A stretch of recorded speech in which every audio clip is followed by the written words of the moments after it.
Recorded Books presents Whispers of the Lake by Shanora Williams, narrated by Jasmine Walker and Dominique Franceschi. To anyone learning how to love themselves again, keep healing. You've got this. Gorgeous 2-bedroom cottage on Lake Aquila. Take a breather on this cottage on Lake Aquila. Located in the heart of Sage Hill and surrounded by so much nature, you'll be left with no choice but to unwind, enjoy the views, and relax. With just a short walk to the shore, you'll love putting your feet in the cool waters and spotting the fish. Wake up to wide-open windows that reveal rippling waters that go farther than the eye can see. Make a cup of coffee in our newly renovated kitchen and sit on the patio to watch the sunrise over splendid mountains.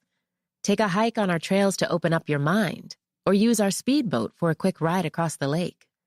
Whatever the decision is, you can do no wrong in Twilight Oaks, where everyone is welcome. Chapter 1. Fuck happiness. The fleeting thought crossed my mind as I stood in the bedroom closet I shared with Cole and stared at the racks of clothes. What would happen to me now? Where do I go next? How do I find that dreaded happiness again? When it arrives, will it come temporarily, like a visitor? Or will it stay this time? Will it hold me forever? Only yesterday I was smiling, hopeful even, ready to put one foot forward and focus on my future. But today, tears fill my eyes, and the various colors of clothes become one irritating blur. People speak of happiness like it's some tangible, obtainable object. Like you can simply grab hold of it, kiss it, and cling to it. Make it promise to never leave you. Perhaps it is like an object in the metaphorical sense. You can hold on to it all you want, but the thing I've learned about happiness is that it hates clingy bitches. Happiness is disloyal, unfaithful, unyielding. It doesn't care what happens to you when it walks out of the door. It's like a bad guest, one who shows up when they feel like it, lingers around, takes up space, eats all your favorite snacks. It's the kind of friend who is so charming and loving that you forget about all their flaws and the way they walked away from you the first time. Like I said, fuck happiness. It can go to hell for all I care. I sniffled as I stepped deeper into the closet, wiping my face with the back of my arm. The brakes of a car let off a light squeal. Cole was home. A sudden flash of anger wrapped around me so white-hot that I swear my skin was sizzling. I snatched as many of his pieces of clothing as I could off the hangers. My arms were full of trousers, button-down shirts, silk ties, jeans, t-shirts, whatever I could manage. All of it had to be worth thousands of dollars. I even bent down to grab a pair of his favorite Jordans, a custom-made eggplant pair that I always hated the color of. I snatched down belts, a case of watches, a pair of Versace sunglasses. The front door closed just as I left the bedroom and rounded the corner hugging the items. I could smell burning wood from here. Cole's eyes expanded when he caught sight of me. "Rose," he said. But I was already walking in the opposite direction toward the back door. "Rose, hey, what are you doing?" I ignored him and walked straight through the door I'd left wide open. I hoped a million mosquitoes had flown inside just to bite his ass up all night long. The sun was setting, and the air was cool. The fire pit was ablaze, and the flames enticed me the closer I got. The heat swelled strong enough to make a person sweat. I swear the crackling of the flames sounded like someone was laughing while chanting, "Do it, do it, do it." Cole shouted my name, chasing after me as I approached the roaring fire. I hurled all of his clothes into the fire pit, pulled off my wedding ring, tossed it into, and watched it all burn. Eve Castillo journal entry. I found myself staring at my reflection again. I stared for so long it seemed I wasn't even real anymore. My features became invisible, and my eyes did that weird thing where they glaze over. It's like an out-of-body experience, like I'm not myself at all. Then I blink, snap out of it, and feel the breath coursing through my lungs, the prickle of my skin, the beating of my heart. I wish I could stay that way, living outside my body, watching this ridiculous girl stand for so long she rots. I wish I was happier, or that I had a simpler life. I wish I didn't have to fake smiles. I wish I didn't hate myself so much. Chapter 2. 3 months later. Corporate parties should be illegal. I didn't understand how people really looked forward to these things. Socializing outside of work hours with coworkers? Being in the same room as your boss and enjoying an alcoholic beverage with them? There's this odd, invisible line that lingers. Sometimes it loops and threatens to wrap around your neck like a noose. You must remain professional, but also let your guard down just a bit, but not too much, or people will judge you. If you're too forward, they'll think you're doing too much. If you're too reserved, they'll think you're standoffish. I was certain the latter was what some of my coworkers thought of me now. Reserved, quiet, weird. I checked my phone, feeling annoyed that Herbert wasn't here. He was the only person I could tolerate during these gatherings, but he was at home tending to a sick dog, Dozer, after leaving the vet. Dozer had gotten a hold of a dropped grape, the poor thing. Perhaps I should have used that as my excuse, too, to be there for my worried friend and his sick pet. As I sipped red wine, my eyes traveled across the room to my boss and Premier Daily's senior editor, Twyla. She was flashing all her teeth as she spoke to a cluster of other correspondents, waving her hand dismissively at the appropriate times, likely from a compliment, and giggling when necessary. She'd gotten veneers. They made her teeth look like Jim Carrey's when he starred in The Mask. No one had the balls to tell her how bad they looked, though. Not even me. Her eyes swung my way, and she threw up a hand as if pausing the entire party before scuttling across the room to me in her Italian leather heels. I didn't miss the way some of my coworkers glanced my way, then rolled their eyes. "Rose, girl, what are you doing over here all by yourself?" Twyla pressed a hand on my shoulder, scanning me with big hazel eyes. Twyla was light-skinned with brown freckles and big bushy curls that took up a lot of space. She was mixed and often talked about not being able to properly identify with either race, black or white. Some days she was too black, others she was too white. I always suggested she be herself. It seemed she still didn't know how to do that. In a month, she'd be getting cheek fillers. I couldn't imagine how that was going to look with her teeth. "I'm just enjoying the view," I said, bobbing my head to the right. Twyla glanced out of one of the floor-to-ceiling windows where the Charlotte skyline loomed above. "Isn't it a great view?" she marveled. "It is." She batted her long lashes as she pulled her hand away. She was giving me that look again, that same pitiful look she'd given me when I returned to work 2 days after I called and told her I wouldn't be able to come in because I was mentally unwell.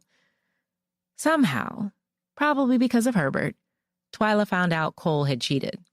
But I bet it was when she found out who he'd cheated with that she developed pity for me. Since then, she'd been giving me sad, sympathetic looks. I couldn't stand it. It made me feel weak and stupid, like I didn't have a handle on my life. "Are you doing okay?" she asked, like she'd done this morning and for the past 3 months. "I'm good, Twyla. You really don't have to keep asking me that." I laughed it off, but I was dead serious. Yes, of course. So, how is the article on Cowan coming along?" "You've done great investigating on that so far." "It's getting there. I'm still digging, but I'm sure it'll turn out great." Good. My phone buzzed inside my clutch bag. I placed my wine glass on the nearest surface. I saw the name, Zoe, pop up on my screen, so I silenced the call. Sucks Herbert couldn't make it, said Twyla. Oh, by the way, good job on that interview with the business owners of South End. Keep going at this rate and you'll be moving up the ranks in no time. She passed me a wink. I couldn't help smiling. As of that very moment, I was an investigative reporter. I worked mostly in politics, but also dabbled in city and business conflicts that happened in or around the Charlotte area. I was relieved to hear she'd liked my last one. Granted, it was a piece any junior reporter could have conducted, but I'd put my own spin on it. I made talking about city codes for breweries, shops, and boutiques sound like the next hot thing. Lots of traffic made its way to Premier Daily, and I caught a comment here and there about how people loved the reports by Rose. The next step was to move up to a senior reporter, have a more serious status in the company, and eventually branch out and travel to other states for grander stories. Twyla, a deep voice called. I looked as she did at Benson Parks, the only person in the room that made me feel slightly inferior. Not even Twyla could make me feel that way. Benson was just too damn good at everything. Even looking like a snack, with his warm honey-brown skin, pale green eyes, and clean-cut hair. His shirts were always fitted just right. He looked good, and it was clear Twyla wanted more from him than just a few stories to edit. He waved for her to come back with a smooth smile that I'm sure made my boss's panties twist. I should get back over there. Twyla placed a hand on my arm.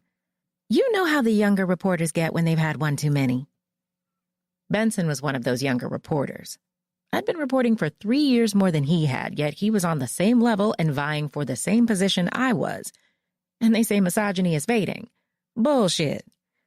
Twyla took off, and I watched for a moment as she stood before him, looking into his eyes with stars in her own, nodding, grinning.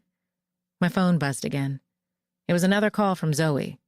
I'd have to call her back when I left, which was most likely going to be in the next 10 minutes. First, I had to pee. I polished off my wine and ventured out of the room to find the restrooms. A man and a woman brushed past me, nearly knocking me a step backward as they made their way toward the elevator. I peered over my shoulder, scowling at their backs. Once I got to the stall, I heard giggling women enter the bathroom. I wish Twyla would just let her go already, one of the women said. Through the thin slit of the stall, I saw them stop in front of the mirror. One wore a blue dress, the other a gray one. Jana and Bree. Of course. Girls who wrote columns on fashion trends, donuts, and the best bikes to ride in the city. Newsflash. No one should ride a bike in this fucking city unless they want to be flattened like a pancake. Right? Bree said. She's not even that good. Did you hear about her husband? Jana said in a lower voice. No, Bree gasped. What are you talking about? Details, bitch. So, I don't know how much of this is true, but apparently she walked in on her husband cheating on her, like right in her house, Bree. Can you fucking imagine? My throat thickened with a mixture of emotions. Frustration, rage, sadness. Stop, Bree said, exaggerating the word. She did not. I swear that's what I heard. Apparently, it happened months ago, but Haley saw a note about it or something when she was clearing Twyla's desk. Now, Rose is clocking all these hours and coming up with all these stories because she has so much time on her hands. She's kissing Twyla's ass so hard, but I keep hearing Benson is going to get the senior reporter position. Poor woman is going to get her heart broken again. Well, he should get it, Bree chortled. He doesn't come with all that baggage. Seriously, Rose is so fucking weird. She makes all of us look bad. That's it. Time to shut this shit down. I flushed the toilet, unlocked the stall door, and trotted out. Both girls peered over their shoulders at me before looking at each other and fighting smiles. I took the sink between them, giving my hands a wash before reaching around Jana for a paper towel. After drying my hands and tossing the damp paper in the trash bin, I made a show of running my fingers through my box braids, completely unbothered by their presence. I even applied a new coat of lipstick to add to the nonchalance. They fingered at their mascara-heavy lashes, swiped their lips with gloss, pretending not to notice me. Done with my show, I started to leave the restroom, but a darker thought snuck its way in and made me stop in my tracks. Jana, didn't you bring your boyfriend with you tonight? I asked. Jana gave Bree a nervous glance. Yeah? Why? Because I'm pretty sure I just saw him sneak into the elevator with Virginia, I answered. And I'm pretty sure they're going to her office right now so she can suck his dick and then ride it, but I could be wrong. Jana's jaw dropped. Bree's eyes widened. She was lucky I didn't have petty dirt on her. I'd seen her washing up in the restrooms one early morning before anyone else was in, and she had a duffel bag next to her feet. It was dirt, but I wasn't low enough to make fun of a homeless person. With a smirk, I twisted on my heels and left the restroom. If there was one thing about me, it was this. Even if I felt weak, I'd be damned if I let anyone shit on my job and how hard I worked. Having a cheating husband was one thing, but being stellar in my career was another. I was good at what I did. Jana and Bree knew this and were simply jealous of it. Normally, I ignored them and their snobby looks, but things were changing now. I was done being the nice girl, the sweet lady who takes the high road. Sometimes it felt good to unleash my pettiness and hit people exactly where it hurt. Chapter 3. This is really starting to stress me out, Rose. Zoe's voice cut through my phone speaker again as I sipped the last dregs of my coffee. I had stayed up way too late working on details for my investigation and fact-checking things with Herbert over the phone. I meant to call Zoe back after the party last night, but was too frustrated to do so. Instead, I drank half a bottle of wine and dove straight into work. Work was the only thing keeping me sane, it seemed. It's been too long, Zoe went on. Do you think she's okay? I refrained from rolling my eyes just as I heard a knock on my office door. Herbert stepped in, waving a few sheets of paper in the air with a huge grin pasted on his face. More info on Cowan, he mouthed. I silently thanked him as he slid the paper across my desk. I picked it up with eager hands, perusing the paper, studying the violent domestic report from Cowan's wife, Melissa. One he desperately tried to hide by paying off a lead detective on the case. Robert Cowan, CEO of a massive tech company with headquarters in Charlotte, was allegedly drugging and raping some of his female employees. Melissa Cowan allegedly found out about this and reported it to the police. News leaked, and I'd been on it like Winnie the Pooh on honey. The next thing we know, Cowan's wife revokes her statement, and they're traveling to Ibiza and wherever the fuck rich people travel to these days. On one of these papers were photos of Robert's wife smiling from ear to ear, but there was no spark in her eyes. It's almost like she was being forced to smile, forced to enjoy their escape to restore their marriage. In other words, forced to live a lie. It made me wonder what Robert had on her. This carried on for a month before video footage came out showing Robert Cowan at a bar with a 24-year-old girl named Annabelle, who worked for his company, allegedly dropping something into her drink. The footage was released yesterday morning. This story was the only thing I could focus on at the moment. Or perhaps it's what I chose to focus on. If executed well, it could top me with that senior reporter hat, the one Twyla so happily liked to dangle above my head like a carrot. What I should have been doing was sending an email to Annabelle to see if she'd be interested in meeting with me for an interview, but that couldn't happen because my ex-best friend's little sister was on the phone. Oh, this is beautiful, I said. A grin split my face in half as I read over Melissa Cowan's revoked statement. It had taken some digging to get it. Rose? Oh my God, are you even listening? Zoe's voice crackled through the speaker again, and I briefly averted my attention from the report to the phone screen. Sighing, I reluctantly set the paper down to pick up my phone. Zoe, I'm sorry. What, I rubbed my forehead with the pads of my fingers, trying to remember what she was talking about. What did you ask me again? I asked if you'd heard from Eve, she said, and I could tell she was talking through her teeth. Oh, that's an easy one, I told her, snapping my fingers. No. No? Like, you haven't seen her? Sure haven't.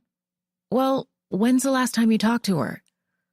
Let me think. I pretended to ponder it as I scanned the statement again. Oh, right. It was 3 months ago. Around that time, she got so drunk she went to a man's table while he was having dinner with his wife, grabbed his tie, and kissed him right on the cheek. I'd never been so embarrassed by Eve's behavior.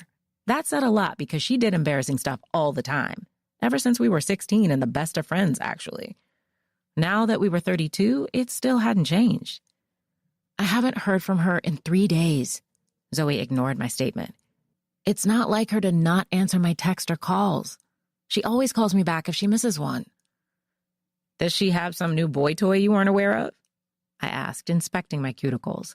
An unnecessary distraction because I'd just gotten a gel manicure 2 mornings ago with my sister Diana. I told the nail tech to surprise me. They're velvety pink. They call the style a cat eye or something like that. I don't know, Zoe said. All I know is the last time I talked to her, she was driving and said she wanted to take a break from working and traveling so much. Well, there you go, Zoe. She's probably just holed up somewhere moping or sniffing cocaine. Rose. Zoe's voice grew serious, despite the tremble in it. Hearing it caused me to lose a bit of the coldness. I know you guys aren't as close anymore, but I don't know who else to call or ask about this. It isn't like Eve to not respond to me. She knows how bad my anxiety gets when she takes too long to answer. I sighed, closing my eyes and lowering my defenses. As much as this conversation was annoying me, she was right. Even though Eve could be a reckless woman, she never missed out on her sister's calls or texts.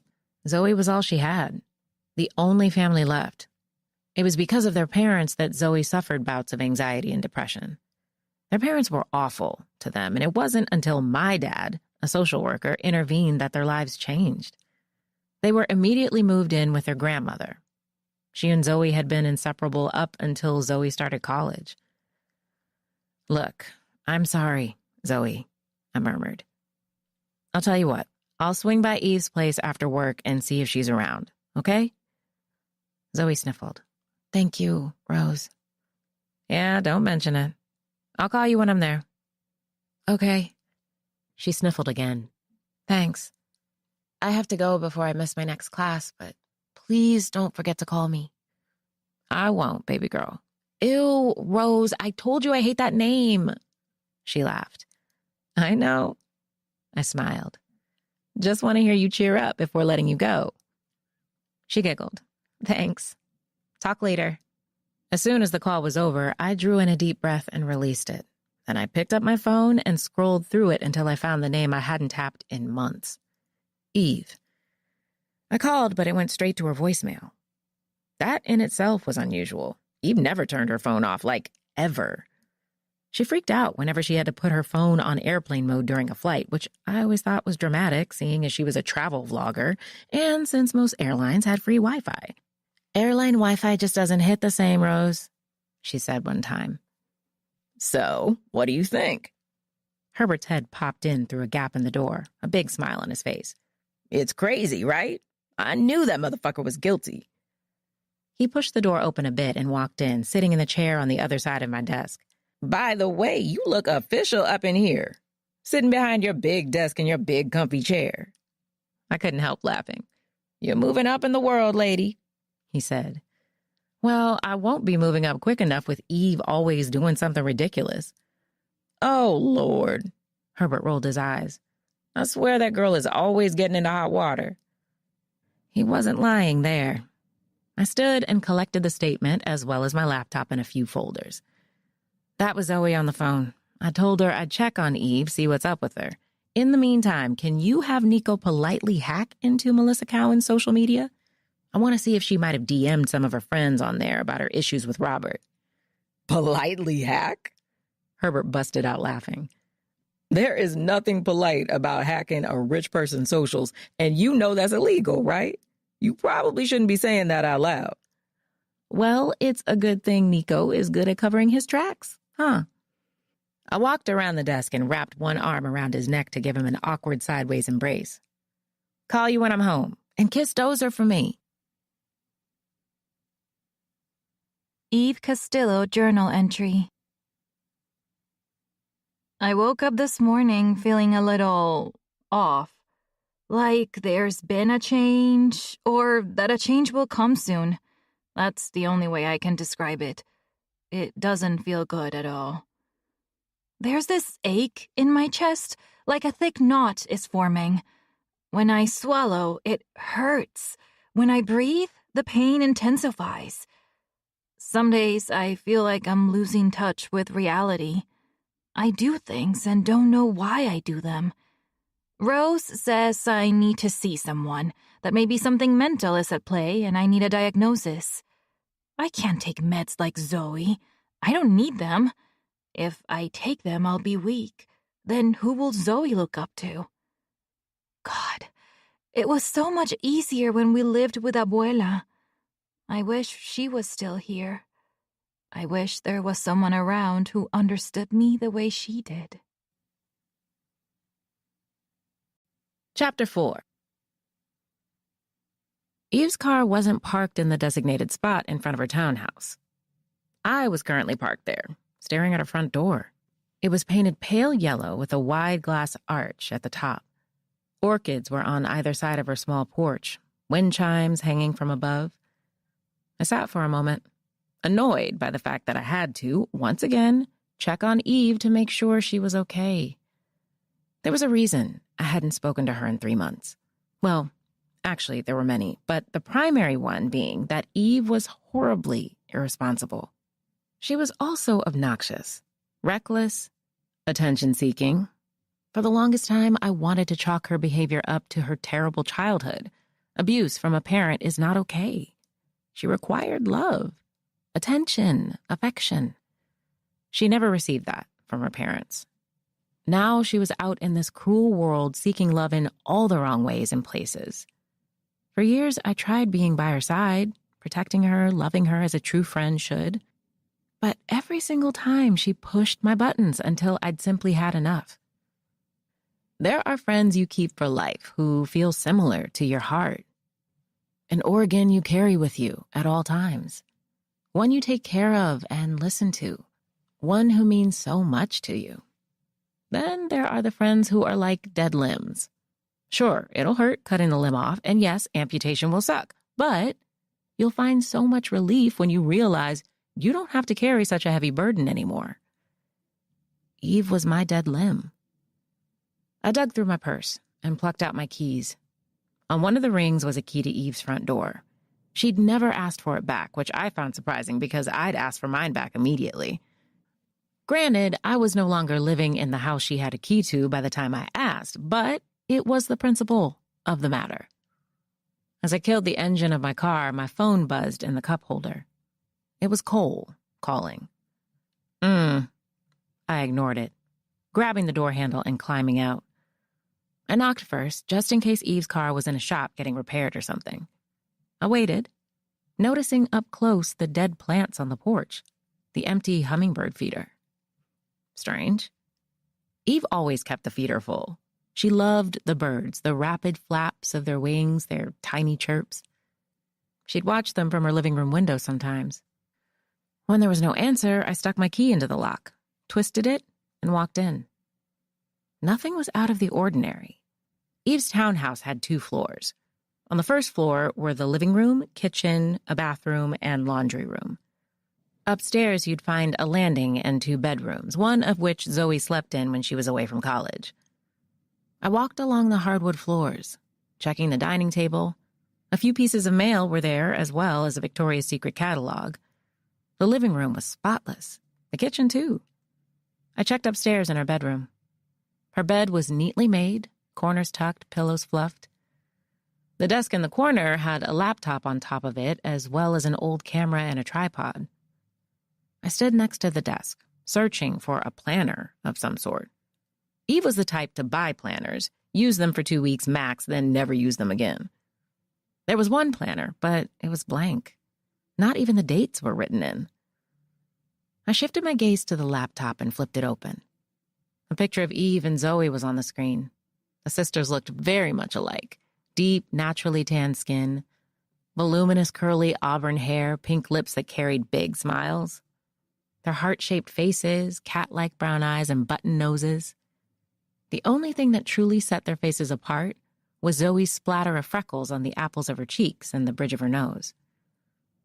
I needed her fingerprint or password to log into the laptop. I had no clue what the password could be and didn't bother trying. Instead, I closed the laptop and left the room. I checked her back patio just in case. It was vacant. I left the condo altogether, mildly annoyed that I went there at all. Zoe said Eve was in the car the last time she'd spoken to her. I must have been right then. She was away somewhere, probably snorting her life away. Once I was in my car, I gave Eve's phone one more try.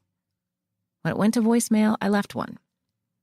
Hey, Eve, Zoe called me earlier and said she's really worried about you. I just dropped by your place to see if you were around. I told her I'd check. Anyway, if you get this, call me back. I hesitated on the last part. And if you need help or something, just call me, okay? Don't keep ignoring Zoe. You know how she gets. I hung up, dropping the phone in the cup holder again. The last thing I wanted was for Eve to call me, worming her way back into my life just because I gave her an in. She'd done it before, and I hadn't stood my ground. This time, I swore I would. If she called and was okay, I'd let Zoe know, and that would be the end of that. No friendly text messages, no calls, no FaceTime chats, nothing. Why? Because best friends don't sleep with their best friend's husband. Eve Castillo journal entry. Rose never should have married Cole. He had secrets. We both did. Rose didn't know that Cole and I had met before, that we'd hooked up on a dating app almost half a year before she'd met him. We linked up at a bar, had a couple of drinks, and slept together that same night. She married him so fast. I mean, I just blinked and boom, she was asking me to be her maid of honor 10 months after meeting him. She's so in love. I don't know how to break it to her that Cole and I have slept together. And not just once, several times. I got tired of Cole and sort of ghosted him, so meeting Rose's new boy toy for dinner for the first time was a shocker. He glanced at me all night with this hungry look in his eyes. I don't know how Rose didn't notice. But like I said, something is changing. The good side of me wants to tell her, but the other part of me, it whispers for me to never tell her a damn thing. The last thing I want is to ruin her happiness. Chapter 5. How are you feeling about that, Rose? I looked from the bowl of Jolly Ranchers on the coffee table to my therapist, Dr. Christine Nether. Her umber skin was deep and rich, her thick hair pulled back in a classy ponytail. She was such a pretty woman who could have passed for a model, really. I started coming to her office a week after setting Cole's belongings on fire. After slapping him so hard, I still felt the sting in my hand for nearly 20 minutes afterward. It was Diana's idea. She knew Christine personally, and Christine agreed to squeeze me in every other week so I could have a chat with her. It was odd calling it a chat. It was more like she asked me questions, and I answered them to the best of my knowledge while feeling a little guilty each time. Honestly, Christine's job was no different than mine. Interviewing, nodding, responding when necessary, gathering information to study later. Only this was an ongoing interview, one that didn't make me feel all that comfortable. I'd visited Christine 4 times now. The first time I came, I ranted to her until I was parched. I don't know what it was that made me word vomit. It could have been her sure eyes or maybe her soft smile. The scent of lavender and undertone of lemon in her office that relaxed me. The cozy chair and how my butt settled into it nicely, making me never want to leave. The bowl of Jolly Ranchers that were so inviting. I'd chosen the watermelon Jolly Rancher the first time. I sucked on it as Christine waited for me to speak. Then I remembered Cole buying me a pack of Jolly Ranchers when I was on a deadline, so I spit it out in the trash can, returned to the love seat, and spouted off. But today was different. I wasn't that angry woman anymore. Today I simply felt frustrated. But not about Cole. She always does this, I finally said. She never answers her damn phone when people need her, and I feel like she's selfish. I'm sick of it.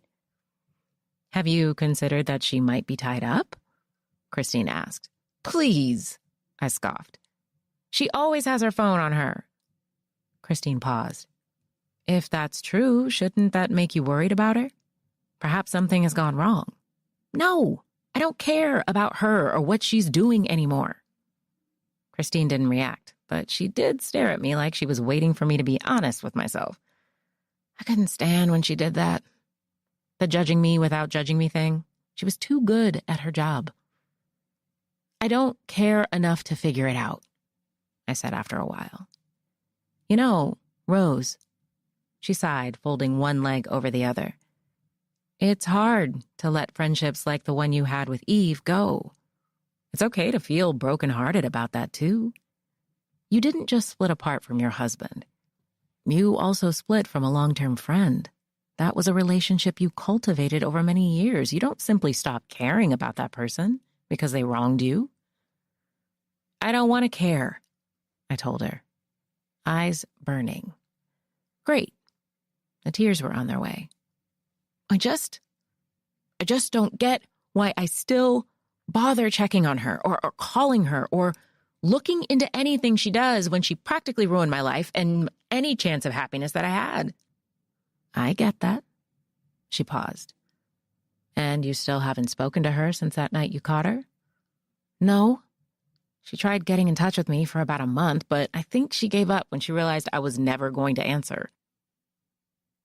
What if you'd run into her today? She asked. What if she'd been home when you checked on her for Zoe? What would you have done? I don't know, I shrugged, swallowing thickly. I guess I would have just told her to give her sister a call and then left. Okay, but what if Eve stopped you and asked for a word? What if she wanted to apologize? I shook my head. I wouldn't let her. Why not? Don't you think she owes you an apology? She does, but that doesn't mean she deserves my forgiveness. The room fell silent, my words clinging to the walls like ice and turning the place frigid. Look, I know we all make mistakes, I said, attempting to warm the room again. I know we're all human and we mess up, but this isn't something I can just forgive. I've forgiven her so many times for things she's done that have hurt me. But what she did with Cole was it was ultimate deception. She doesn't just get to apologize like before and expect me to accept it. I understand that. Christine studied me. Do you still have the urge to be violent? To slap someone again is what she meant. Well, last night I did let one of my coworkers know her boyfriend was cheating on her after hearing her shit-talking me in the bathroom, so... Christine almost laughed. Her lip quirked up on one side, but she regained her composure, much too professional to let my pettiness break her role. But no one was physically harmed, she inquired. No, I don't have the urge to physically harm anyone, unless they try to hurt me first, of course. Okay, well, that's good. That's progress. She paused, tapping the end of her pen on her notepad. Do you still think about the attack that happened to you? Every day, I answered, averting my gaze. Do you feel like that may contribute to why you struck Cole? Perhaps you had some pent-up frustrations about that as well? You didn't react to the attack like you wanted, but had the opportunity to do something about your anguish this time? I don't know, but I took it easy on Cole by only slapping him, in my opinion. My leg began to bounce as I tried to ward off thoughts of the attack. I squeezed my eyes shut, drew in a shaky breath, and released it. Okay, Rose. Here's what I want you to do. I opened my eyes to see her place her notepad face down and set her pen on top of it. I want you to put yourself in Zoe's shoes. She relies on you and is a person who loves you very much. I blinked to ward off tears. Okay. What would you do if Diana hadn't answered her phone in days? but you called Zoe to figure things out because she's closest to Diana at the moment. How would you feel if Zoe told you she didn't care to look into it, even though you were extremely concerned? I would feel frustrated and a little lost, I guess. Right. She smiled empathetically. You may be wanting to put Eve in your past, but Zoe will still be in your future. You have a good heart, Rose. So what I want you to do is hold on to the goodness that resides in you. Your heart may feel like it's frozen over a bit, but don't forget about the love you have for the people who've kept it warm over the years. Damn, she's good. Chapter 6. I'd expected to leave my therapist's office feeling better, or relieved, at least. Instead, I was muddled with conflicting emotions. On the one hand, I wanted to call Zoe and tell her Eve wasn't home and I didn't know where she was. That would be that, and so be it. However, on the other hand, I knew it wouldn't be enough for her, and that I needed to dig a bit deeper to calm her mind. Zoe knew I had ways of figuring things out. She'd be angry at me for not trying harder. As soon as I pulled into my driveway, I collected my things from the passenger seat and headed to the front door. Before twisting the doorknob, I gave Zoe's phone a ring. "Hey, Rose, anything?" she asked as soon as she answered. "No, sorry." I tucked my phone between my ear and shoulder as I entered and locked the door. I checked her place, and there's no sign of her. She left her laptop, though. Does she usually do that? "She has 2 laptops," Zoe answered. "Oh, okay. Well, one of them was in her bedroom.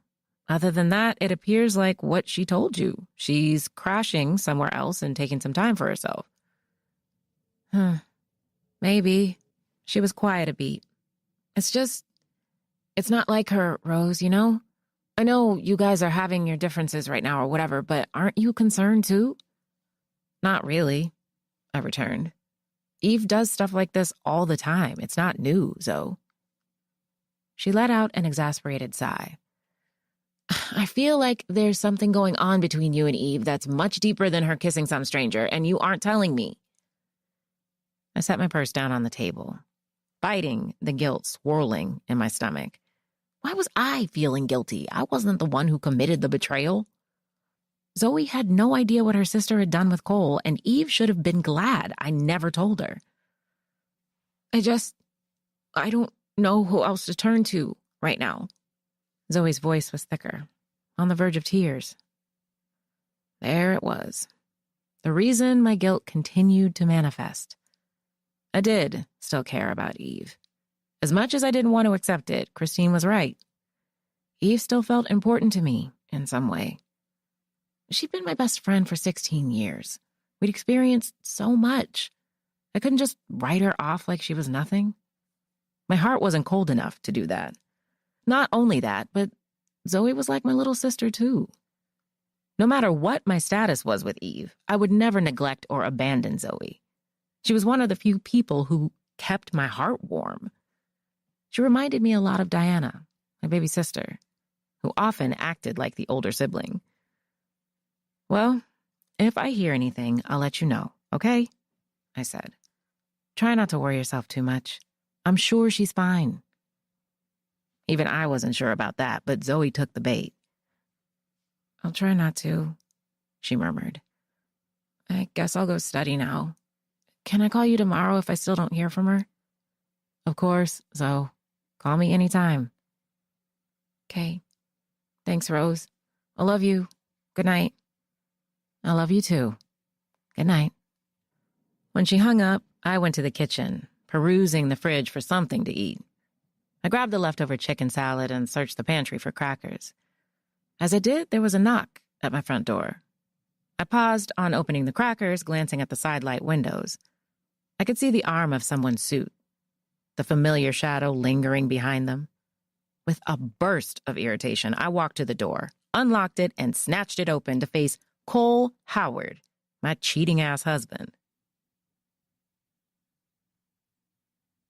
Chapter 7. Cole stood on the other side of my door, dressed in a blue button-down beneath a beige suit. I tried not to let my eyes travel over him. I hated that he looked so good all the time, even when I irrevocably despised him. Those beautifully annoying brown eyes, that flawless brown skin, his perfectly lined-up hair, that smooth, damn goatee. I ignored it all and folded my arms as I asked, "What are you doing here?" "I've been calling you for days," he said. "And?" He gave me a dry laugh. "I thought you'd have been mature enough to answer me at least once." I narrowed my eyes. "What do you want?" "I'm worried about you," he said. "Maybe you should be more worried about keeping your dick in your pants." I flashed him a faux smile. "Rose." He threw his hands in the air. "Come on, I'm trying here. We can still give this another shot." I pinched the bridge of my nose, one arm still folded over my chest. "Look, I'm seriously not in the mood for this tonight. Stop coming to my apartment and expecting me to be open to the idea of you being here. I never will be. Why do you think I moved out of the house in the first place?" The whole point of getting this apartment was so I wouldn't have to see his face again. But he found out where I moved to when he saw the security deposit in my bank account. At the time, he still had access to my accounts. He wanted to know where I was, so he called my complex and figured out which apartment I was in. That was my fault. I should have changed all my passwords and changed ownership of my accounts first thing. Instead, I spent days and nights crying in bed. "It's just, well, I miss you, Rose." "Goodbye, Cole." I stepped back and started to close the door. He wedged a foot in the crack to stop it. I lifted my gaze to his with a frown. "Have you heard from Eve?" My brows stitched together so fast I didn't have a chance to control my reaction. "What?" He couldn't be serious right now. "Eve, I was just wondering if you'd heard from her. She agreed to meet me last night." "Meet you last night for what?"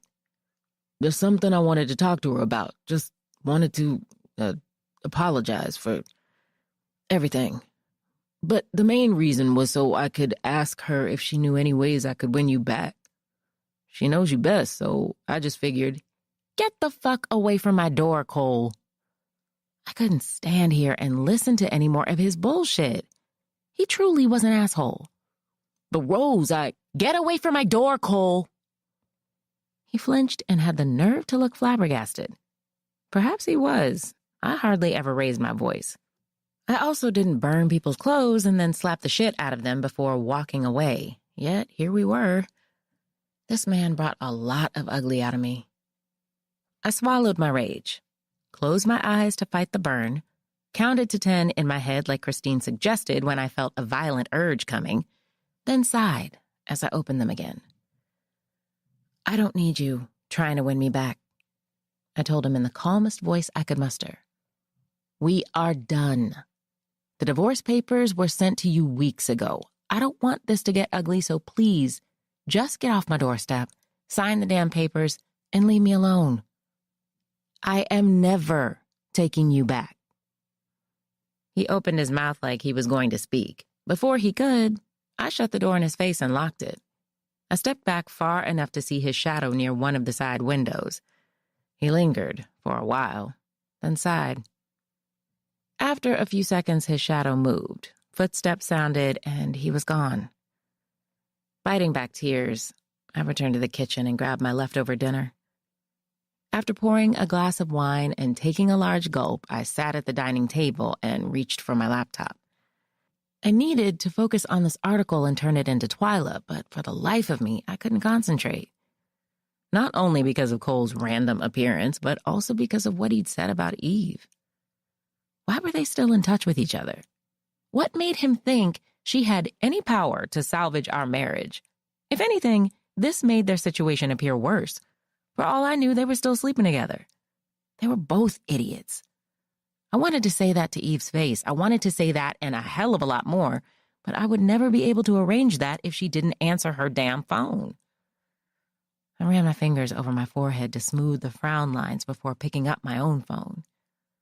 Once I found Nico's name, I gave him a call. Hey, Rosette. Nico, I fought a laugh. I told you to stop calling me by my full name. Only my dad has that privilege. My bad. It's a nice name, though. I don't get why more people don't call you by it. Rose is easier to say, I guess. Sure, Rosette. Look, if you're calling about the Melissa Cowan stuff, I'm still working on it. No, it's not that, I said, though that was important too. This is about someone else. Okay, who? Eve Castillo. I need you to track her location for me. Eve Castillo journal entry. I'm ashamed right now. Ashamed and so stupid.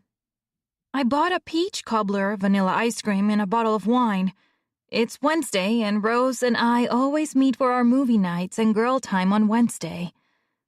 Cole answered the door. He looked surprised to see me.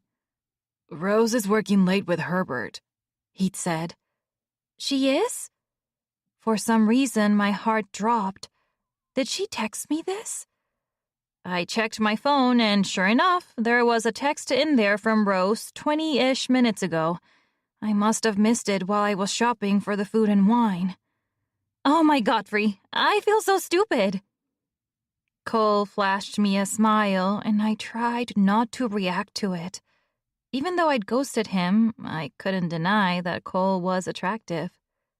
Godfrey will never get old, he chuckled. Then he invited me in. I'm sitting here writing this because I shouldn't have accepted his invitation. I should have just gone home. We ate some of the peach cobbler, and I hoped Rose would turn up soon so the awkwardness would pass. Eventually, Cole offered to pour some of the wine I'd brought and said I was welcome to watch a movie on the sofa if I wanted to wait for Rose. He said he was going to catch up on some work emails. I hesitated. You wouldn't be a bother, Cole said, smiling. I told him sure. He popped some popcorn while I sat on the sofa with a blanket. I sent a text to Rose and asked if she'd be home anytime soon. She responded after Cole had brought me the popcorn and another glass of wine and said she'd be off in another hour. She apologized for bailing at the last minute. I told her it was okay, but if she wasn't going to be here soon, I figured I needed to leave. We could catch up another time. I let Cole know as much as he worked at the dining table. He looked surprised to see that I was leaving. He said something about how he was wrapping up on the emails and knew the perfect movie we could watch until Rose came home. He was talking like we were a couple, like he didn't have a freaking wife who was my best friend. I should go, I kept saying as I slipped into my sneakers. I grabbed my purse and keys, ready to leave, but before I could, Cole caught me by the elbow and spun me around. He kissed me. I snatched my mouth away and froze. And for some reason that I couldn't understand at the time, I let him kiss me again. This time, I didn't stop it. I miss you, he whispered on my mouth. I wish it was you. I swear it just happened. We started kissing. He cupped my face in his hands, and we made out against the door. It felt wrong, dirty, deceitful, but it also felt good. Rose would kill me. She'd never talk to me again if she knew. She was like a sister to me. It was so cruel of me. I didn't stop him until my phone chimed with another text from her. He looked at me. I looked at him. Then I told Cole I had to go. I ran out of the house with tears in my eyes. I wouldn't let it happen again. It was a mistake. One I regret so, so much. Chapter 8. There's always this little voice in the back of my head judging me. I'd hear it ask things like, why do you still have Eve's number in your phone? She slept with your husband. Why do you even care about her? I wish I had it in me to not care. I really wanted to be the kind of person who knew how to ghost others and not feel guilty about it later. The truth is, Cole and I were reaching the finish line way before he'd had sex with Eve. Our marriage had only been going for 2 years and was already on the rocks. I was working too much. He was working too little. He'd gotten laid off from one of the top engineering companies in Charlotte and was trying to start up his own business. Soon, it had gotten to a point where he was working way more than I was. We weren't making much time for each other. In the beginning, it was so romantic. He'd send me flowers and take me out on dates. We'd walk the boardwalk in university and grab ice cream from 90s. We would hold hands and kiss until we were breathless. A lot of that has changed within a year. I couldn't fully blame him for what he'd done with Eve. Eve didn't know at the time that I was thinking about moving out of the house. She had no idea that I was refusing to go home because I didn't want to get into an argument with Cole over bills and money. She had no clue that he'd been drinking a lot more, that he was vulnerable, desperate, lonely. But she'd made her choice. Instead of walking away, she let it happen. She let my drunk husband come on to her, probably kiss her, then eventually fuck her on the couch I used to share with him. The couch where he'd be watching some sports game and I'd have my head on his lap while reading a novel. The couch where we dealt with losses and celebrated our wins. The couch where we had the discussion that I needed some time to myself, that our marriage wasn't working, that we'd rushed into it, and now I wasn't sure what to do. This wasn't all on Eve. It was on Cole, too. But for some reason, I was hurt by her the most. Cole and I were drifting apart at the time of their affair, but I'd had it in the back of my mind that we'd be okay again. That once we both had time to breathe and Cole gained some footing with his new business, we could have a nice dinner and a deep discussion about our future and moving things along. That all came crashing down when I came home one night for my laptop charger and saw them. His pants around his ankles, her dress in a puddle on the floor, her lips red and raw, his breaths ragged, the flare of his nostrils. Her apologetic, fear-filled eyes as she shoved him away and ran toward me, completely naked, and with the best fucking body ever, mind you. A body 10 times better looking than mine. She exercised 4 times a week. I was lucky if I could squeeze in exercise 4 times a month. I had nothing to say to either of them that night. I'd already been distancing myself from Eve because of her ridiculous actions, but this took the cake. We were done. I was done. Instead of letting her plead her case, I backed out of the house and slammed the door. I got in my car and rushed to Best Buy before they closed so I could buy a new charger. While lying on a hotel bed that same night, I looked at apartment listings with puffy eyes. I hadn't talked to Eve since. Chapter 9. Sage Hill, North Carolina. That was Eve's last known location. According to what Nico sent this morning, he couldn't trace her phone and assumed it was off, but he found out when she'd last used her laptop by sifting through her emails. It was a night before Zoe called me to say she was worried. In the emails, Nico also discovered that Eve had booked a 2-bedroom cottage on Lake Aquila. I ended up searching for the listing of the house to get a better visual of where she was. According to the online booking calendar, the cottage was still reserved today, September 7th. I couldn't put in a booking until September 9th. This meant one of 2 things. Eve was still there, or someone else had booked right after she'd checked out and was staying for, 1 night? I checked some of the reviews and saw several complaints about spotty cell service and Wi-Fi. That alone didn't make much sense because Eve needed reliable Wi-Fi like she needed water. I remembered what Zoe told me the day before. Eve wanted a break from traveling and vlogging. Perhaps she'd purposefully booked the cottage so she wouldn't wind up scrolling through social media or comparing her content to others. She did that a lot. All that to say, it still didn't make sense that Eve wasn't answering her phone or any of her texts. I texted Zoe right after gathering the information about the cabin and asked if she'd heard from Eve yet. Nothing. Diana hadn't, and neither had our dad. If there was one thing I knew about Eve Costello, her phone was always in her hand. She was always texting, scrolling, posting, chatting. She was always online, even when she pretended not to be. Seated in my office, I took a sip of water before going to YouTube and searching for her channel. She had over 32 videos, many of them featuring her travels to different cities or countries and showing off her views, outfits, and the food she ate. She had a whopping 252,000 subscribers, all people who lived vicariously through the pretty Latina girl who traveled. Her last video was uploaded 2 weeks ago, a 3-day trip to Dubai. Eve was a bi-weekly poster. If she wasn't uploading to YouTube, she was posting on Instagram. I'd previously blocked Eve on Instagram. My thumb felt heavy as I unblocked her to check her profile. Her last picture was posted 5 days ago, and for some reason, my heart dropped when I saw where she was.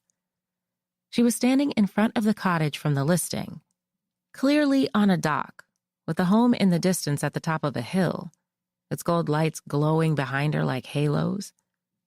It was autumn, so the leaves behind her were vibrant hues of saffron, yellow, and brown. Supposedly, she'd checked into the cottage 5 days ago. She was smiling on the dock with her hands raised in the air like she was the happiest girl in the world.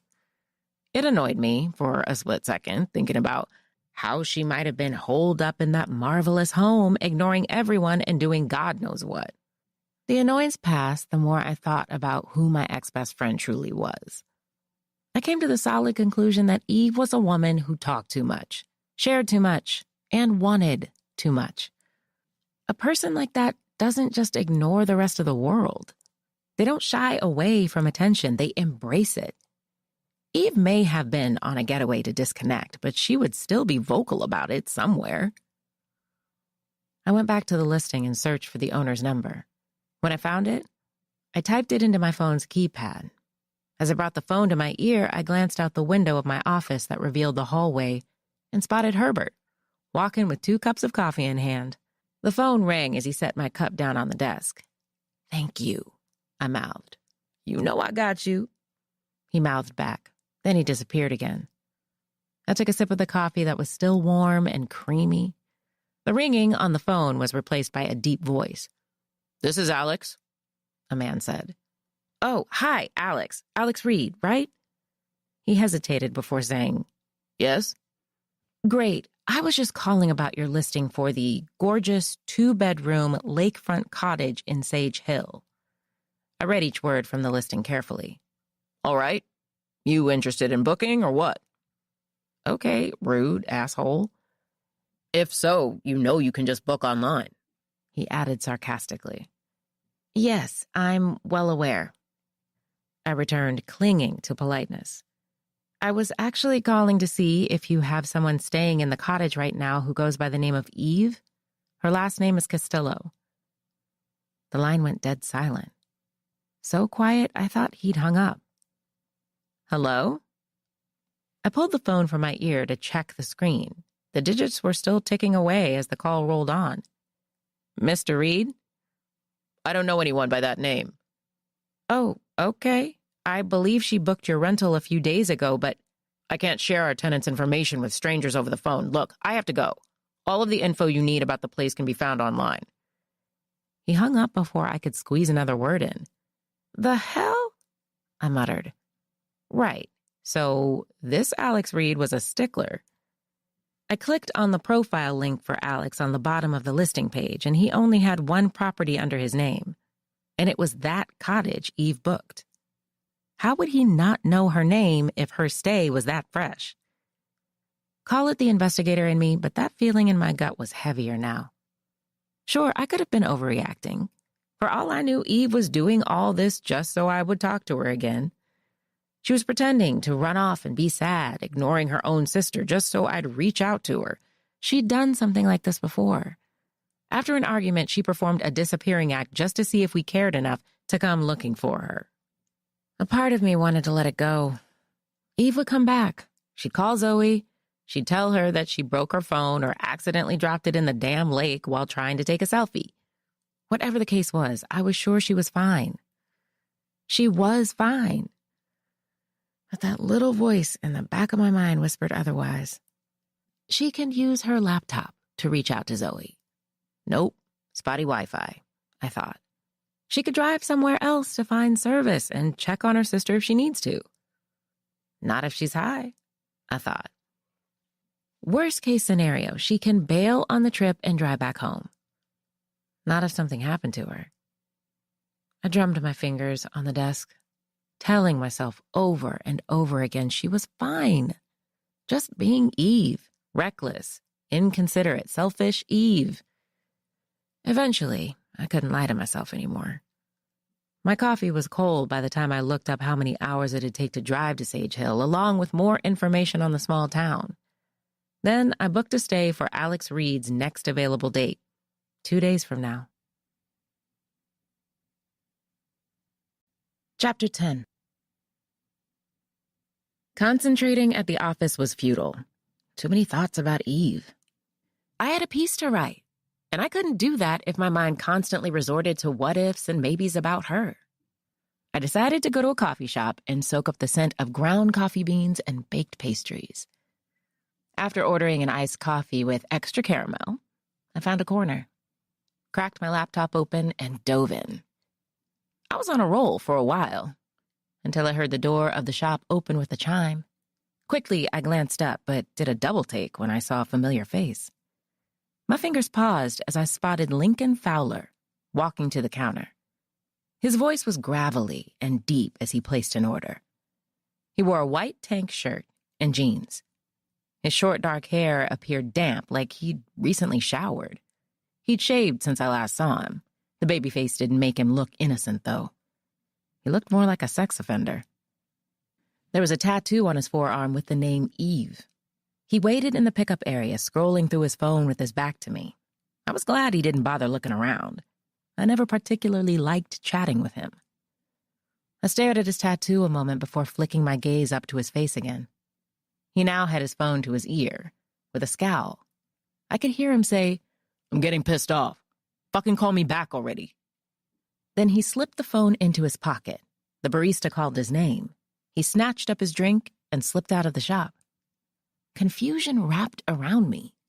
What was he doing on this side of town, and did he just call Eve? Apparently Zoe and I weren't the only people she was ignoring. I had the urge to chase after him, but thought it would be better not to. It was good Eve wasn't answering him. But not good that neither Zoe nor I had heard from her. My concentration escaped me again. With a sigh, I packed up my things and left the shop to go home. Eve Castillo journal entry. I used to think I wanted to be married when I was younger. I wanted to be the bride who wore the pretty dress and full face of makeup. I wanted my hair styled with pearls, to kiss my man, to toss a bouquet to women who wanted love too. When Lincoln dropped to one knee and asked me to marry him, I didn't hesitate.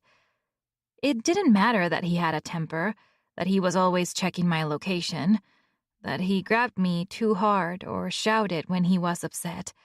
It didn't matter as long as I was a bride. But it did matter when he threw a glass cup at my sister and almost hit her. It was a crazy revelation to realize that I didn't care how much he hurt me, but when it came to hurting Zoe, I wanted to murder him on the spot. Murder would have been the easy way out for him.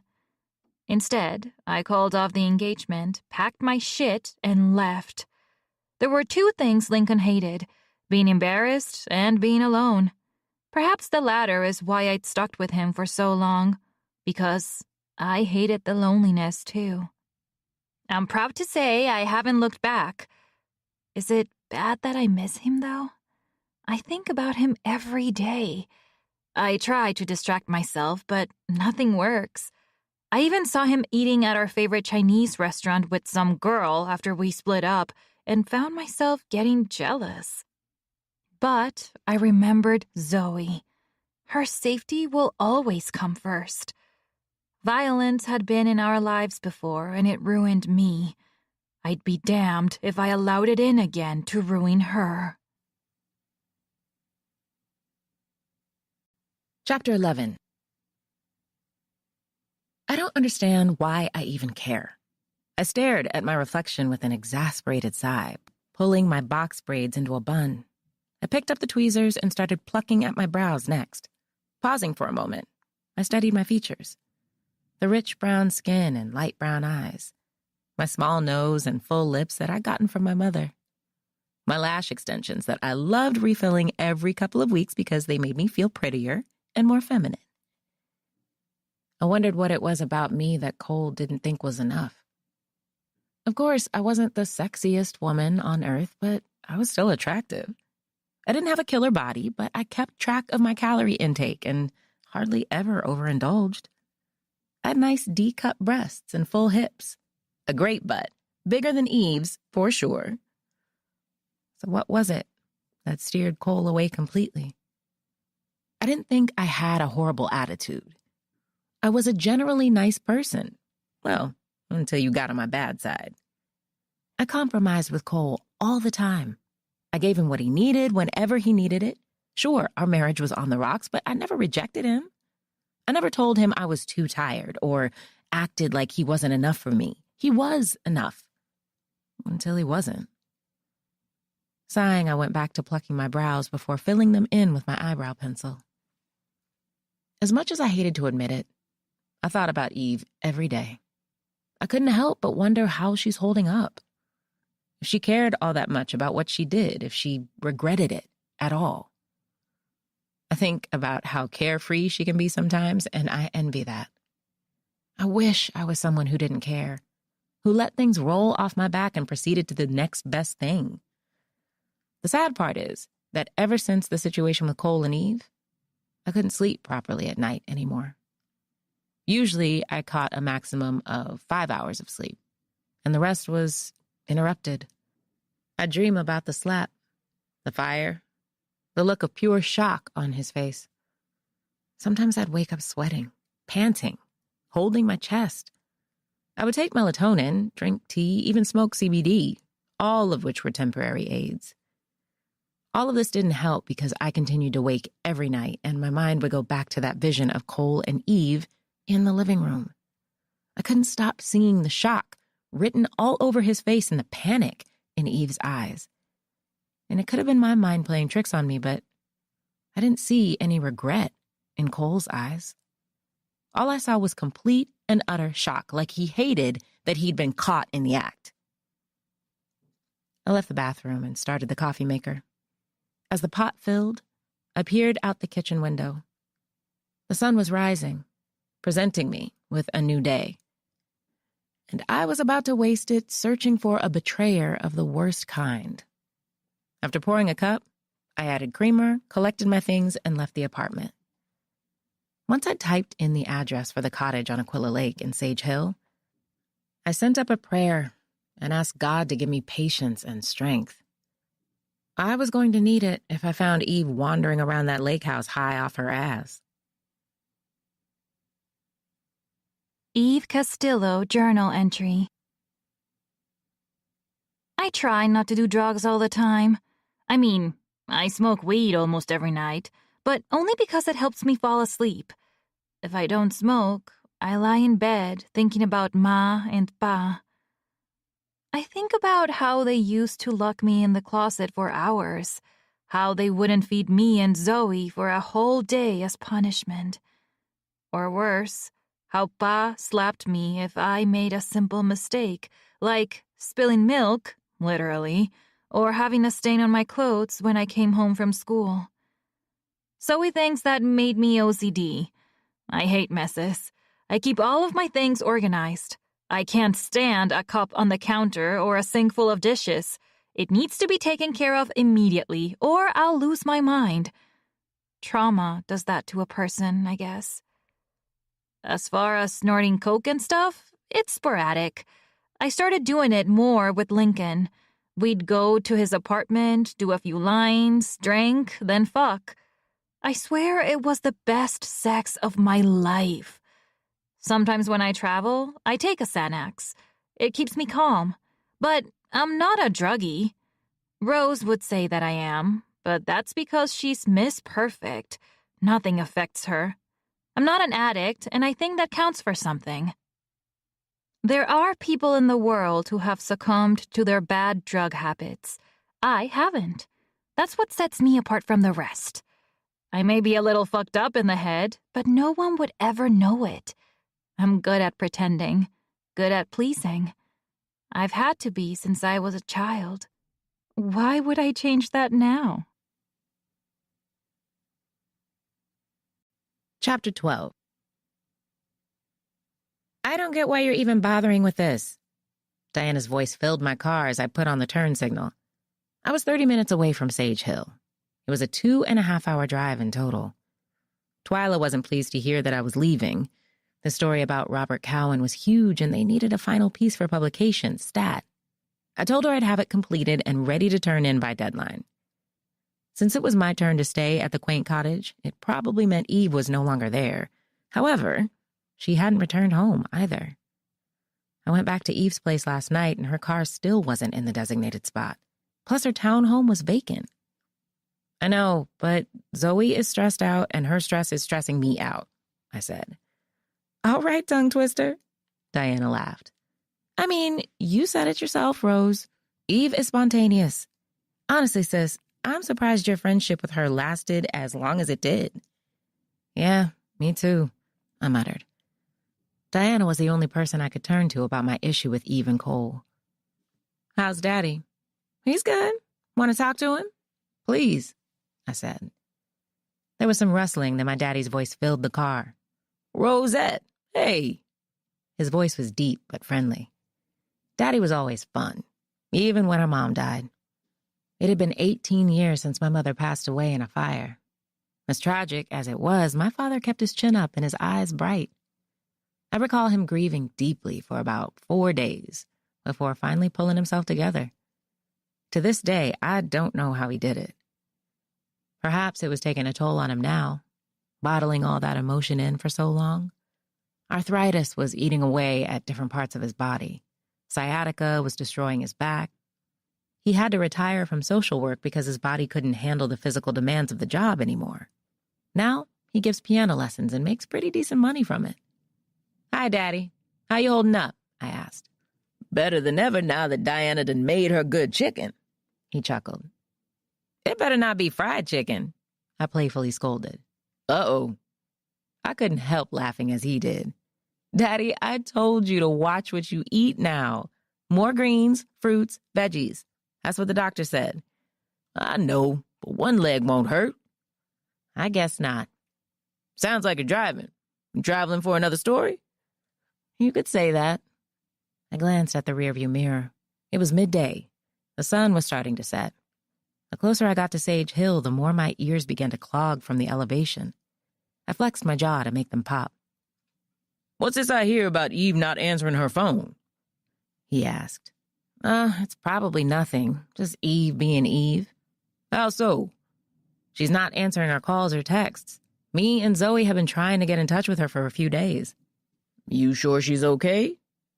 He asked, true concern lacing his voice. Daddy always had a soft spot for Eve. He saw her as one of his own, a daughter, a troubled one who needed love and guidance. He was there for her a lot. He even bought her and Zoe clothes, shoes, whatever they needed when they couldn't afford it. Even though they had their abuela for a few years, they may as well have lived with us. They spent the night almost every other day, ate dinner with us, watched movies. They especially enjoyed watching Daddy grill steaks when his tax refund money came in. He only ever bought steak around that time. I think she's fine, just wanting attention like always. Oh, come on, Rosette. She's your friend. Don't be like that. We're not friends anymore, I reminded him. You can't erase 16 years of friendship that easily, sweetheart. She may have done some wild things, I get that, but writing her off would be like doing the same to Diana. That's hard to do, and I know you. You're not the kind of person to stay angry, Rose.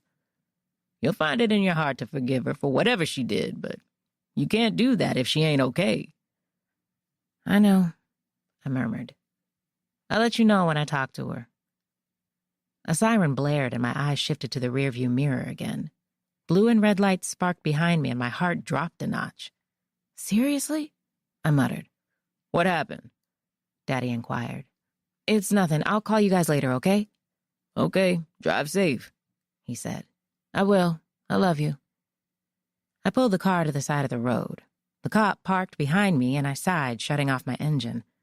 I wasn't speeding, and I'd just had my car inspected a month ago, so it couldn't have been a taillight or anything like that. What the hell did they want? After about a minute, the officer stepped out of his vehicle. I kept my face forward and my hands on the wheel, but my eyes wandered to the side mirror. He walked slowly, hands on his waist, close to his belt. Well, more like on his gun. He stopped at my window and gave it a knock. I rolled it down, making sure to keep my movements slow and steady. I looked up at him. A white man with aviator sunglasses on and a brown cowboy hat.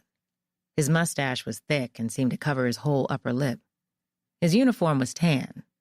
He had to be in his mid-50s and appeared to be in decent shape for his age. I studied his sheriff's badge, surprised by the name. How's it going? He asked. I'm great, I replied, forcing a smile. Is there a problem, sir? In fact, there is. He slid his eyes to my back seat. Okay, what's that? Your third brake light, he said. The strip on the trunk, I think the bulb is out. Is it? Indeed. Wanted to let you know in case that was important to you. Also, may help someone traveling behind you at night and all. Oh. I relaxed a bit, loosening my grip on the steering wheel. Well, thanks for that. I'll have it looked at. He said nothing in response. Instead, he looked through the window of my back seat again. This time I frowned. What was he looking for? Is that all? I asked. He turned his attention to me. I couldn't see his eyes behind the dark lenses of his sunglasses. Where are you headed? He asked. Sage Hill, I answered, though I didn't understand how that was any of his business. The sheriff smiled. Ah, heading to my little town, I see. I gave a nervous laugh. His town? Right. Of course it was. I noticed my hands were shaking and tried to control them. Guess so. The sheriff noticed my hands, too, studying them a moment before looking at me behind those dark lenses. What's the matter? You nervous? He asked. I blinked, then swallowed. A little, I admitted. Well, don't be nervous now. The only reason you would need to be is if you're guilty of something, right? He chuckled. I forced a laugh, despite my rapidly beating heart. Anyway, my nephew's a pretty good mechanic if you're looking for someone local. Can give you his number if you want it, he offered. Oh, that's okay. I waved a hand. I won't be here long. He pressed his lips and nodded. Suit yourself. Well, you have a good one. And lose the nerves. Sage Hill is a beautiful place. He gave the top of my car a rapid knock. Drive safely. I will. Thank you, sir. When he walked away, I rolled my window up and started the engine again. I watched him open the door of his truck before putting my signal on and veering onto the road. I glanced at the rearview mirror again. He was watching me go as he spoke into the walkie-talkie on his shoulder. The stop wasn't horrifying, but something about it unnerved me. I couldn't put my finger on what it was exactly. It took another 5 minutes for the nerves to melt away, and for me to realize what it was about the stop that bugged me. The name on his badge was Reed. Like Alex Reed. Chapter 13. When I felt Sheriff Reed was far behind, I cracked the windows to let some air in. It was a bit of a chill now, a comforting one that screamed autumn. Fall was my favorite season. It meant getting to wear sweaters and hoodies, cozy up in blankets, sit around bonfires with wine and snacks, taking strolls through the park and enjoying the foliage. The breeze cooled my mind a bit, but it didn't keep the questions from coming at me fast and furiously. Why did that sheriff stop me for a measly LED light? Why did it matter? And most importantly, was he related to Alex Reed? I brushed the questions aside as I turned on another single-lane road and drove about 3 more miles. Before I knew it, the wheels of my car were traveling up a steep, rocky pathway. The tires dipped and bobbed as clusters of colorful trees surrounded me. Then I saw it. According to the description, the cottage was named Twilight Oaks. Seeing it in person, I understood why. Twilight Oaks may have been swallowed in the trees, but from the middle of the pathway, if you looked up at just the right angle, you saw so much of the sky beyond the mountains of lush treetops. Above those mountains were an accumulation of thick clouds swirling with the remnants of a lavender and orange sunset. Wisps of blue lingered in the sky, painting a beautiful canvas that only God's hand could create. The view was breathtaking. I could see why Eve booked here. She lived for aesthetics, and this view would have made any influencer happy. Along the way, I noticed a house painted blue to my left.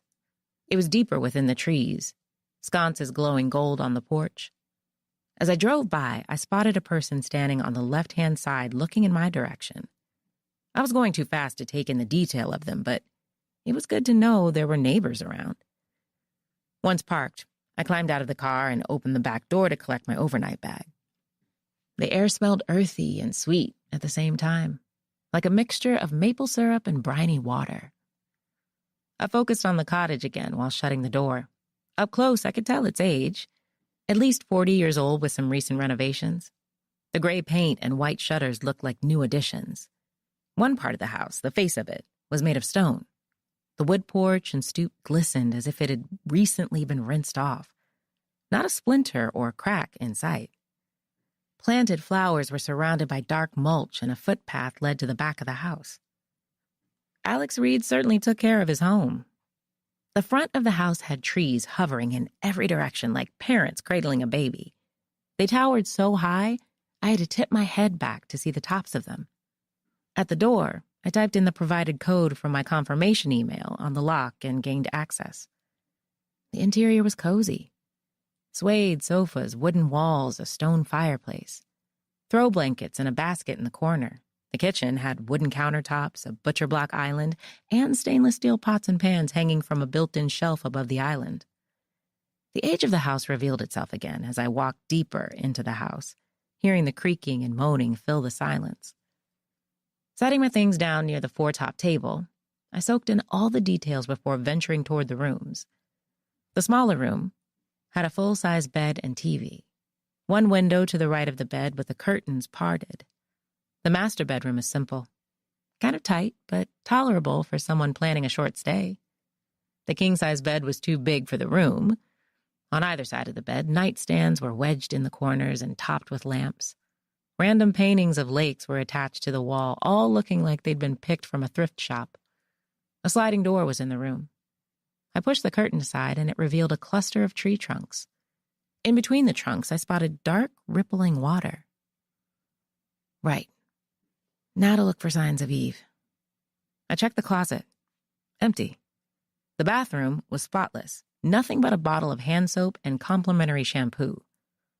Nothing under the bed. I slid the sliding door open and popped my head out. There was a single Adirondack chair to the right, facing the trees and distant lake. Leaves were scattered on the cement block. No sign of her. I left the bedroom and returned to the main area, checking the kitchen next. Nothing was in the pantries except salt and a few other condiments. The dishwasher was clear. The fridge had only ketchup and mustard inside. But when I opened the freezer, I paused. A pint of ice cream was in the door of it. And not just any ice cream. Baskin-Robbins cotton candy ice cream. There was only one person I knew personally who ate that sickeningly sweet ice cream. It was her comfort treat. Her favorite to eat when she'd had a bad day or when her period came on. We had nights where I'd settle for a chocolate pint while she devoured her cotton candy. I'd tease her about how gross it was, and she'd stick her tongue out to show me the melted blue and pink swirl. Eve had definitely been here. That was her ice cream. I grabbed it, quickly opening it. The container was half empty. No freezer burn. Sure, it could have been anyone else's ice cream, but what were the odds someone would have selected that particular flavor? And likely during the same week she was here, no less. I placed it back in the freezer and went to retrieve my phone from my purse. I had to jump on this now. After several failed attempts, my text message finally went through as a green bubble to Nico. Eve Castillo journal entry. I met someone a few nights ago. I went to Miami with Pam and we sunbathed and took pics for our Instas.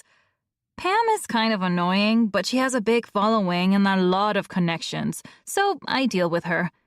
I feel bad saying that because she is very sweet, but she talks so damn loud and is so theatrical. It just totally blows my mind. Anyway, this guy kept looking at me when we were at the pool. He had a cabana boy drop drinks off for us. Pam said he was looking at me the most. She said it loud enough for him to hear. Like I said, annoying. At first, I ignored the guy. He was cute, but really not my type. I can't lie and say I didn't like the attention, though. After dealing with Lincoln, it was nice to know I was still desired, still wanted, still I-fuckable. Men always looked at me. It wasn't new, but lately it seemed to be happening less often. Or maybe I didn't care enough to notice. The way this guy eyed me, it was as if he practically owned me already. Like he knew he would have me no matter what it took. For some reason, I liked that. His assuredness, his confidence. He asked me to meet him at a club, and we really hit it off. We took ecstasy. I danced with him all night long, took shots, fucked him in his hotel room, then fucked him again in the shower. The night was a beautiful whirlwind. No, it was magical. We've been texting every day since I left. He FaceTimes me when he's free. He's so fucking amazing. Like, I literally can't get him out of my head. He's patient, smart, sexy, and makes really good money. But I don't want to jinx it. The good thing is, he's 10 times better than Lincoln. But I wonder sometimes what Lincoln is up to. I wonder if he misses me as much as I miss him, if he regrets letting me slip away. Anyway, we'll see how things go with the new guy. If it feels right, maybe his name will be worthy enough for me to write it down. Chapter 14. While I waited for Nico to respond to my text, I carried my phone with me to the sliding glass doors near the kitchen and walked outside. A massive body of water was ahead, revealing Aquila Lake. On the other side were copious lines of pine trees. By nightfall, they'd blend in with the night. Another house was on the opposite side of the lake. It had many windows and was painted white. Their lights were on, and a boat was docked in front of it. 2 people milled about but were practically specks in the distance. I stepped further out, the bottoms of my boots sinking into the plush grass. Just down the hill, a set of wooden stairs led to a wide dock overlooking the lake. At the end of the dock, an ivory and black speedboat bobbed on the water. I remembered the mention of it on the cottage's listing. If tenants wanted to use it, they had to reach out to Alex and request it so he could fill it up and then charge a $50 fee. I checked my phone again. My signal was absolute garbage. Yeah, this isn't going to work, I muttered, raising my phone in the air. How the hell did Eve spend time here without a good signal? How had it not driven her crazy? I swung my arm to the right, then the left, before finally seeing a bar appear. Just as it did, a call came in. I broke out in a smile when I saw it was Jason. Then I cursed at myself for allowing my body to react that way. "Hi, Jason," I answered, walking farther down the hill. "Hello, my rose." His voice was smooth, like satin, deep and delicious. It made my insides twist in a delightful way. "Been trying to call you for about an hour now. Everything okay?" "Oh, yeah, everything's fine." I waved a hand. "I'm at this cabin in Sage Hill. The cell service is terrible." "Really? I didn't know you'd be traveling. Didn't you say you had a big article to turn in?" "I do," I sighed. "But I had to deviate a bit." "Oh," he chuckled. "So you just need a getaway then?" "I wish it was a getaway," I said, finding the stairs to the dock. "I'm looking for Eve. I booked this cottage hoping to figure out where she is or what she might be up to, but I waved it off again. I don't know. It's stupid. She's not here. If she doesn't want to answer her phone, then whatever, you know?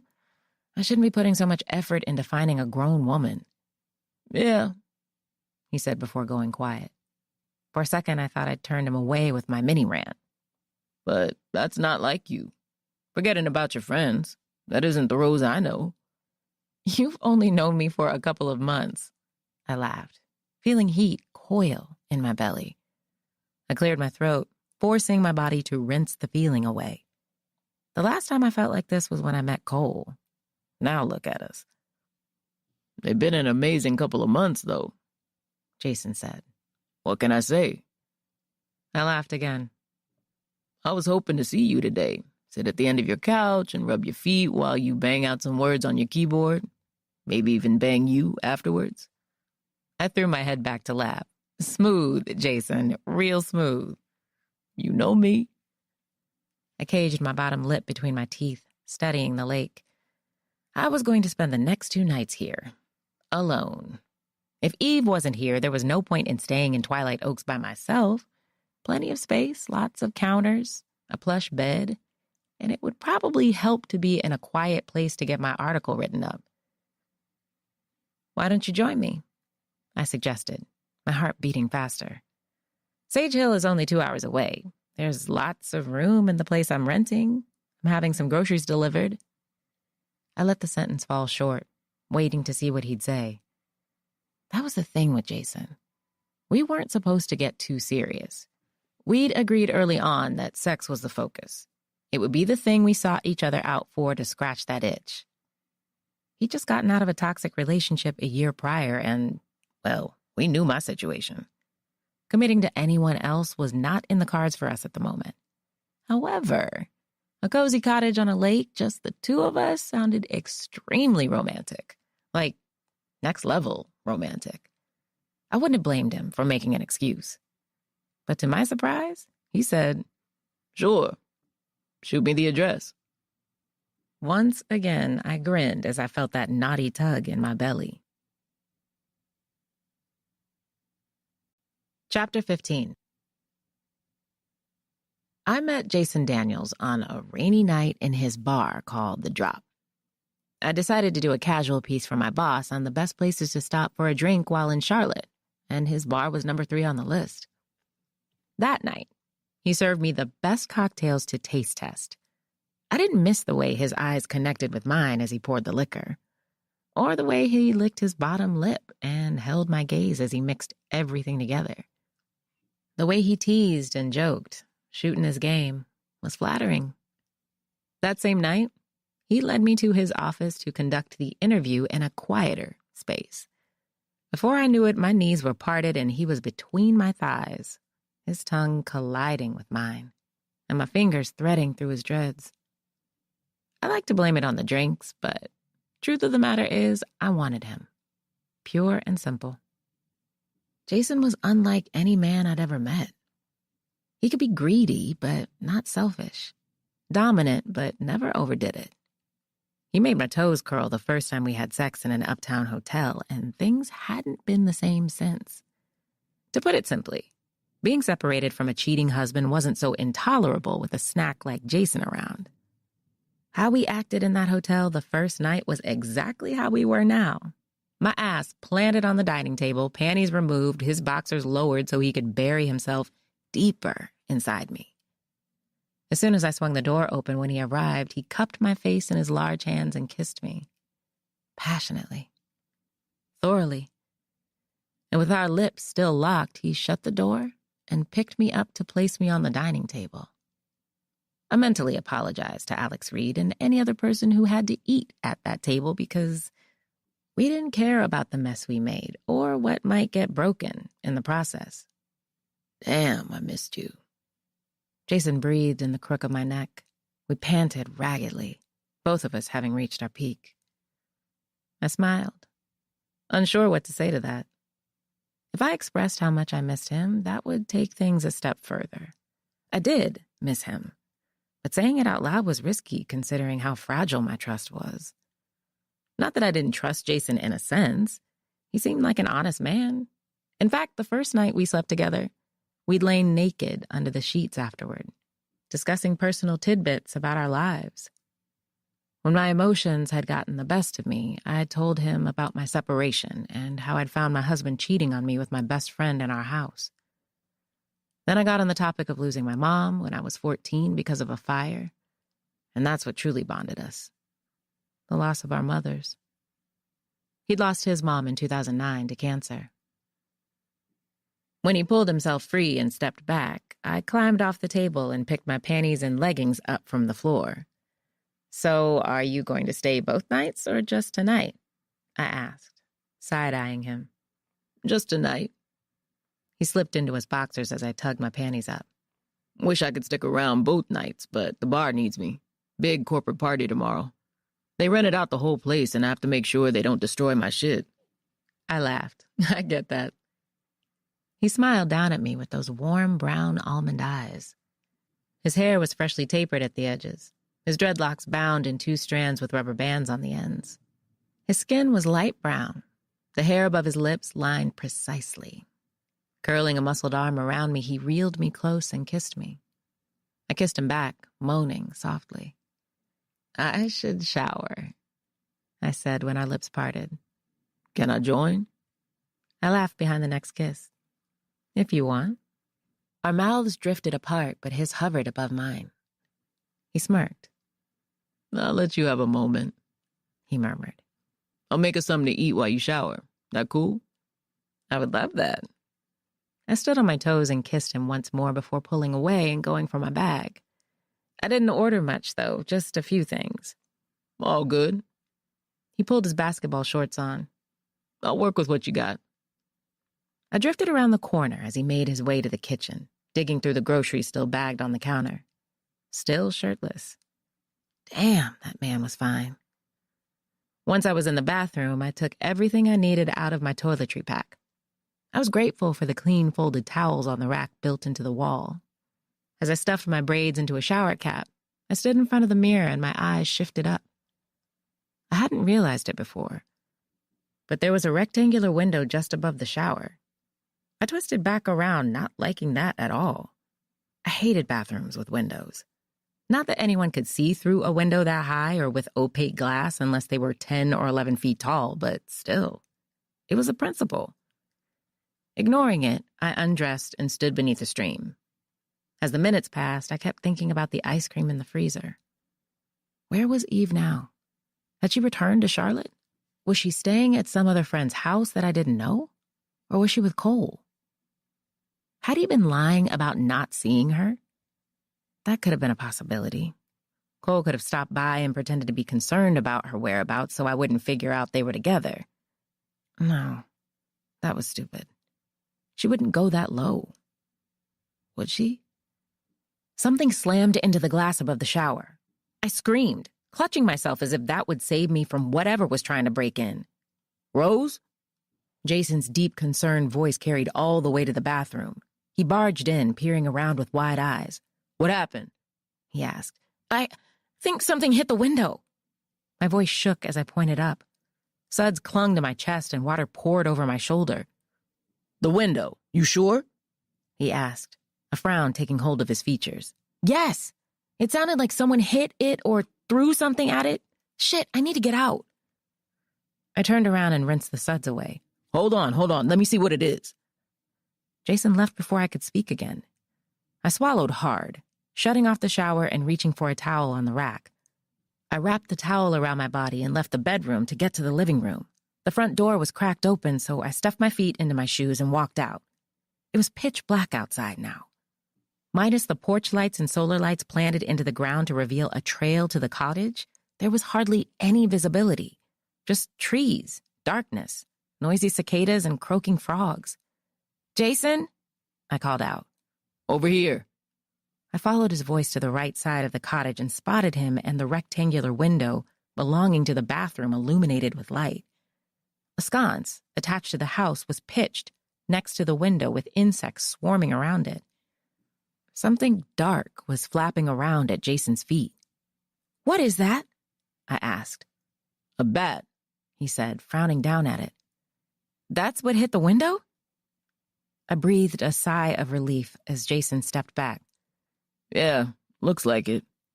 Probably tried going for the moths. Might be injured now. He walked my way, and we both watched the bat thrash around. The left wing appeared a bit crooked. There was no way we could really help it, though. Bats could carry rabies and all sorts of diseases. I'll find something to use so I can move it. Come on. Jason wrapped an arm around my damp shoulders and led me back to the porch. I couldn't help peering over my shoulder at the bat.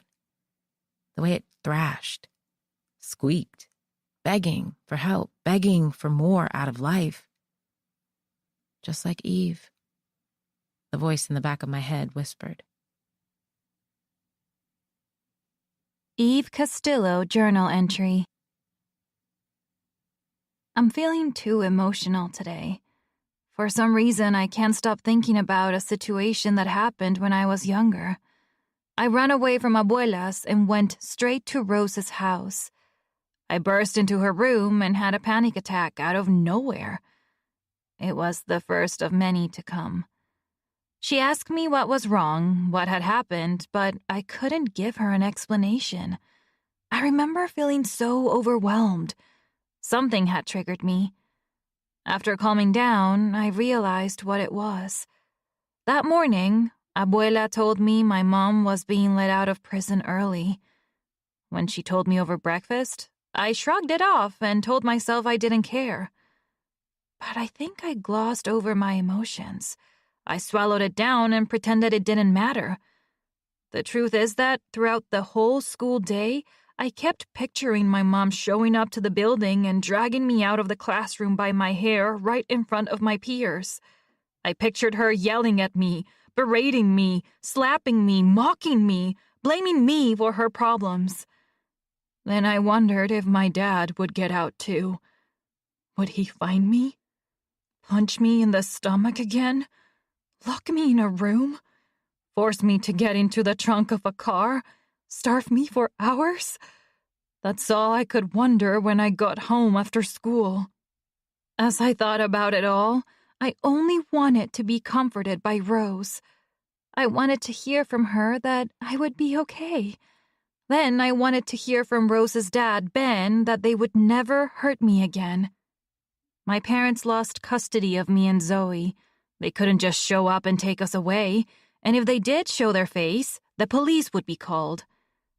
Ben reminded me of that constantly and didn't stop until it was planted deep in my brain like a rooted tree. Rose hugged me tight and cried with me that day. Then she brought me Oreos and cold milk. We talked about it a little more as we dunked the cookies into the cold white liquid. We liked it when the Oreos got just a little soggy on one half but stayed crunchy on the other. We started giggling about this boy named Bradley with braces who was dying for an invitation to Rose's pool party. Both of us had black crumbs and cream in our teeth, and we looked ridiculous as tears of joy left the corners of our eyes. Rose and I had known each other for 3 years then. We had been friends in middle school, but became even closer our freshman year of high school. I ate alone at lunch on the first day. Back then, I was wary of everyone and preferred being alone. Rose sat right next to me and said, "I enjoy eating alone too." I remember looking at her and smiling. She smiled back, then offered me a pack of fruit snacks. Our friendship started out simply. First, there were sporadic dinners at her house that Ben would invite me to, then later laughing together in middle school PE. At the start of high school, we began to trust one another more and began walking together in the hallways, meeting at our lockers and sitting together at lunch every day. When I ran to Rose's house that night, it was the first time I'd been truly vulnerable with her. I knew before that I loved having her as a friend, but that night, she became my best friend forever. I also knew that I would do anything for her, and she'd do anything for me. Friends like her don't come around often. But friends like me are a dime a dozen. I'm cheap, selfish, hard to deal with. I don't deserve her. I never have. Chapter 16. I couldn't sleep. Jason lay right next to me on the bed, one arm draped over my torso, his soft breath skating down my arm. We just had BLT wraps and fries along with some wine. I pointed the ice cream out to him and told him it was Eve's favorite. So she was here, he said. Yes, she was, I answered back. The question was, where was she now? I gently peeled Jason's arm away and grabbed my phone from the nightstand before leaving the bedroom. I turned on one of the lights in the living room and went for my laptop. I couldn't help looking out the patio doors in the back along the way. The moon was shining on the lake, revealing gentle ripples bathed in silvery white light. After logging in, I went to my emails, refreshing constantly until the stupid Wi-Fi cooperated. There was a new email from Nico. Shouldn't be sending this via email, but my text to you keeps failing. Details on Costello attached. I clicked the doc. Of course it took forever to download. When 2 minutes passed and the thing still hadn't finished, I got up and went to the kitchen to pour a glass of wine. Walking back to the table, I took a careful sip and allowed the flavors to marinate on my tongue. The file was almost done downloading. I tilted my gaze and looked toward the fireplace. The brick and wood design was gorgeous, and I could tell the mantel was a recent addition. There was no TV in this place at all. Probably the best for someone who wants to escape the real world. My eyes lowered, and I paused on my next sip of wine when I noticed something sparkling in the fireplace. I set my glass down, making my way across the room to grab a poker. I pushed some of the ashes out of the way. When the object became clearer, my chest tightened. It was a necklace, silver, with a teardrop-shaped sapphire pendant. The chain was charred and the sapphire was damaged. Please, no, I whispered. I picked it up and raised it in the air with shaking hands. A name was etched on the back of it, one I was hoping not to see. Eve. Oh, shit. Eve never took this necklace off. Ever. Not even when she showered. She'd never have left it here either. It was a gift from her abuela, the only relative she and Zoe had who actually showed them love and kindness. She'd never leave something this cherished and valuable behind. For years, Eve and Zoe had lived with their grandmother, even as she grew ill. Their parents were no longer around, and she was the only real family they had left. My throat thickened as I clutched the necklace in my palm. This couldn't be. How was this here? Who tried to burn it? I rushed for my phone, trying Eve's cell again. Just as it had the 4 or 5 times prior, my call went directly to voicemail. My legs felt liquid as I sat down in front of my laptop again. The download for my document had finally finished. I gave it a click. I'd asked Nico to figure out the last time Eve had made a phone call. It was on September 5th at 6:24 p.m. That had to be the night before she checked out of the cottage. Zoe said she tried calling Eve several times that night. I didn't start calling until the 6th. According to the location provided, she was still in Sage Hill at the time. So why the hell didn't she answer her phone? Chapter 17. The curtains draped in front of the sliding doors in the bedroom were sheer. All the lights were off inside and out of the cottage. However, the moon was bold, bright, and beaming right down on it. I'd finally crawled back into bed after reading the document. The wine had soothed me just enough to yearn for sleep. I flipped onto my side, eyelids heavy, and that's when I saw it. A shadow passing right by the door. 1 minute it was there, and the next it was gone. I lay there a moment, blinking, slowly, waiting to see if it would appear again. A deer? I thought. But deer didn't walk on 2 feet. Are you sure you can't stay? I asked, faking a pout as Jason slung the strap of his backpack over his shoulder. You know I would if they didn't need me, my rose. He stood in front of me with a warm smile. I loved it when he called me that. I know, I'm messing with you. I should do some digging anyway. Yeah, about that, He said, his smile slowly slipping away. Be careful, all right? You don't know how people are around here. I told Jason about the necklace when we woke up. I didn't mention anything about the shadow, though. I still wasn't sure if it had been a figment of my imagination or not. That's why I carry, I said, shrugging. It's fine. I do this kind of stuff for a living. I know how to tread carefully. He studied me closely, looking deep into my eyes. Worried. That's what he was. I could tell it took everything in him not to voice his concern. Instead, he gripped my chin and lowered his mouth to place a deep kiss on my lips. That kiss did something to me. It stirred me up, stole the breath from my lungs, and made mini roses do somersaults in my belly. After one last kiss, I walked him to his car and watched as he climbed inside. When he backed away, he waved before turning the steering wheel and driving down the main path. When I no longer could see his car, I drank in my surroundings again.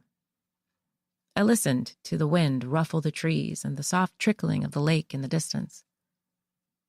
To my right, I heard something snap, like a twig breaking. My heart sped up a notch. Snap. There it was again. My body went rigid as I looked toward the noise. I waited, holding my breath. A bunny scurried from a bush, pouncing along the gravelly trail.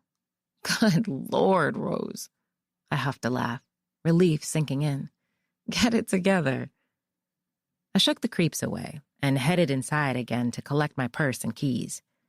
According to Nico, Eve's phone had also been connected to the Wi-Fi in a diner called Flipstack. I didn't know how he discovered that, but with how much he knew about technology, it didn't surprise me. I locked the door and went to my car, backing out just enough so I could turn the wheel and drive down the trail. It was a steep drive, one that had me cautiously using the brakes. When the trees cleared a bit to my right, I spotted the blue house again.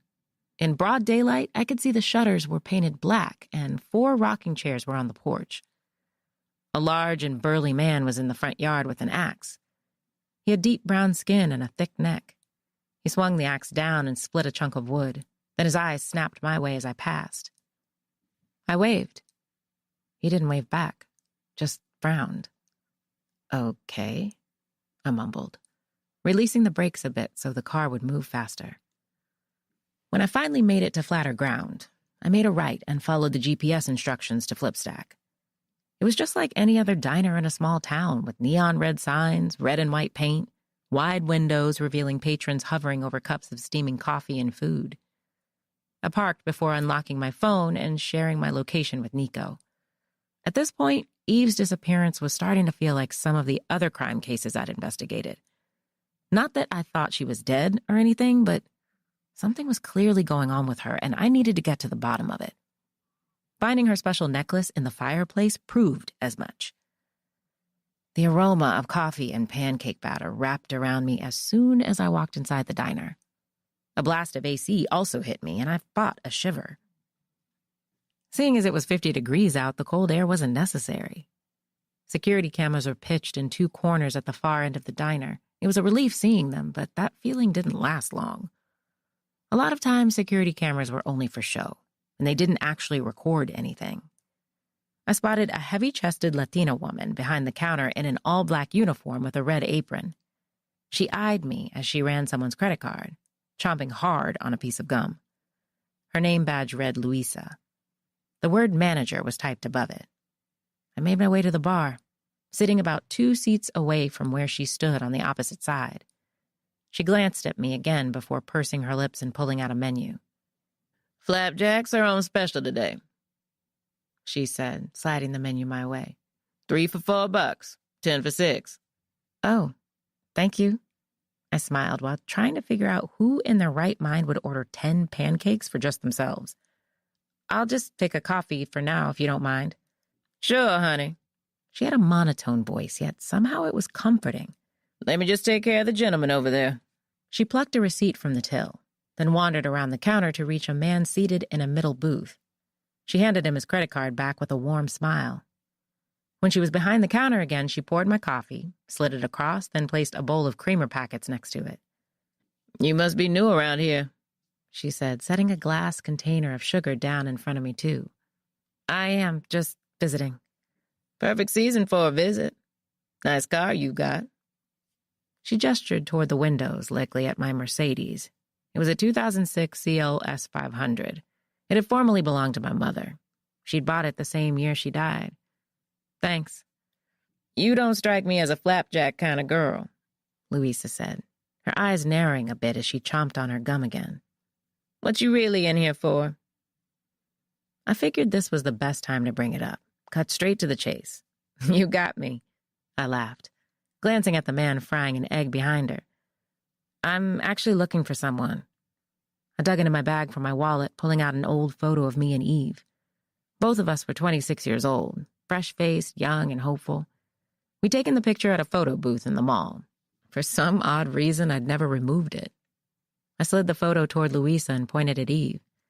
Have you seen her around here? Louisa frowned a bit, studying the image before tilting her gaze to mine. Can't say that I have. Are you sure? It's just, I only asked because she'd mentioned coming here to eat one night. Granted, this was a lie, but a lie helps when you need answers. Oh, that must be why I haven't seen her. I don't work the night shift. She backed away when the man behind her rang a bell. She picked up 2 plates stacked with flapjacks and carried them around the counter to 2 truckers in the back. When she returned, busying herself with wiping the menus clean, I looked from her to one of the cameras. Do those work? I peeled one of the creamer packets open, nodding my head at the camera. She gave a bored glance over her shoulder before wiping the menus again. Depends on the day. Do you think I can take a look at the footage you have from 3 nights ago? Louisa planted a hand on her hip. Are you some kind of food reviewer or something? She asked, eyeing me suspiciously. Because if so, we've told y'all a million times that we are a clean restaurant. You can see our health code right there. Whoever put up that review about the roaches was lying. No, I forced a laugh, tossing up a hand.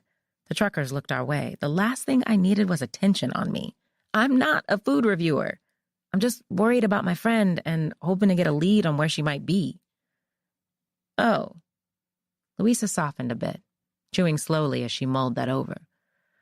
Well, why didn't you just say that to begin with? Beating around the bush won't get you nowhere with me. I don't know, I shrugged. I figured you wouldn't really care. Fair point, she said, about to turn away. Wait. I held up a hand for her to stop, then dug into my purse for my wallet. I plucked out 3 20s and slid them across the counter. I'll pay you if you give me a chance to look at that footage. I internally cursed, always the one paying for Eve's fuck-ups. She stared at the money, then raised a brow. Drawing in a breath, I pulled 1 more 20 out. This time she reached for the money with a smirk. Fine, but I'm not all that good with the cameras and stuff. Freddie can help. He's in the back. Come on. Chapter 18. Freddie was an oily-haired 20-something who was now sitting in front of a desktop. Acne had not been kind to his face, and there were thick lines of dirt underneath his fingernails. What date are you looking for? Freddie asked me. Can you go back to September 5th? Freddie let out a long breath. It was clearly an inconvenience to his day. He'd been lying on a couch in the break room playing a Nintendo Switch when Louisa and I walked in. All right, this is the 5th, he said, boredom lacing his voice. Great. Can you fast forward to about 6 that night? Freddie tapped on a button on the keyboard, sending off a loud clack. Then he clicked the mouse. Right there. I pointed at the screen, and he gave the keyboard a clack again. Go back a bit. Clack. Right there, I murmured. He paused the video, revealing a still of Eve entering the diner in a brown hoodie, leggings, and Uggs. Her hair was pulled into a loose bun, her face pale, hands tucked into the hoodie pocket. She looked exhausted. She stopped at a table where someone was already sitting. This person had a hood on, their back to the camera in the diner entrance. Who is that? Is there an angle where I can see the person sitting with that woman? I asked Freddie as I pointed at Eve. Clack, click. Freddie switched to another angle of the diner. Went back to September 5th and stopped the time at 6:04 p.m., just like the previous still. He paused it, but even from this angle, I couldn't see the person's face. They had their head down, hood pulled low, only the bill of a hat poking out, completely aware of the cameras. Eve sat with this person for no longer than 6 minutes. Throughout the entire 6 minutes, she appeared visibly upset, slapping her hands on the table, throwing them in the air with exasperation before finally hopping out of the booth, flipping the person off and leaving the restaurant. I tried following her to see which direction she might have gone outside of the building, but had no luck. "Are there cameras outside the diner?" I asked. "Only in the back," Freddie said. "The rest are CCTV and I don't control those." Right. I gave the screen one more look. The person sat at the booth in their hood, watching Eve go. They sat for 3 minutes before finally standing up, pulling the hat lower with leather-gloved hands and exiting the diner too. "That's creepy as shit," Freddie chortled. Yeah, it was creepy. Not only because I had no idea who this person was, but because whoever it was, they'd clearly done something to Eve. Judging by the build, this was a man. Unless there was some buff, broad-shouldered woman wandering around that I wasn't aware of. "Thank you for your help, Freddie. Have fun playing with your Switch." "It is fun, actually," Freddie retorted. I left the back room with more questions than I'd gone in with. On my way out the diner, I checked my phone, and my signal was 10 times better here than at the cottage. I searched for Nico's name again, but bumped into someone along the way. A large pair of hands caught me before I could stumble. Gasping, I looked up at the familiar older man with ivory skin, a graying mustache, and large cowboy hat atop his head. He wore the same sheriff's badge I saw yesterday, but he didn't have the aviator sunglasses. "I'm so sorry." I collected myself as Sheriff Reed released me. "Wasn't paying attention." "Nose stuck in your phone," he said, but he didn't smile. It was weird. His eyes were beady and dark, blending in with his irises. I was glad I hadn't seen them when he pulled me over, or I would have been even more unnerved. I didn't like the way he looked at me either, like I was a pest he wanted to squish with his foot.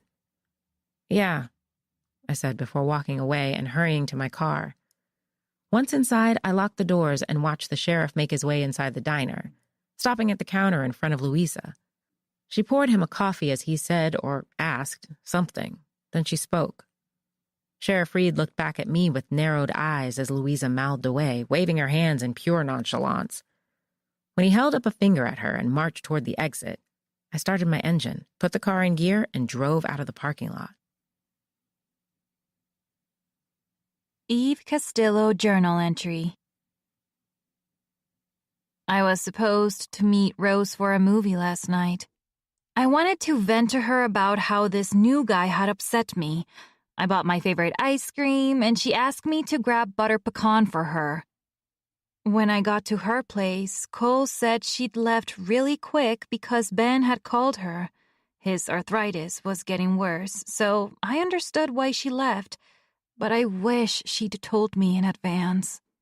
It was just me and Cole. I didn't like it. We'd kissed before. Now we were alone again. It wasn't safe. He could sense that I was about to leave, so he made up some stupid question and asked me for advice on a logo he'd hired someone to design. He had 2 options, and both were ugly, but I told him to go with the blue one.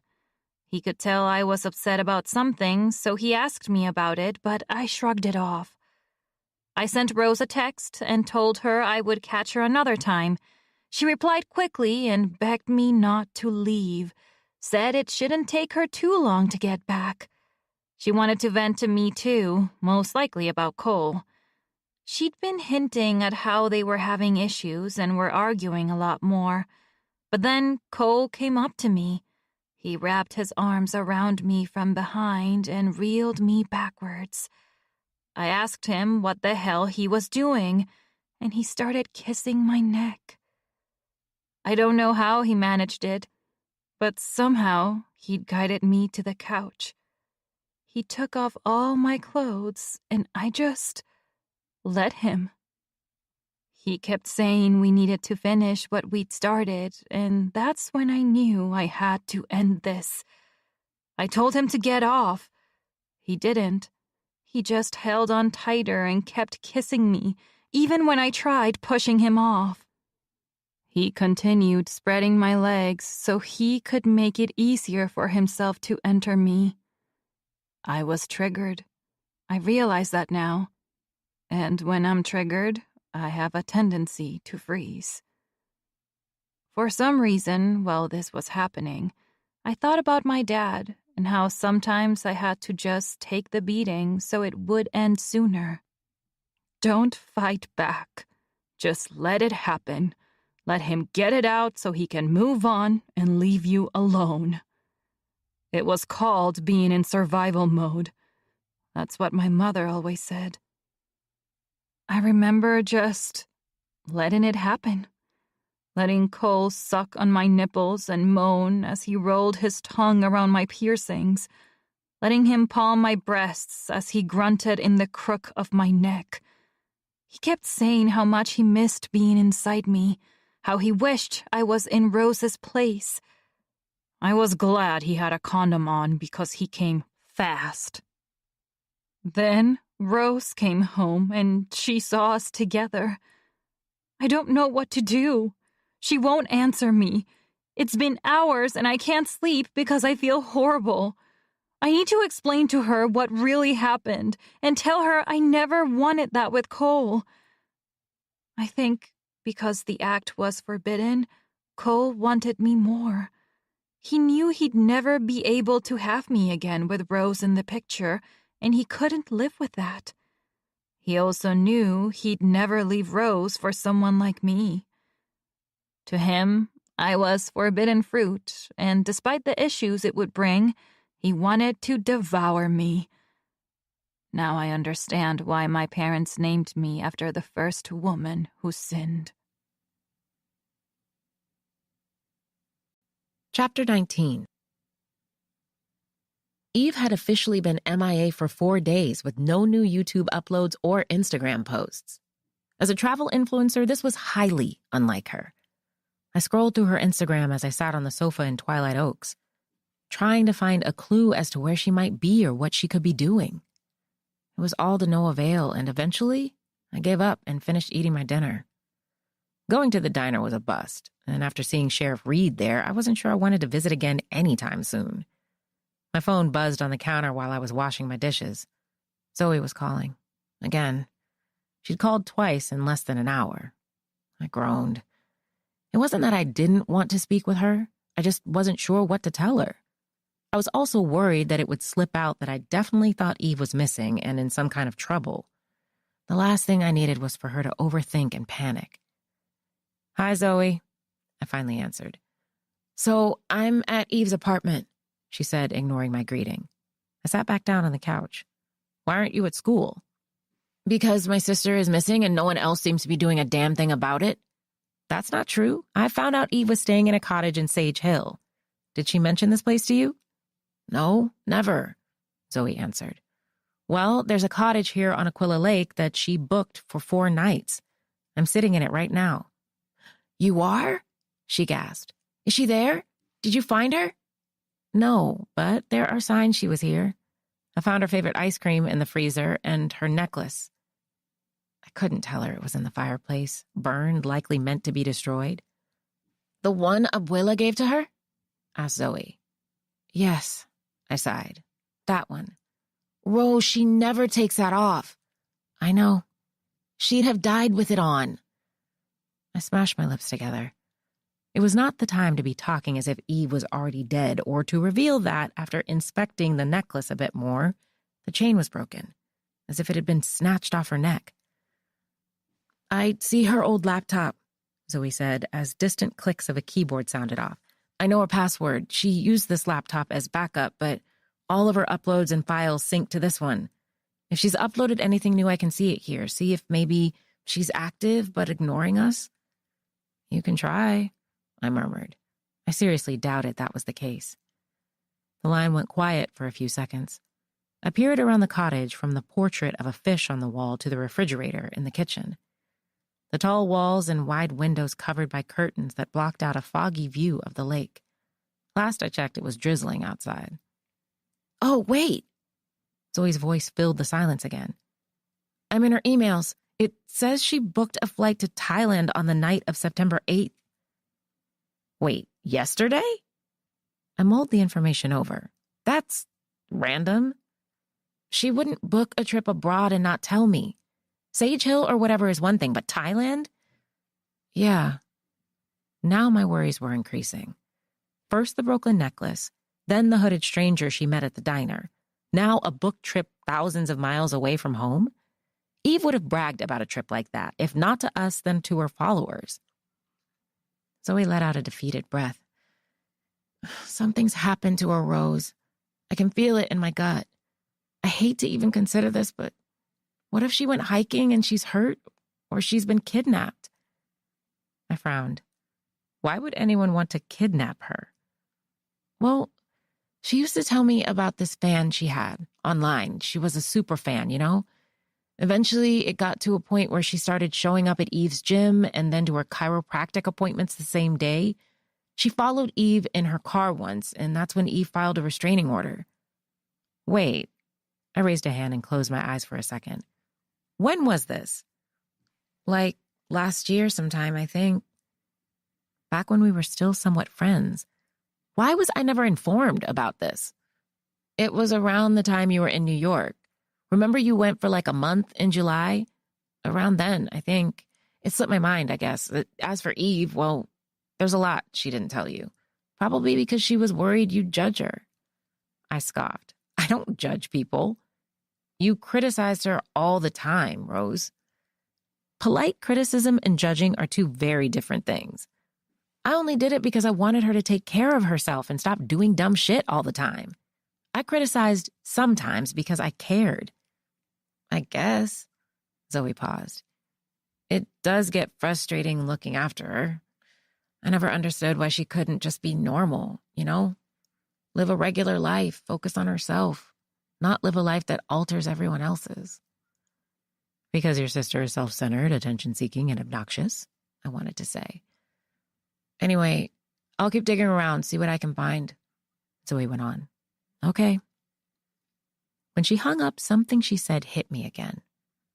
Eve did like to go hiking. Perhaps she'd taken a trail leading to the mountains and was hurt. The problem, though, was that I hated hiking. I grumpily went to my bag, plucking out a pair of leggings and a long-sleeve shirt.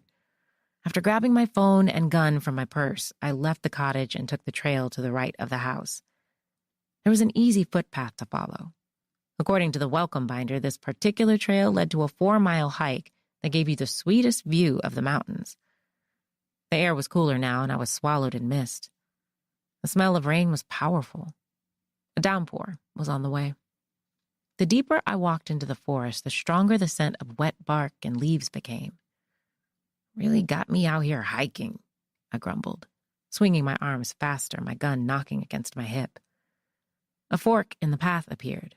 One trail led to the lake. I could see the water in the distance. Another led deeper into the forest. The middle carried on, but there was a bend farther along, like it wrapped around to the other side of Aquila Lake. I decided to check the path leading to the water. Other than the bench built into the ground facing the lake, an old grill full of ash and several geese. Nothing was there. I returned to the path, deciding to move forward and take the trail that wrapped around the lake. Thunder rumbled in the sky now. Leaves rustled and tree branches groaned from the light breeze. I swung my gaze to the right, focusing on the empty spaces between the tree trunks. It was so quiet out here. Not even the birds tweeted. Maybe they were hiding from the oncoming storm.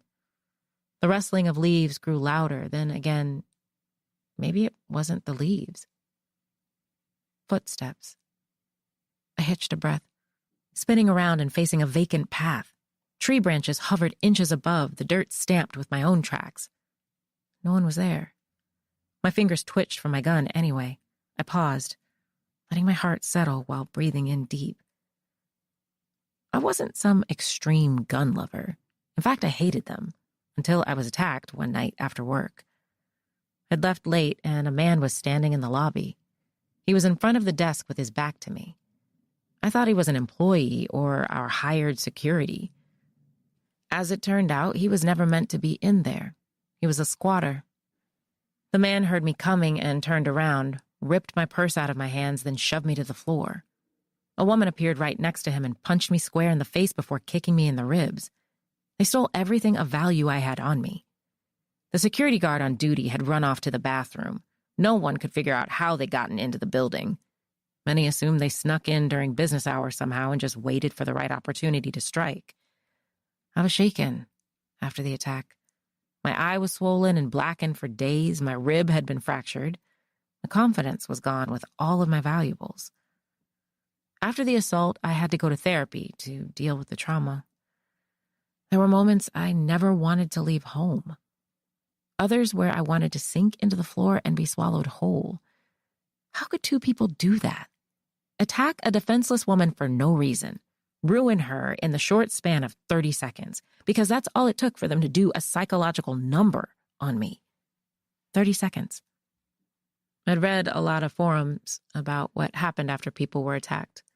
Women raped or assaulted, or others almost being kidnapped. This led me down a rabbit hole where I found a community of victims who swore that taking defense classes and buying a gun made them feel more secure. So, that's what I did.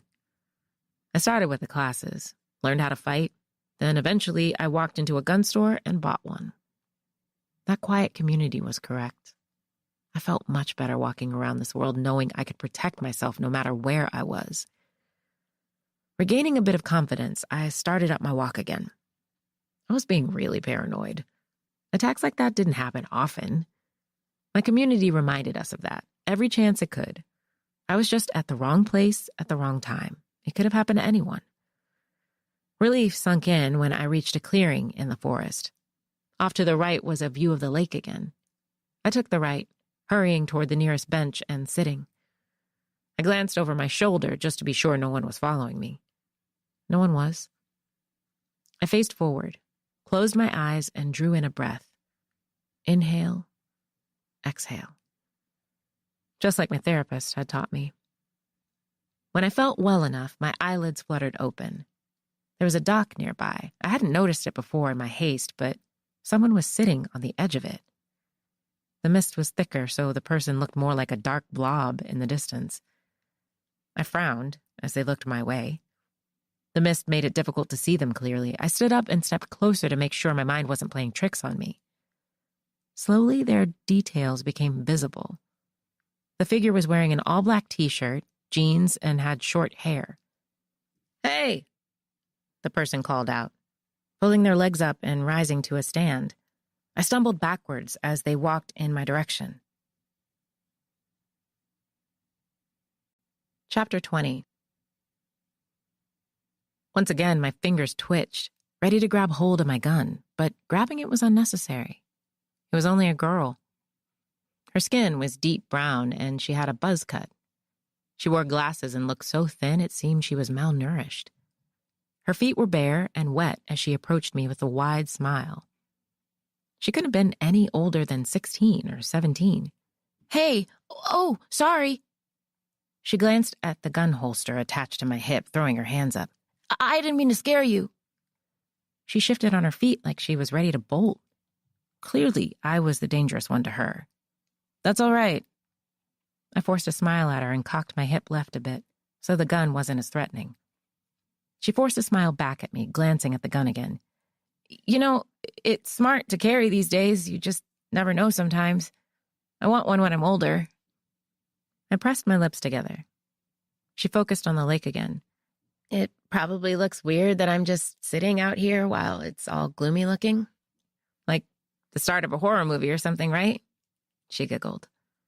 "No, that's your business," I laughed. "It's none of mine."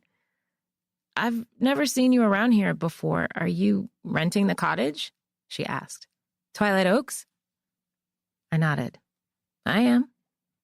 "So you're Rose, then?" I hesitated, and it took everything in me not to frown. "How do you know that?" "I saw your name in the confirmation emails. Nothing weird or anything." She threw her hands in the air, feigning innocence. "I live with Alex. He's the one who rents the place out. We stay in the blue house along the main path." Oh, okay. I lowered my guard. So Alex Reed lived in that house. Interesting. That makes sense. What are you doing all the way over here? I don't know. Just wanted to take a walk. Needed some air. Things have been weird at home. When it gets like that, I like putting my feet in the water and pretending I'm on vacation or something. She gave me an uneasy smile. I sensed that wasn't all she wanted to say. I waited to see if she'd provide more. She twisted her fingers in front of her, chewing on her bottom lip instead, like she knew better than to keep talking. I understand. I paused. I have a question for you. Hopefully you can help me out. Sure. Did you happen to run into the person who rented the cottage before me, by any chance? Oh, She avoided my eyes and stared at the grass. I don't think so. It was obvious she was lying. It's just... I lifted my phone and swiped to unlock it. I scrolled through my photos until I found the most recent image of me and Eve. This is my friend, Eve. She was staying here for a few days. The girl stared at the picture for a lengthy amount of time. Her face seemed to go pale. After 10 more seconds, I wasn't sure if she'd gotten lost in thought or what. Finally, her eyes swooped up to mine and she shook her head. I don't remember seeing her. Okay. I pulled my phone away with a defeated sigh. I do remember seeing her name when she booked, though. She tossed in. I help Alex clean the cottage sometimes and with the background work. That's very kind of you. Thanks. Anyway, I should get back. They don't like me being gone for too long, especially on days when I have an appointment. Appointment? I repeated. Oh, yes. I had leukemia.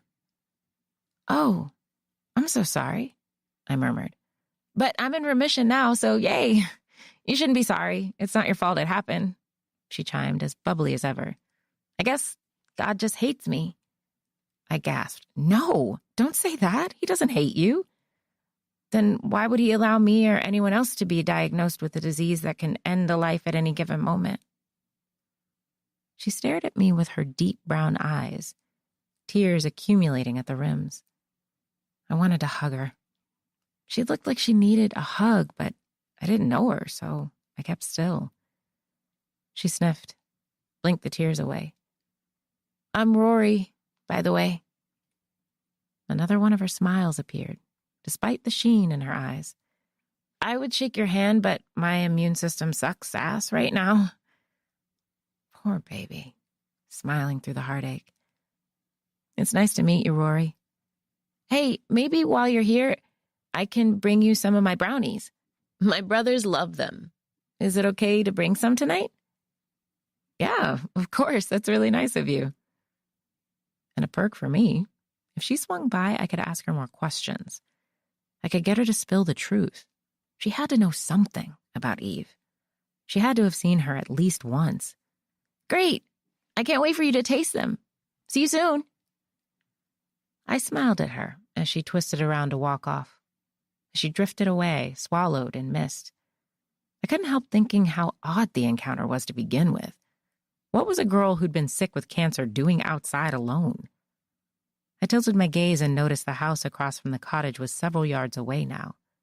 It was stark white with black trimmings. Massive windows took over the backside of the home, likely giving the owners a crystal clear view of the lake. I hadn't realized it before, but there was another house on this side of Lake Aquila, too.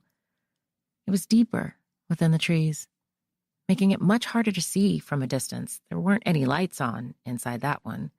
It seemed so small compared to the white one. Someone walked along the dock in front of the white house to reach a boat. I made my way in their direction and didn't slow down until I found a set of stairs that led to the wooden platform. Leaves were scattered around, the wood slick and wet. It smelled like salt and fish.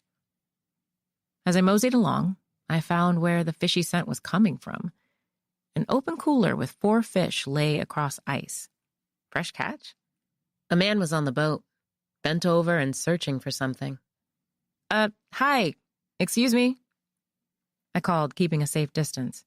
The man jerked backwards, but ended up slamming his head into the seat above. Ow! Damn it! he yelled, wrenching himself out and clutching the back of his head. Oh, yikes, I cried, pressing a hand in my mouth.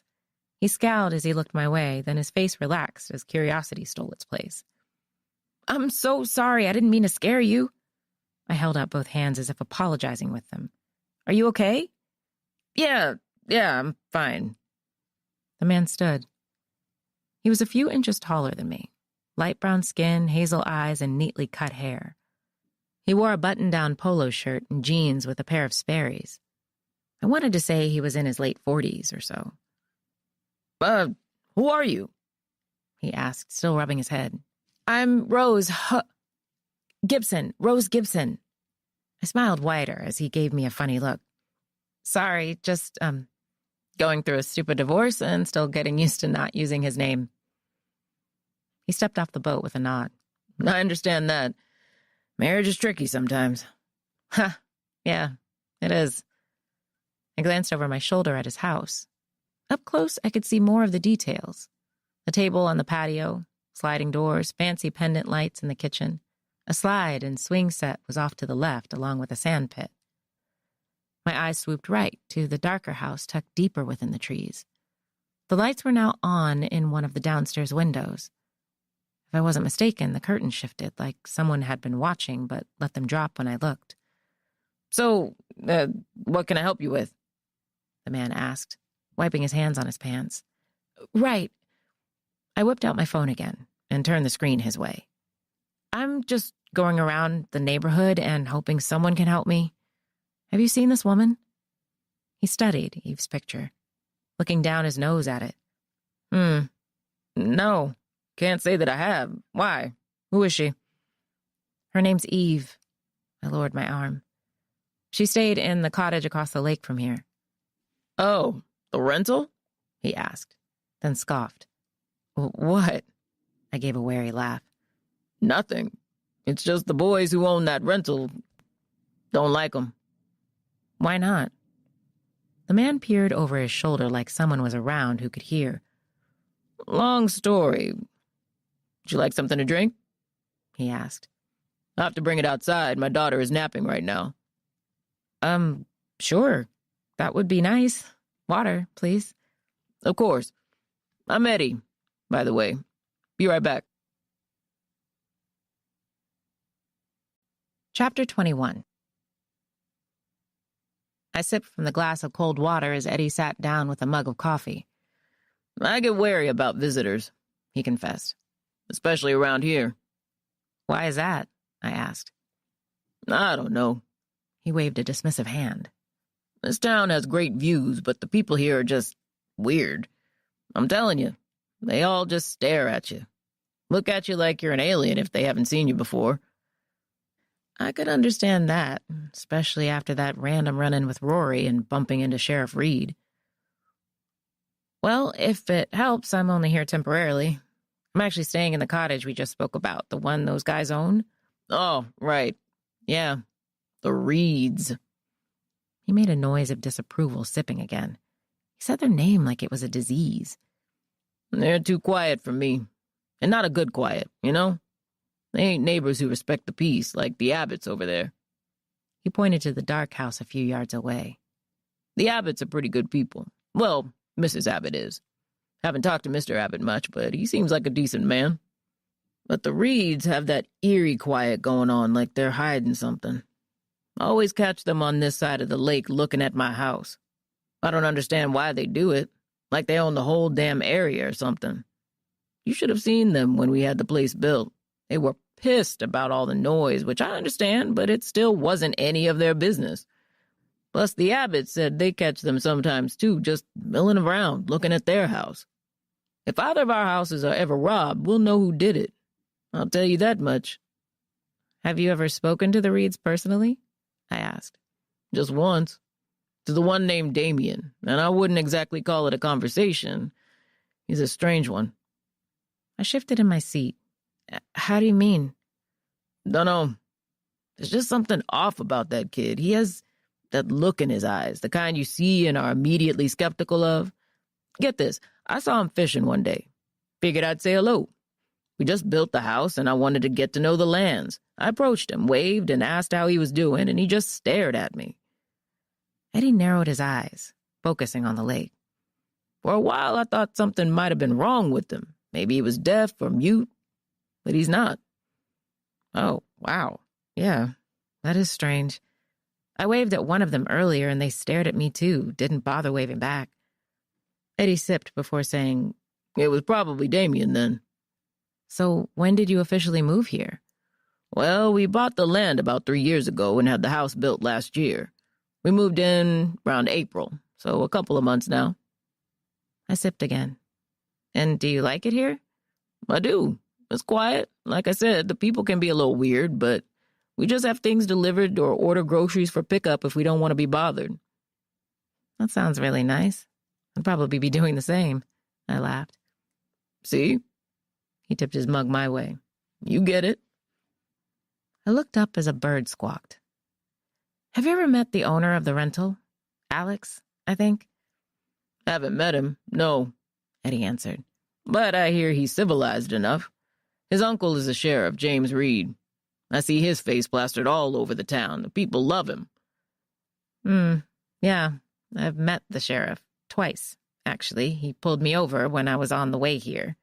Seriously? Eddie scoffed. My wife got pulled over by him about a month ago. He claimed she was speeding, but she swears up and down she wasn't. I can imagine the cops here are extremely bored. Oh, yeah, no doubt about that. He took a brief pause, then switched gears. So what's all this about your friend? Well, she booked Alex's cottage a few days ago, but I haven't heard from her since she checked out. When I call, her phone goes straight to voicemail. I figured I'd come to Sage Hill and check things out, but I haven't had much luck. Damn, I'm sorry to hear that. Did you ask them if they'd seen her?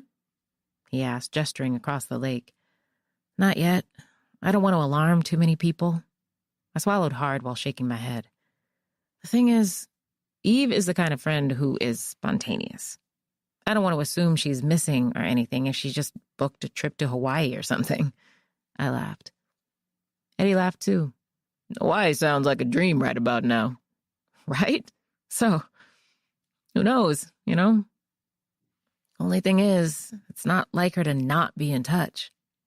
His brows dipped. No? Not at all. Well, I'll tell you what. Eddie placed his coffee down on the nearest surface and leaned back, folding his arms. I wouldn't put anything past those boys. I'd go and ask them if they've seen her. Wouldn't even beat around the bush. Daddy? A small voice came from the left, and I craned my neck to see a little girl standing on the dock with a pink dress on. Her coily dark hair was unruly and her feet bare. She had beautiful beige skin and eyes just like her father's. Couldn't have been any older than 4. Oh, baby girl. Eddie stood and walked off the boat to scoop her up. I've told you about coming down here all by yourself. Sorry, she said in a soft voice. That's all right. He bounced her on his hip. How was your nap? Good. The little girl laughed. I took that as my sign to get up and stop interrupting this man's day. What's her name? I asked, joining them on the dock. Go on, baby, tell her your name, Eddie encouraged. Emily? She replied bashfully, placing her head on her dad's shoulder. It's so nice to meet you, Emily, I cooed. Well, I'm going to get going. Thank you for the water and for taking time to speak with me, Eddie. I really appreciate it. Of course, no problem. I'm thirsty, Daddy. Eddie smiled at Emily and gave me an apologetic look. I'm sorry I couldn't be much help, but I hope you figure things out. If you need anything else, I'm only a knock away. Thank you. I'll keep that in mind. I walked away as Eddie started asking Emily if she was hungry, too. I thought about going back to the cottage, but I gave another glance at the house in the trees. The Abbotts.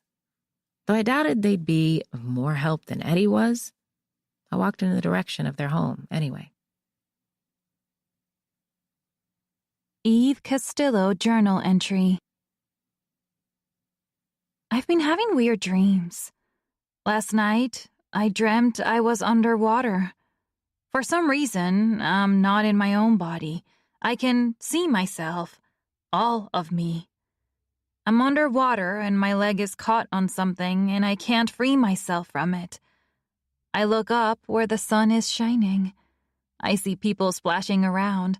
I hear them having so much fun. Someone leans over a platform and looks right at me, pointing. I open my mouth and bubbles come out as I try to call for help.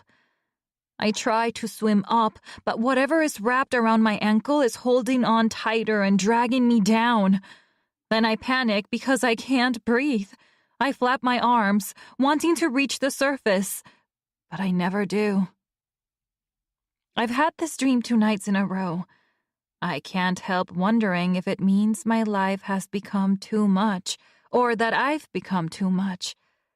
I ask myself if it's because I feel like I'm drowning now. Could this mean that when people see me struggling, they don't care enough to save me? I don't blame them. I can't even save myself. Chapter 22.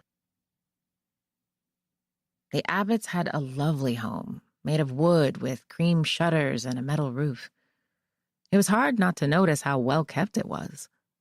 Their house appeared nearly as old as Twilight Oaks, and it, too, seemed to have gone through a few renovations over the years. A maroon Buick was parked in the driveway to my left. Another car was beside it, concealed with a gray covering. I took the rocky footpath that led to their front door. The stairs of the porch creaked with my weight. Wind chimes let off a gentle tinkle as I gave the wide porch a once-over. 2 wooden rocking chairs, potted flowers, random ceramic figurines that never made any sense to me. Why do people need gnomes, frogs, and angels around the outside of their houses? To each their own, but I just never understood it. I ignored the thought and stepped on their welcome mat, giving the doorbell a ring. There were a few thuds, rapid footsteps, a pause, and then the locks on the door clinked. The door opened halfway to reveal a petite woman with weathered brown skin and gray, shoulder-length curls. She wore a sky-blue dress with tiny black flowers on it and a pair of house slippers with winking eyes. Her hand shook as she pulled the door open a bit wider. "Can I help you?" she asked. Her voice wavered, but was also meek, like she was the shyest person on the planet. "Hi, Mrs. Abbott. I was just at Eddie's house next door. He told me your name. I'm Rose Gibson. I was just wondering if I could ask you a few questions." She glanced past me, blinking her glassy eyes a few times before asking, "What kind of questions?" "I just want to know if you've seen a certain person recently. She was staying in the rental across the lake." She stared at me. I shifted on my feet. "I can show you a picture," I offered, breaking the silence, "of the person I'm looking for." She seemed to hesitate, but then nodded and opened the door a little wider. I pulled out my phone once again to show her the image I'd just shown Eddie. She grabbed her glasses hanging from a string around her neck and placed them on the bridge of her nose. "Oh, yes," she smiled, and her whole face seemed to light up. "I saw her a few days ago. She was a really nice girl." "You did?" My heart raced a bit faster. "Do you know how many days exactly since you've seen her?" "I saw her Thursday morning," she said, nodding. "Thursday, September 5th. I made a mental note that was the day before she stopped answering her phone. I remember because I grocery shop on that day every week. She helped me pick up my groceries when I dropped one of the bags." That sounded like Eve. She could be selfish, but she was also attentive. She cared for others, but had a weird way of showing it sometimes. One thing I knew about Eve was that she respected her elders the same way I did. "Why are you looking for her?" the woman asked, eyes sliding up to mine. "Because I haven't seen her in a few days. I'm going around to gather information so I can figure out where she is." The woman studied me a beat before looking past me again. What was she looking for? "You can come in for a cup of tea. I'll try and answer any questions you have, but we'll have to be quick, okay?" "Of course, yeah. Thank you." I wanted to ask why we had to be so quick, but judging by the way she kept peering past me like she expected trouble, I figured it was best not to. The last thing I wanted was to get mixed up in the crossfire of someone else's drama. The faster this happened, the better. Chapter 23. I saw her when I parked, and I remember wondering why she was on this side of the lake. Selma placed a teacup on a saucer in front of me with unsteady hands. She told me her first name while heating the kettle. Her shakiness wasn't from fear or worry. It came with age, as something she couldn't control. But she was wearing the gear all the young girls wear now, she went on. You know, with the sports bras and leggings that make your behinds look bunched up and bigger. I huffed a laugh. I know exactly what you're talking about. She slid a bottle of honey my way, sugar packets, and a small dish topped with chocolate chip cookies. Why do girls wear things like that? She asked, smiling a bit and revealing dentures. My mother would have flipped in her grave if she'd seen me in something like that at her age. Fashion trends, I guess, I said, shrugging. Anyway, I think your friend Eve was taking a walk that morning. She saw me when I was collecting the groceries from the back seat of my car. One of the paper bags was a little wet at the bottom, and the groceries fell everywhere. Fortunately, it was packaged in box things, not my good fruit from the farmer's market. She cleared her throat before sipping her tea. I drizzled honey into my teacup. Did she seem happy when you first spotted her? I'm not sure. I couldn't really tell from where I was. Up close, she seemed perfectly fine, though. She smiled and helped me pick everything up and carry it into the house. I offered her some water because her cheeks were flushed and she looked a little hot. She thanked me for it. Selma's face changed then. Her brows strung together and her eyes became cloudy as she smoothed down the napkin on the table in front of her. Griffin came home while she was in here. He wasn't very happy. Who is Griffin? I asked. My husband. Oh, why wasn't he happy? He doesn't like having guests over. I'd invited Eddie and his daughter once during Easter. I told Emily I wanted to make an Easter basket for her when we met them and that she should stop by. Griffin came home from work while they were around, and I knew he was upset. Fortunately, Eddie didn't pick up on his bad mood. I haven't invited them over since. Oh. I fidgeted in my chair and looked over my shoulder to the front door. Where is Griffin now?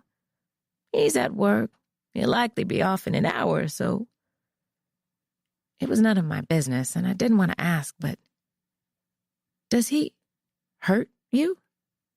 Her eyes expanded as she pressed a shaking hand to her chest. Oh, no, dear, not at all. He's just protective. It sounded like more possessive than protective. I have lapses in memory sometimes, so he worries. He doesn't want people taking advantage of that. I never know when an episode will happen, but I tell him often that I'm a good judge of character. Or I like to think so. Your friend Eve seemed like a nice young woman. But Griffin got one look at her and immediately dismissed her. He told her we'd be having dinner soon and that she needed to go. Did she seem bothered by that? A little. She was more confused, if anything, but she left. That was the only day I saw her. Selma tried to smile, but was battling it with a frown. Is there something else, Mrs. Abbott? The kitchen fell silent as she kept smoothing the napkin out and avoiding my eyes. I leaned forward and placed a hand on top of hers to stop the action. Mrs. Abbott? She tilted her chin, eyes connecting with mine. He called her a whore, she whispered. My heart slowed in rhythm. Your husband? Yes. When she left, he came back to me and told me to never invite a whore in this house again.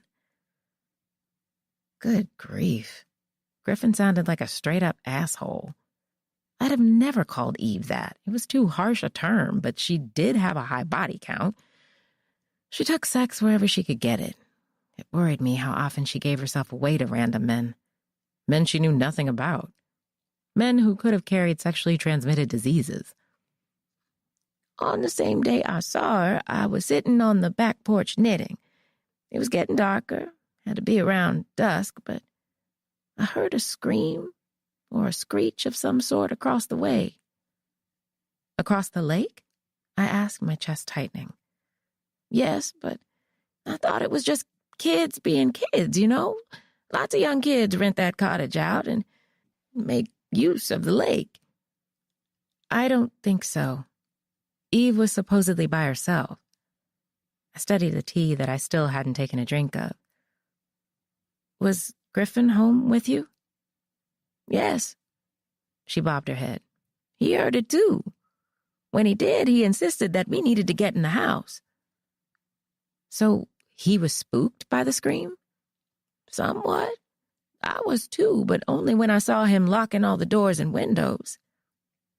Selma's lips pursed as she looked past me and at the door. Again.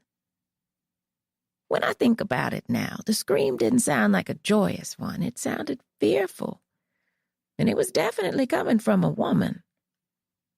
I really hope it wasn't Eve. If that were the case, the Reeds would have heard it too. I needed to ask them about it.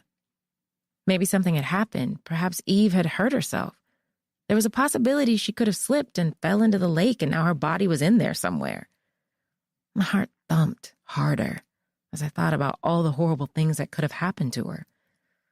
I started to ask something else, but I heard a car door shut in the distance. Selma let out a sharp gasp and stood so quickly she knocked over her teacup. She rushed out of the kitchen to peer out the window in the living room. Oh, no, he's home. She twisted around with wide, panicked eyes. You have to go, dear. I'm so sorry, but you have to go. He can't know you were here. Oh, okay. I stood and pushed my chair in as she took my full teacup and dumped the amber liquid down the drain. Go through the back door, if you will. I'm so sorry. I just don't want him to see you. He has his moods, my Griffin. He's a good man, but he's just... Please, go. Yeah, of course. I unlocked her back door and peeled it open. She gave me a half-hearted smile before placing the teacup on a drying rack and then grabbing a rag to clean her spilled drink. I closed the door behind me and rushed across their back patio, taking the stairs down and rounding the house. There was a window on the right side.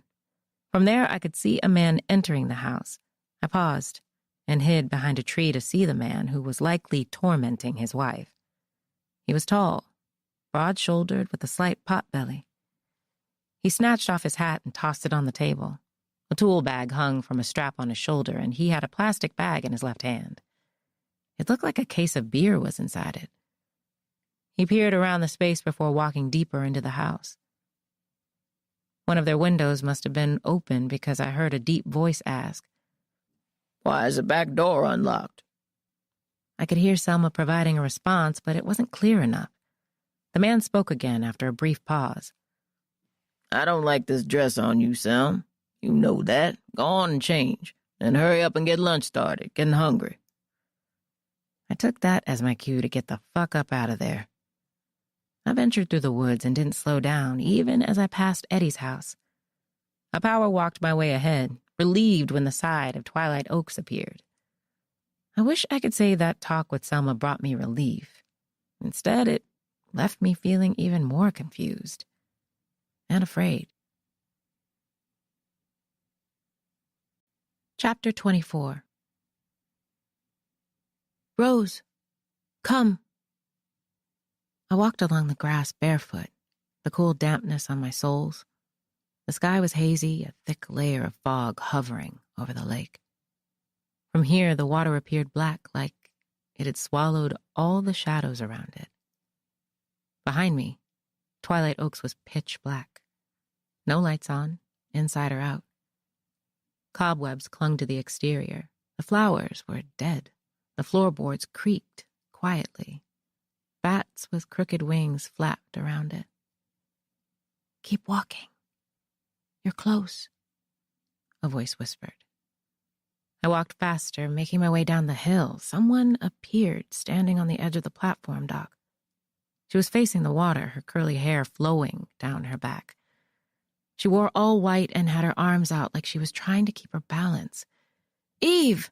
I called. She didn't answer. "Eve!" I called again, hurrying down the stairs and taking the path leading to the dock. She finally turned her head a fraction. I kept walking, ready to meet up to her, to demand to know where she'd been all this time. As I approached and she turned fully to face me, her eyes were dark, hollow gaps and her lips were stitched together and bloody. Eve dropped to her knees and stretched her mouth just enough to moan. Her face was tight and exhibited pain. Blood spilled down her chin as the flesh on her lips ripped apart. She tilted backwards and fell into the dark water. I peered over the edge, wondering how the water had become so silent after the splash, how not a single ripple was there. But as I did, a withered, gray hand shot out of the water, grabbed my ankle, and snatched me down with it. A sharp gasp split the air as I sprang up on the sofa. My phone clattered on the floor, and my laptop careened to the left. I caught it before it could fall too and set it down next to me. The cottage was darker now. My laptop screen was pitch black. I picked up my phone, and it was nearing 6 o'clock in the late afternoon. Shit. How long had I been asleep? I had come back to the cottage, had Nico run a check on Eve's superfan that Zoe told me about, then decided to dive into my article about Robert Cowan. The rain was coming down hard outside. Lightning strikes exposing parts of the interior. Thunder rumbled as I stood and stretched. I flipped a light switch on, opened the fridge, and reached for a bottled water. As I cracked it open, someone pounded on the front door. I froze, listening to heavy footsteps thunder off the porch. Hurrying to the window, I saw someone in jeans and a black t-shirt running toward the main path, then disappearing between a line of trees. What the fuck? I immediately went for my gun, and then my phone to punch 911 into the keypad. I took careful steps to the door, rising on my toes to see through the peephole. I didn't see anyone, but there was something on the porch floor.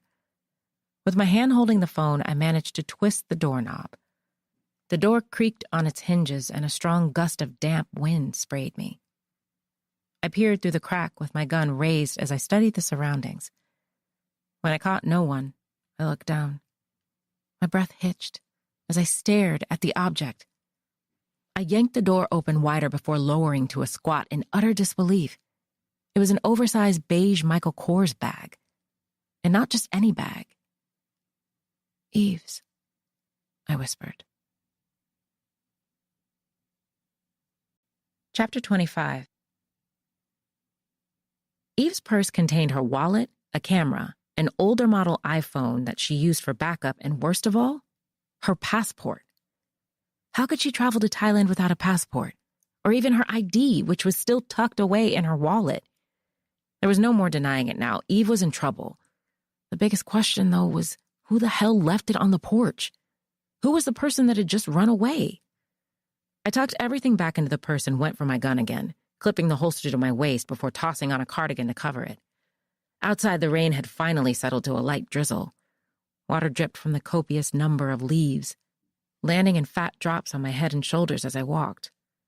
To my left, I spotted groves of trees, mountains of them going farther than the eye could see. When I spotted the blue house ahead, I noticed the main door was open with a screen door attached. 3 stairs led to a wraparound porch, and if I took about 5 steps to my left, I could see a partial view of the lake. Gathering the courage, I walked up the stoop and gave the doorbell a ring. It had been a while since I went around knocking on people's doors asking for things. My job should have allowed the act to come naturally, but ever since the attack, I'd found myself wanting to make less contact with people, seeking them out digitally first. Footsteps thundered on the other side of the door, and the broad-shouldered man who was chopping wood earlier appeared. He had mahogany skin and coarse dark hair braided into cornrows that stopped at his collarbone. He was tall, and being your average 5'6" woman, I had to incline my chin to keep steady on his eyes. His gray shirt was sweat-stained, brown eyes glaring at me through the screen. Was this Alex? "Help you?" he asked, on the other side of the door. A dish towel was in his hands, and he used it to dry them. "Hi, Actually, yes, I'm sorry to bother you. I'm Rose Gibson. I'm currently staying at the little cottage a short walk away, Twilight Oaks. I expected the man to open the door and step out, be a bit more welcoming. Instead, he glared at me with his lips pinched tight and his brows furrowed. Just wondering if you have a moment to talk? I said. About what? He grumbled, eyes swinging left and right as he looked past me. Did you happen to meet or see the last person staying at that cottage? Maybe in passing? Right after asking those questions, I noticed the subtle change in his face. The grimace almost melted as a bolt of fear appeared, but just as quickly he was grimacing again. I wouldn't know anything about who stayed there. I don't handle that stuff. My brother does. Oh, so you're not Alex Reed? No. Is he around? I sure am, a deep voice said behind me.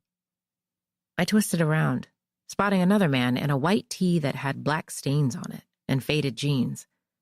His hair was blonde and cut short on the sides, tousled at the top like he'd been running his fingers through it all day.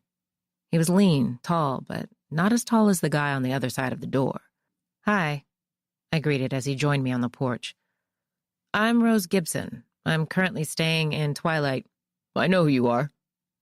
I was relieved to see him smile, considering how serious his tone was. He offered me a hand, and I took it, giving it a quick shake. He laughed nervously before looking to my left. The other guy was gone. That's Damien, Alex said, jerking a thumb at the door. He's not much of a talker, likes keeping his head down, not much of a people person either. But I assume you are? Alex smiled in response. What brings you this way, Miss Gibson? I was wondering if you'd stumbled upon the person who stayed here last, or had any kind of encounter with her. I don't usually share details about my tenants with other tenants, Miss Gibson, Alex said, inclining a brow. He gave me a thorough once-over before pointing a knowing finger. Wait a minute. Someone called a few days ago asking the same thing. That was you, wasn't it? It was, I admitted. Well, I'm sorry, Miss Gibson, but just because you booked the property doesn't mean I can tell you anything about the previous tenants. I understand that, but this situation is delicate. See, the whole reason I booked your beautiful cottage, gotta stroke the ego, is because my friend stayed here. Her name is Eve Castillo. Just like Damien, Alex's eyes held a flicker of panic. And just like Damien, he recovered quickly. Yeah, I can't say that I really saw her. He scratched the back of his head. We try not to bother the tenants unless they need us for emergencies. Makes people feel like they're at home and all that. I'm sure you get it. Of course. I nodded, but what I really wanted to do was grab his shirt, yank him forward, and slap him until he gave me answers. Alex and Damien were hiding something. That much was clear. Eddie wasn't wrong about Damien either. He was a bit off-putting. I had the urge to ask about the scream Selma mentioned, but something told me to hold off on that nugget of information for now. Well, if you remember anything at all, will you contact me? I can leave you my number. Nah, that's all right. Alex raised a hand that was stained with black smudges similar to his shirt. I can find it on your application. Oh. I huffed a humorless laugh, walking toward the steps. Right. Well, thanks for your time. Sure thing. I walked away, making sure not to look too suspicious or panicked. When I finally rounded a thick-trunked tree, I released the trapped breath in my lungs. With one last glance at the blue house, I saw Alex storm inside and slam the main door behind him. Chapter 26. Back at the rental, I closed the door behind me and locked it. This house was so quiet compared to my apartment. I always heard the people walking upstairs, neighbors shutting their doors, or dogs barking. The quietness here was deafening. Removing my gun, I checked to make sure the safety was still on, then placed it on the dining table. Eve's purse was where I'd left it, the contents laid out on the table as well. The iPhone and camera were what I was interested in most. Eve used both to record her content. Sometimes she used them to take pictures and record random events happening in her life. I picked up the phone first. It was dead. Of course, I grumbled. I searched for my charger in the bedroom and plugged it in. While it was soaking up juice, I returned to the table and grabbed the camera. After powering it on, I noticed right away that there wasn't much battery left. I didn't have the proper USB to charge it, nor was there one in Eve's purse. I sat at the table, going to the camera's gallery and hoping it wouldn't die on me. Images of the lake appeared, some during the daytime and others when the sun was setting. The last photo she uploaded to her Instagram was there as well, followed by a slew of about 10 more. Each had her striking a different pose, forever the girl needing the perfect picture. I clicked and a video was next. After hitting the play button, Eve's voice filled the room. "So, I swore I wasn't going to make any content during this trip," she said in a cheerful voice. "But you guys know me. Even when I need time to myself, I want to share my experiences with you. And even if I'm feeling kind of blah and, oh, crap." Eve's laughter filled the room. It made me stir in my seat, hearing it. She had a contagious laugh, one you'd never expect to come out of her, almost like a hyena, but on steroids. Oh, my goodness. Did you just see that? I almost busted my ass tripping over my umbrella. Good grief. She bent down to pick the umbrella up and chucked it someplace else. "Anyway, let me show you around. This is the living room. It gives pretty views of the trees and the front of the property. Over there is the dining area, and I opened the curtain so you can see some of the lake. The kitchen is over there. That's where the best view is. Kind of backwards, though. You'd think the living room would have the better view, but that's what I like about this place. Things are switched up here. Those are the patio doors," she said, pointing ahead. When she approached the door, she slid it open and let out a dramatic gasp. "Guys, oh my Godfrey, look at that view!" I have to laugh at the name Godfrey. It was a thing we made up because my dad would get upset about us using God's name in vain. The footage revealed Eve walking farther outside and stepping onto a familiar grassy hill. "Here, let me just..." She removed the camera from what I assumed was a tripod and held it up so only the lake was in sight. From where she stood, you could see the top of the stairs leading to the dock, as well as the massive body of water. "Ah, there you are!" Eve shrilled as the top of someone's head appeared near the stairs. The video ended abruptly. "Shit," I hissed.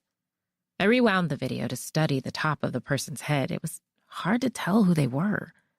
The sunlight behind the person made them look like nothing more than a dark smudge. I wanted to pinch zoom, but that's not how Eve's camera worked. I clicked to the next video.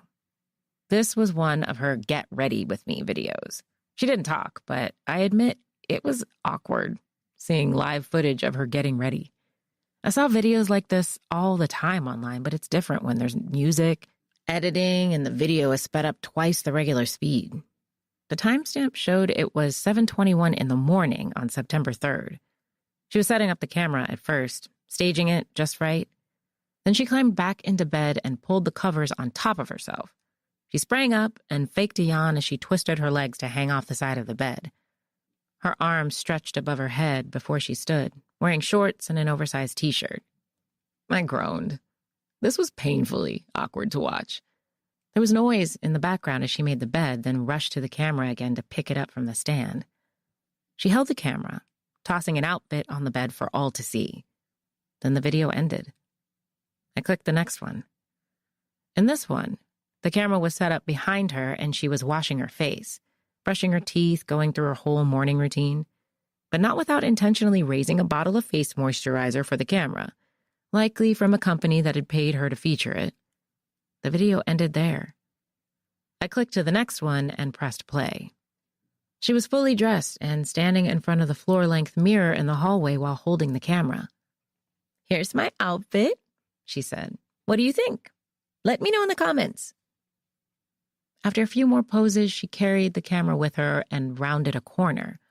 The noise in the background grew louder. It was the sound of dishes clinking, glasses tinkling. Someone else was in the cottage with her. I waited to see if she'd turn the camera to the kitchen, but she didn't. She kept it straight and walked to the patio doors to step outside. "Guys, I'll never get tired of this view," she sighed, zooming in on the lake. "Me neither." A guttural voice rumbled behind her. Mid-giggle, Eve ended the video. That voice. I knew that voice, but couldn't place it. Where had I heard it before? Something chirped, and I jolted. When it chirped again, I rushed to the bedroom. Eve's iPhone. It had powered back on. I picked it up while it was still on the charger, and there were multiple notifications from Instagram. A passcode was required to unlock the phone. Zoe's birthday. It was always her birthday. I typed in the digits, and the screen unlocked. There were hundreds of notifications, most of them likes and comments from followers. I opened the app and scrolled through them. I went to her DMs and checked a few she'd responded to. Most of them were to her followers, thanking them or responding to a question they had. There wasn't much luck there. Her text messages were dry, and that didn't surprise me. She didn't use this phone to text or call people. In fact, it didn't have any service unless connected to the Wi-Fi. It obviously had been automatically connected to Twilight Oaks. I went to her photos next, spotting selfies of her on the dock, a few of her on the hill while sitting on a blanket with a book. Photos of the sky and the trees above. Then I saw a picture that made my heart drop. A selfie she'd taken with a man holding her from behind. Suddenly, it became very clear who that familiar voice I'd heard in the background belonged to. Kissing her cheek as she smiled and held the phone in the air was Lincoln Fowler, Eve's ex-fiancé. Eve Castillo journal entry. I just got back from Cancun. It was so damn hot. My gosh. Zoe came with me, but she didn't want to do anything. She stayed in the room most of the time, reading. I wish she'd come out of her shell more. She tells me I do entirely too much, but I tell her she does entirely too little. I don't understand what's so wrong with having a little fun in life. Why does everyone take everything so seriously? I feel like I'm the only person who just goes with the flow and travels where I'm needed. Lincoln has been constantly texting me. He actually sent my favorite chocolates before I left for my trip. I think he's changing. I wish I could talk to Rose about him, but she hasn't answered my calls or texts in weeks. I went to her job hoping to catch her and apologize, but she had security kick me out. Now that I think about it, that wasn't a smart move. I could have embarrassed her, then she'd have been even more pissed. I went to Ben's and spoke to him. I hoped her dad could get her to make an appearance. I wanted to surprise her when she showed up. She'd have come too if Diana hadn't opened her big mouth and told her I was behind it. Ben kept asking what was going on between us. I couldn't bring myself to tell him the whole truth. Ben had been good to me. He was the closest thing I had to a trustworthy father figure. Telling him what I'd done would have betrayed his trust, too. The fact that he didn't know proved how good of a person Rose was. Even when she was hurt, angry, and sad, she never let me take the brunt of her emotions. She'd kept what I've done a secret. Rose refuses to let me suffer, even though I deserve that and more. It frustrates me to no end, because sometimes I want her to just spaz the fuck out on me. I want her to blow up and lose it. At least then I'd know she still cares. At least I'd know there's still hope. But that'll never happen again. I have a feeling she's cut me off for good. It's time to swallow the truth. Time for me to accept that I've lost my best friend forever.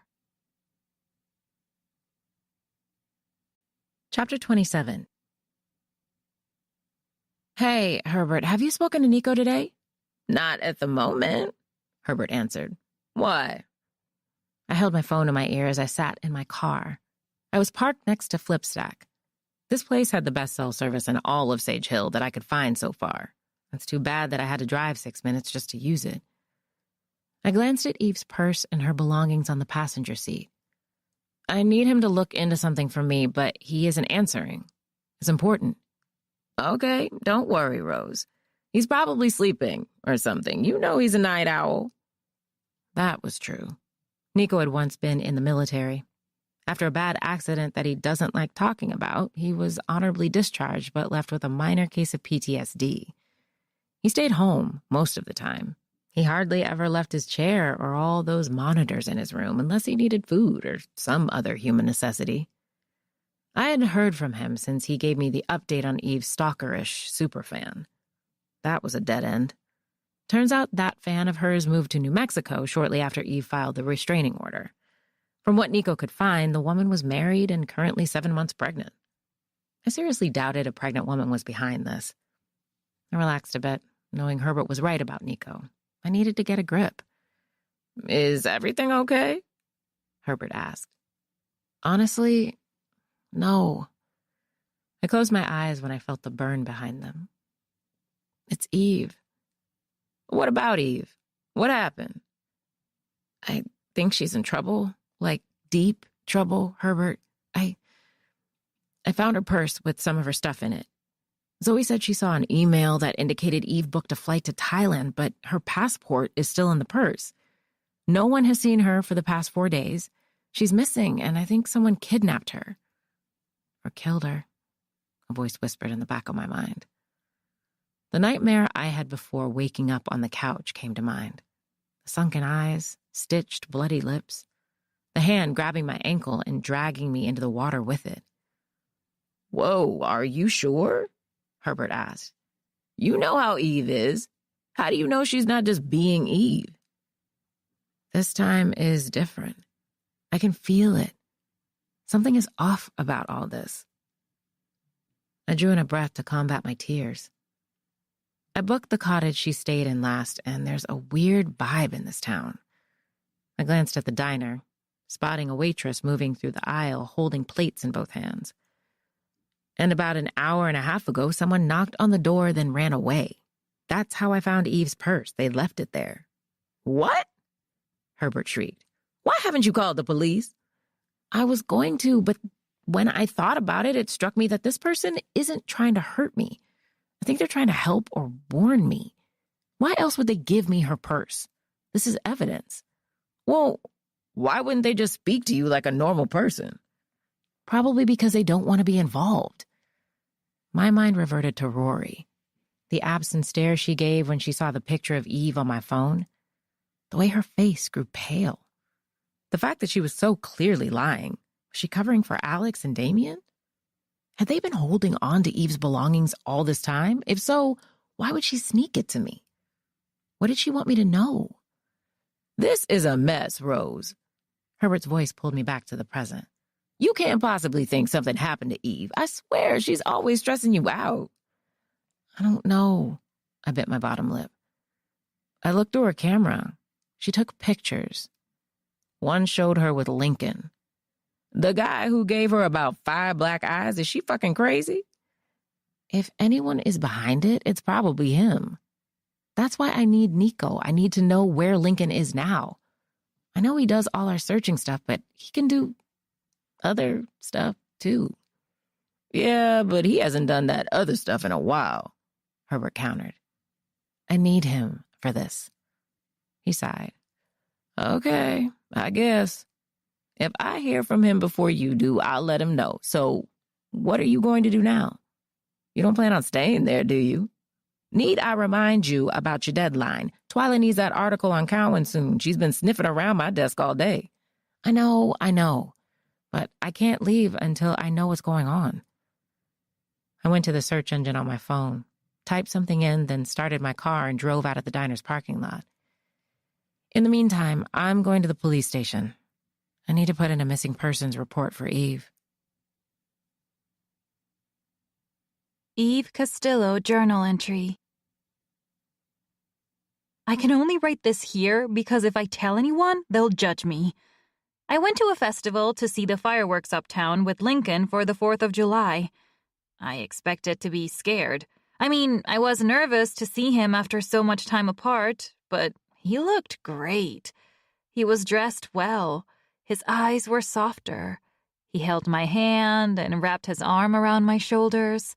We shared a funnel cake and ate kettle corn. He smelled really good. I just wanted to curl into him and sniff forever. That was one thing I missed most about him, his smell, especially when we had sex and he'd sweat. I'd breathe him in as he buried himself inside me and groaned in my ear. I wanted to merge with him, become one. His kindness could be a front. He's done this before. Buttered me up just to rope me back in and then punch me square in the face or grip my upper thigh so hard he left a bruise. The sad thing is, I'm not afraid of Lincoln. Yes, he hits me. Yes, he's abusive. But I'm not afraid. Maybe that's why I keep going back. No one can protect me and hurt me like he can. The pain and pleasure are a powerful combination. I'm thinking about seeing him again. We'll never get married like we'd planned, but we can have fun. Until one of us gets bored. Chapter 28. Sheriff Reed's office smelled like damp wood and stale cigarettes. It was about the size of a closet, with a wide desk crammed inside. A wide window overlooked Sage Lake, and the entire building was built on stilts, but the place had to be close to 100 years old. The sheriff's office itself was dry. I'd only seen a handful of deputies. Some were seated at their desks, others sipped coffee while reading papers. On my way back, I saw a man playing darts in what I assumed was the break room, while another had his feet propped up on the table and his eyes closed for a nap. "We just keep running into each other, huh?" Sheriff Reed said when I was escorted to his office. There was no humor in his tone of voice. It was drier than the desert. I really did not get good vibes from this man. I refrained from clearing my throat as Sheriff Reed sat on the other side of the desk studying the photo I'd given him of Eve. "And you say she's been missing for how many days now?" he asked. 4, I believe. "And no one's heard from her at all?" "The last time anyone heard from her was on September 5th. "Strange." He gave me that beady-eyed stare as he slid the photo across the desk. "This friend of yours, what's her last name?" "Castillo," I answered as he plucked a small notepad from his shirt pocket. He picked up a pen and clicked it, letting out a deep guttural sigh. Good Lord. He was no better at hiding his boredom than Oily Freddy. You'd think he'd be excited for some action around here. "Castillo," the sheriff repeated. 2 L's or 1? It took everything in me not to roll my eyes. 2. "I'm sorry, do you not have a detective here? Shouldn't they be doing this?" The sheriff barked a laugh. "Sage Hill is a small town with a population of 4,047 people. I am your detective, Mrs. Howard." I held back a cringe, hearing that last name again. He'd seen it on my ID, and though I'd corrected him, he proceeded to use it. "Right. So, you haven't heard from this friend of yours, Eve, in 4 days?" Sheriff Reed went on. "Why do you assume she's still here?" He folded his fingers on top of the desk. "Because this town was the last location she booked to stay in." "How do you know that?" "Because I looked with her sister through her emails once we noticed she wasn't answering her phone." A white lie. "And she isn't home." "Her sister?" He quirked a brow. "Is she here too?" "No." "Okay." He scribbled something down. "Where are you currently staying while you look for your friend?" "In the same cottage Eve was in, Twilight Oaks." Sheriff Reed froze for a split second, just like Damien and Alex had. His eyes flooded with panic before quickly being erased. "That's interesting," Reed responded. "My nephew rents that place out. It used to be his mother's before she died. He grew up there with his brother and sister." "Are you talking about Alex?" "Alex is my nephew, yes. Damien and Rory are his adopted siblings." So why was he calling them Alex's brother and sister? Why not call them his nephew and niece, too? I tried hard not to think it, but maybe he was prejudiced. Perhaps he didn't want to claim black kids as his family. Alex was as white as a white boy could get with his blonde hair and blue eyes. "Have you personally met Alex?" he asked. I did, earlier, actually. I asked if he'd spoken to or seen Eve in person. Why would they have spoken in person? He asked rather defensively. They only communicate with their tenants online or by phone. I don't know. They could have seen her in passing. Eve is a wanderer. She likes looking around, hiking, taking pictures. One of the neighbors, Mrs. Abbott, said she bumped into her while she was here, and she's all the way on the other side of the lake. You can't trust anything Mrs. Abbott says, he told me. Her husband says her mind ain't right. She forgets things, imagines stuff. She seemed perfectly fine, to me. I officially did not like Selma's husband now, talking about his own wife to others, making her sound delusional. I didn't get the impression that she was a woman out of her mind. Reed blinked twice before asking, What did my nephew say when you asked him if he'd seen her? That he hadn't. And Damien and Rory? Did you speak to them too? Yes. His shoulders tensed up. And what did they say? They hadn't seen her either. He seemed to relax a bit, hardness melting from his shoulders. Sheriff Reed, is there something I should know about that cottage or even your nephews? Like what? He leaned back and folded his arms tightly across his chest. I'm not sure. Just seems like you all are being very careful with what you say to me. Sheriff Reed's jaw ticked before settling. Not sure what you're implying there, Mrs. Howard. Call me Rose. I scooted toward the edge of my chair, clearing my throat. And I'll break it down for you. Not even 2 hours ago, someone pounded on the door of their rental while I was there and ran off. I don't know what they wanted, but there is only one other house on my side of the lake, and it belongs to your nephews.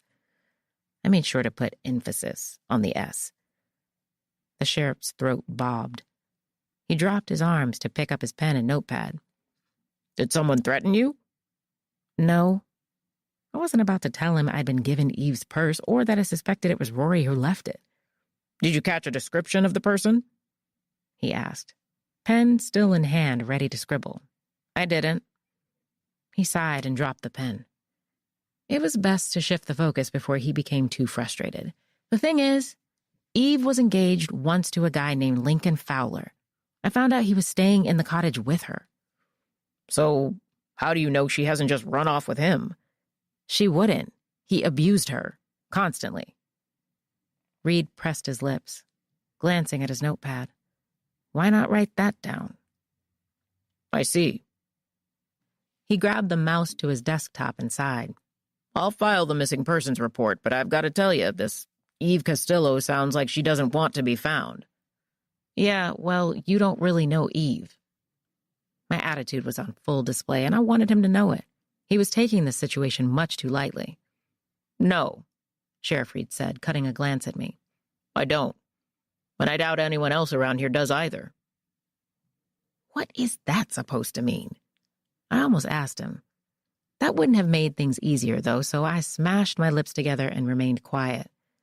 The office fell silent, minus him typing away on his keyboard. I'll need a photo of her, he said after a while. I unlocked my phone and scrolled until I found a good, clear image of Eve from a few months ago. She always stole my phone to take selfies, flooding the camera roll with her face.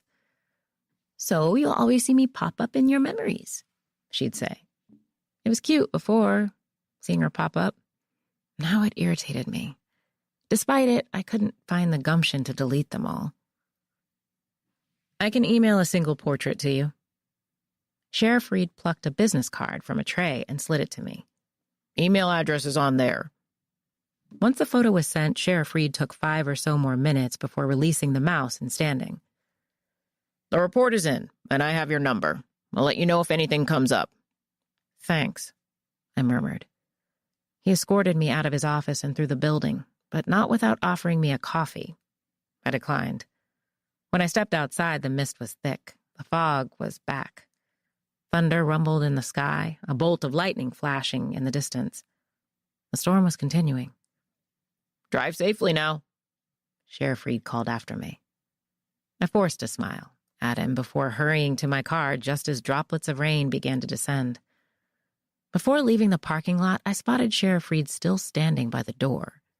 He wasn't looking at me, but he did have his phone glued to his ear. Who was he in such a hurry to call? Chapter 29. Before returning to the rental, I stopped at Flipstacks again to take advantage of their cell service. Nico had finally called me back. Nico, hey. What's up, Rosette? Herb said you needed me. Yes, and you are going to hate me for asking, but I need 2 favors. You act like needing favors from me is new. He laughed. I know, don't hate me. Could never hate a woman with the name Rosette. What's going on now? So, my friend Eve, the one I told you to look into, I'm about 99% sure she's missing and that someone is behind her disappearance. Oh, shit. Yeah, but get this. I have her camera and I saw that she was last seen with her ex-fiancé. This guy is an asshole, Nico, but I need to know where he is. For all I know, he's kidnapped her or something. And I was also hoping you could pay him a certain type of visit when you do. Nico went silent. I'm sorry if I triggered you, I added quickly, but you know I wouldn't ask for this if it wasn't urgent. Damn right I'm triggered, he mumbled. I don't do that stuff anymore, Rosette. I wholeheartedly understand. I stayed quiet, waiting him out. I could tell he was contemplating it. Last time I did something like that, I almost killed that guy. I know, but that guy deserved it. He was hurting your cousin, and this guy? If I don't get to him sooner rather than later, I'll never know where Eve is. He was abusive, Nico. He beat on her every day until she finally got out. I can't figure out why she let him back in, and I don't want to get into a whole domestic abuse spiel, but he doesn't deserve to walk free. Just like your dad didn't deserve to walk free. Nico poured out a long sigh. Fuck. Think about your mom, Nico. Think about how you helped her and Caitlin. Your sister is so much happier now. If you hadn't gotten there in time, Caitlin would have died. Fuck, fine. Rosette, fine.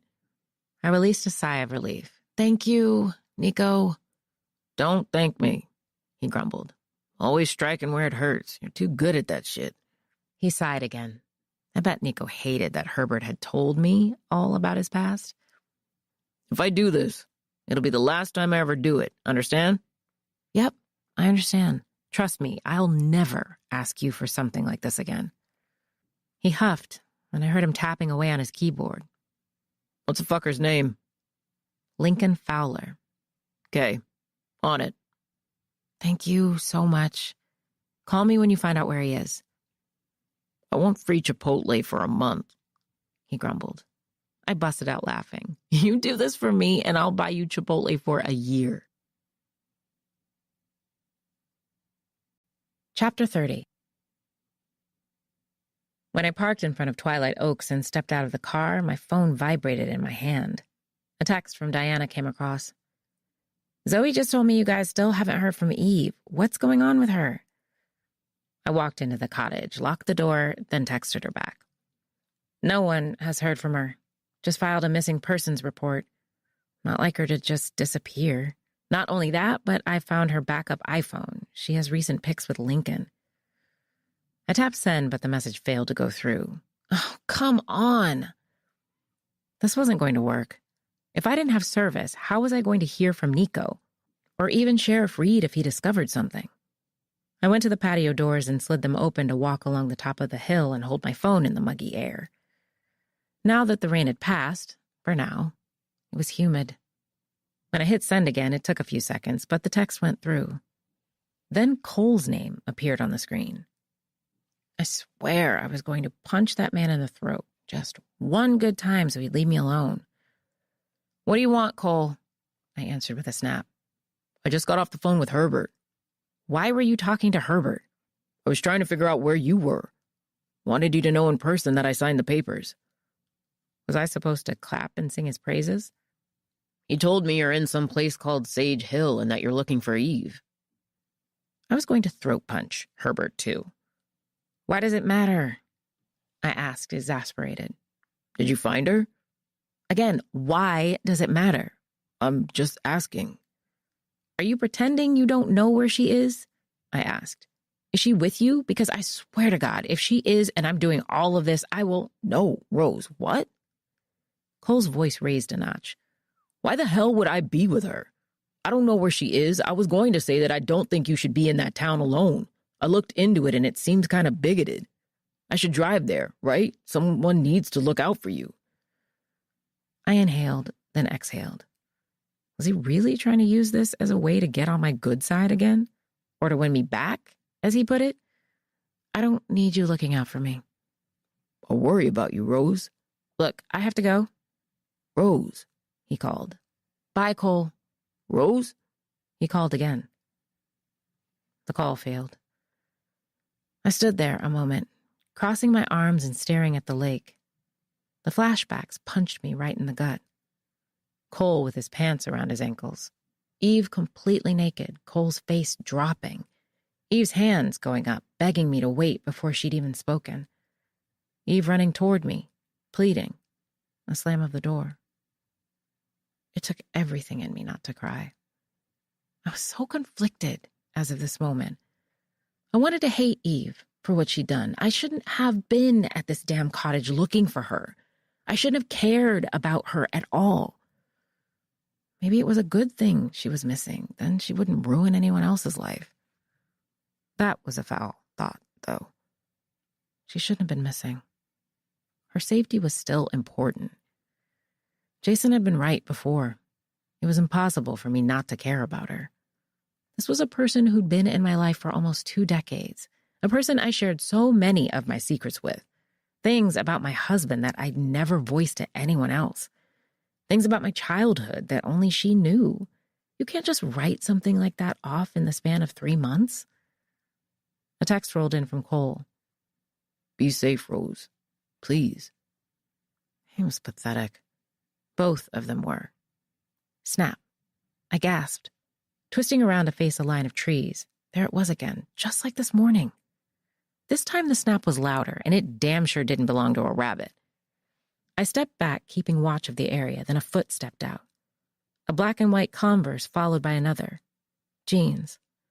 A gray shirt this time. Rory? I called, clutching my chest. I keep scaring you, sorry. Rory apologized as she approached. She had a Tupperware container in one hand. I promised to bring you the brownies. I really hope you like them. She offered the container to me. I accepted. Why are you coming from behind the house? I asked. There's a path back there that leads from my house to this one. I actually snuck out. Alex is in one of his moods again. Is he? A lying jerk. I can show you the path if you want to see it, she offered. Oh, no, it's fine. I believe you. She grinned, twisting her fingers together. Would you like to come in? I asked. I'd love to. Chapter 31. Rory sat at the dining table, legs crossed on the chair, eyes bright as I placed the container of brownies in front of us. They're still warm, she said as I removed the lid. Double chocolate, too. I used the Ghirardelli chocolate bars and cut them into chunks. So freaking good. Well, come on, have one with me, I insisted. I love one, she said, laughing. I shouldn't, though. I had like 3 sugar cookies yesterday, and my doctor says I should watch how much sugar I eat right now. I've been in remission for 5 months, so he's all strict and serious about my diet. Well, now I feel guilty for eating them in front of you, I laughed. Please don't. I made them for you. Plus, you can give me your opinion on them. I'm actually thinking about selling them. We could use the money. That surprised me. Are you guys not making enough money from renting this place? It got booked like 4 or 5 times last year, mostly at the beginning of fall, and so far this year maybe about 3 times, including yours. There's this writer who comes and stays for like 2 weeks so he can finish a book. I've never spoken to him, but I've always wanted to ask him a thing or two about writing. What about your brothers? Do they work? Yeah, Alex is a mechanic, but I mean, come on. We're in a small town. Business isn't exactly booming for him. Plus, he has a minor record. I frowned. A record? For what? Sexual assault, I think. But he swears that the girl lied. They were at a party and both of them were drinking and stuff. She told the cops he took things too far. I don't know. I was super young when it happened. Oh. That sent a cold shiver through me, but I kept my expression neutral. As for Damien, he works on the farm with Mr. Kleinbeck sometimes, Rory went on. Helps with the animals and at the farmer's market on Saturdays. He brings fresh eggs home for us. She pointed to the brownie I was about to take a bite of. I actually used some of the eggs for that batch. A bit into the brownie. It probably wasn't wise to eat a brownie from a suspect, but there was something about Rory that was innocent, kind. If anyone were to poison me, it would likely be Alex or Damien. Oh, wow, I garbled around a mouthful. These are really good, Rory. And you said you make these from scratch? She beamed proudly. Sure do. Wow, you're gifted. She couldn't contain her grin. Do you want something to drink? Some water? Juice? Water is good, she said. I grabbed 2 bottles from the fridge, then joined her at the table. This place is really nice, I said, looking around. More people should book here. Alex thinks they will. He's only just put it up as a listing last year. He and Damien renovated a lot. They swapped out some of the furniture. He took out a loan to do it, actually. Gotta spend money to make money. That's what he always says. You guys sound really close. We are. What's the story, if you don't mind me asking? I mean, how did you come to live with Alex? His mom took me and Damien in as foster kids. Ended up adopting us. A couple years later, she was in a car accident. Her face crumpled as she lowered her eyes to the table. She died instantly. Oh, Rory, I apologize for asking. I didn't mean to upset you. I placed a hand on top of hers as she blinked, trying to get rid of the tears. It's okay. I actually want to talk about her. Alex and Damien never want to. They act like it never happened, and I hate it. She was so nice to me. The perfect mom. Having someone like her in my life was all I ever wanted. Hearing her say that reminded me of Eve. It was all she ever wanted, too. I can't say that it didn't push us closer, though, me and my brothers. We started looking out for each other more. We were actually living in this house before she passed. The one we're staying in now used to be my uncle's. It was paid off a long time ago. This house was pretty much falling apart, so we moved. This place sat around for years before Alex decided to finally do something with it. Do you like living here? In Sage Hill, I mean? I asked. It's all I know, she shrugged. I do want to travel one day. My immune system is kind of crap right now, so I've been homeschooled. Damien helps with that, and sometimes a tutor will stop by. It works for us for now. My friend, Eve, the one I asked you about earlier, she loves to travel. She's actually an influencer. People pay her to stay in their rentals and make videos or whatever. I'm sure you know all about that. I laughed like it was stupid, but I didn't miss the way Rory tensed. She avoided my eyes, picking up her water bottle instead and opening it. It's just weird not hearing from her, I went on, plucking off a corner of another brownie. She's my best friend, like a sister, actually. Yeah, I get it. I should go before my brothers notice I'm missing, Rory said, dropping her legs. Before she could stand, I placed a hand on top of hers and she halted, staring down at me. She was shaking now, her eyes watery and swimming with fear. Rory, if you know something, please tell me. I pleaded in a whisper. Her throat bobbed as she continued to stare, looking from my eyes to my hand on top of hers. They told me not to say anything, she whispered back. Why would they ask you to do that? Because they... She clamped her mouth shut, then snatched her hand away. You have her purse now. Just keep looking for the answers. My heart dropped as Rory dashed for the door. Wait, Rory! I called, but she'd already yanked the door open and run out. Rory! I shouted. I trundled down the porch steps, but Rory was already near the main path. Watching her run reminded me of the person I'd seen earlier, the same one who ran away after knocking on the door. I'd suspected it before, but there was no doubt about it now. Rory had left Eve's purse. Eve Castillo journal entry.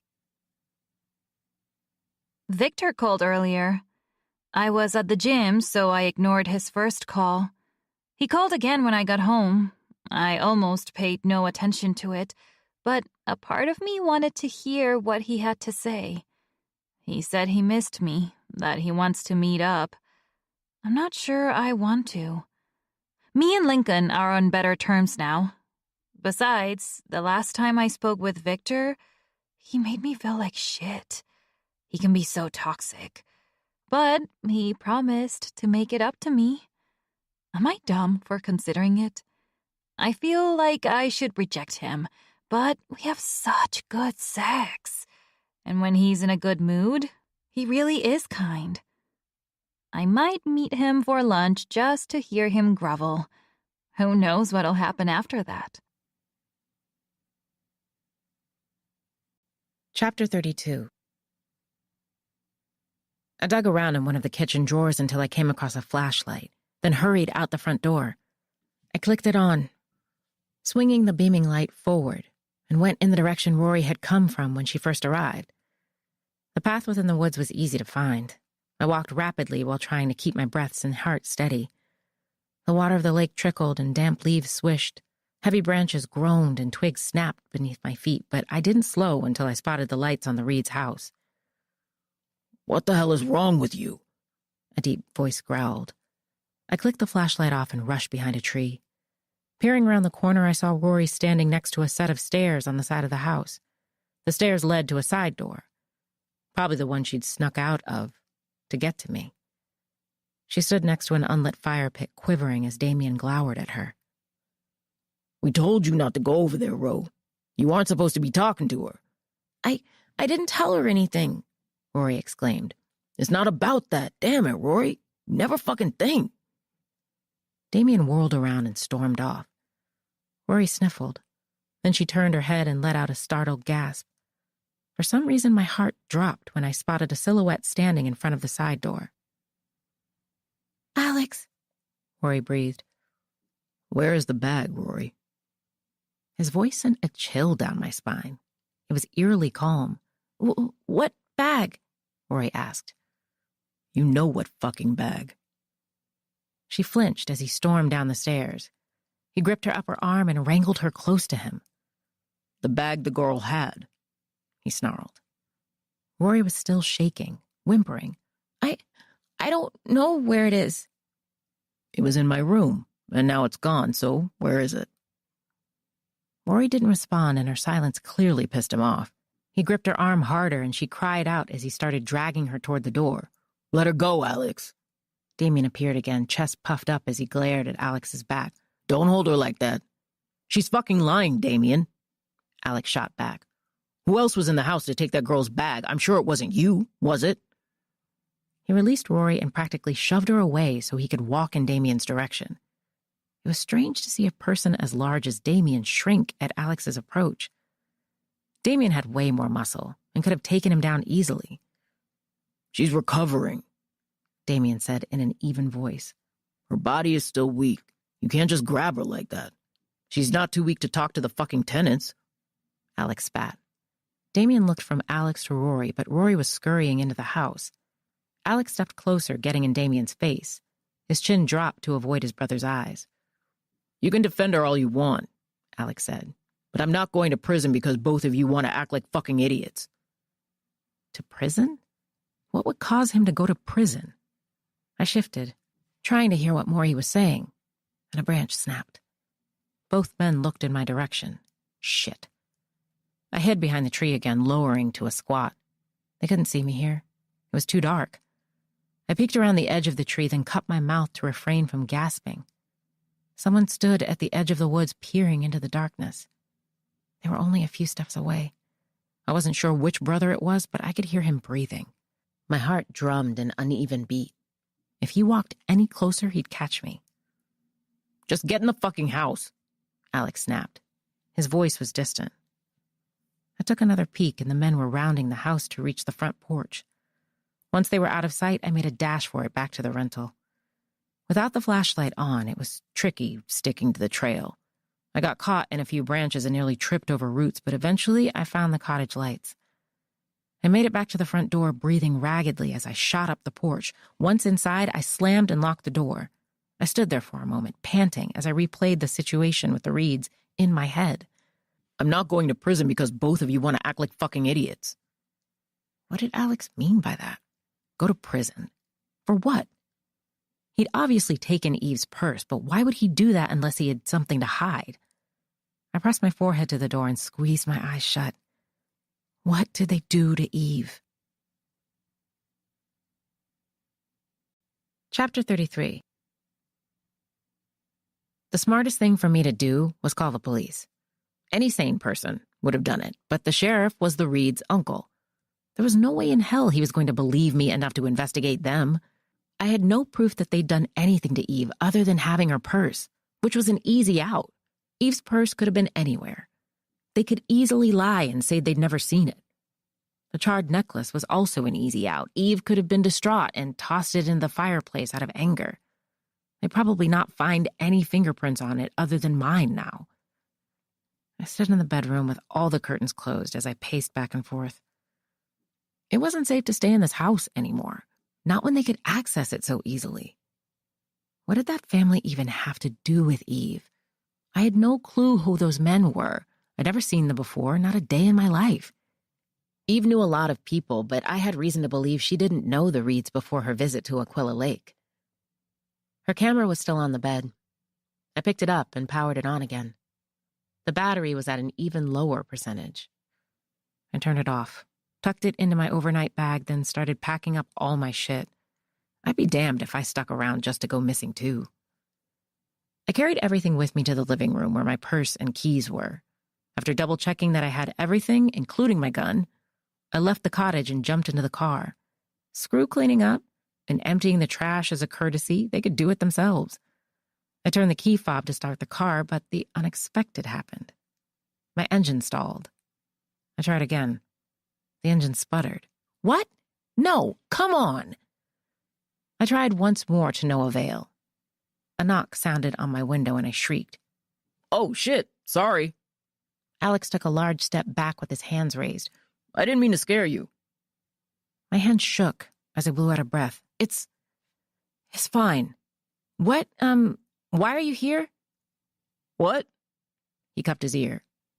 Why are you here? I repeated in a louder voice.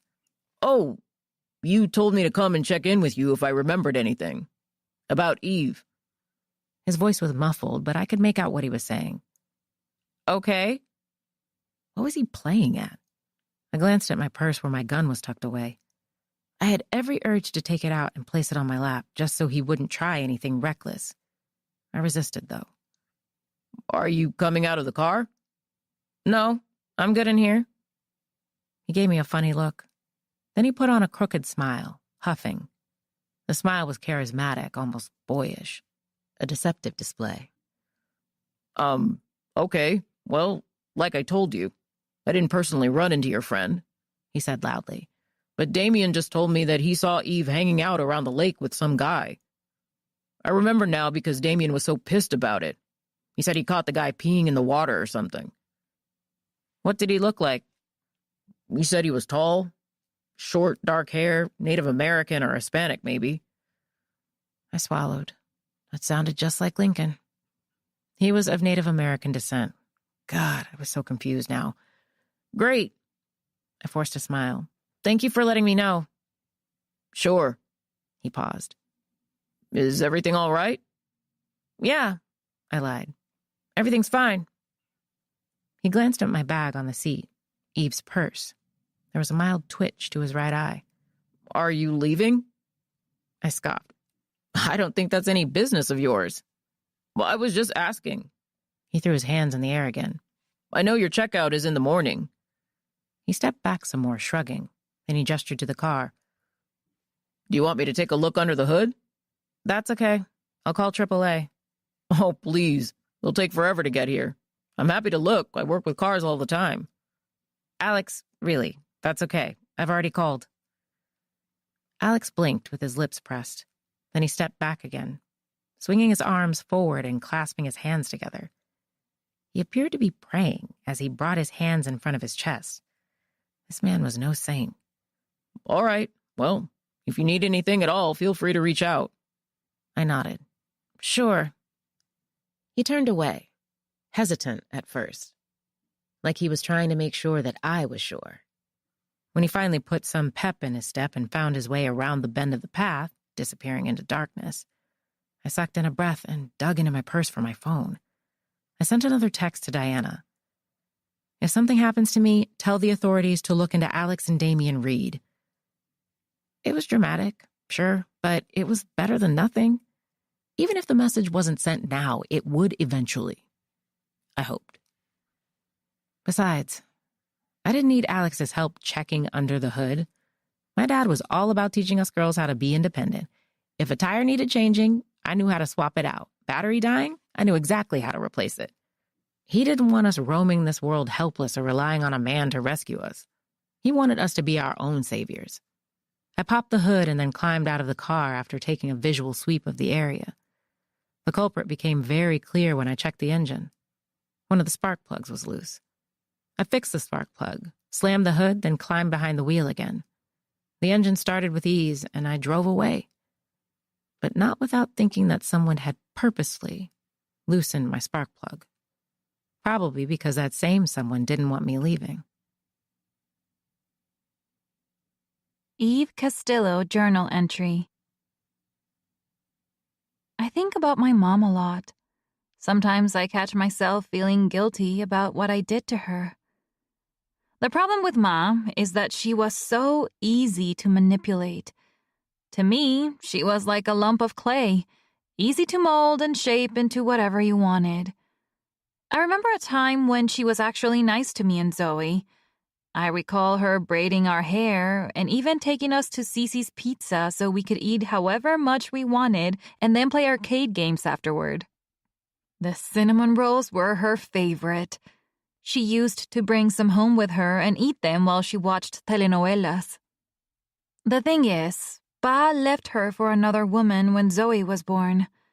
We were okay for a few years, but that other woman he was with kicked his dusty ass to the curb.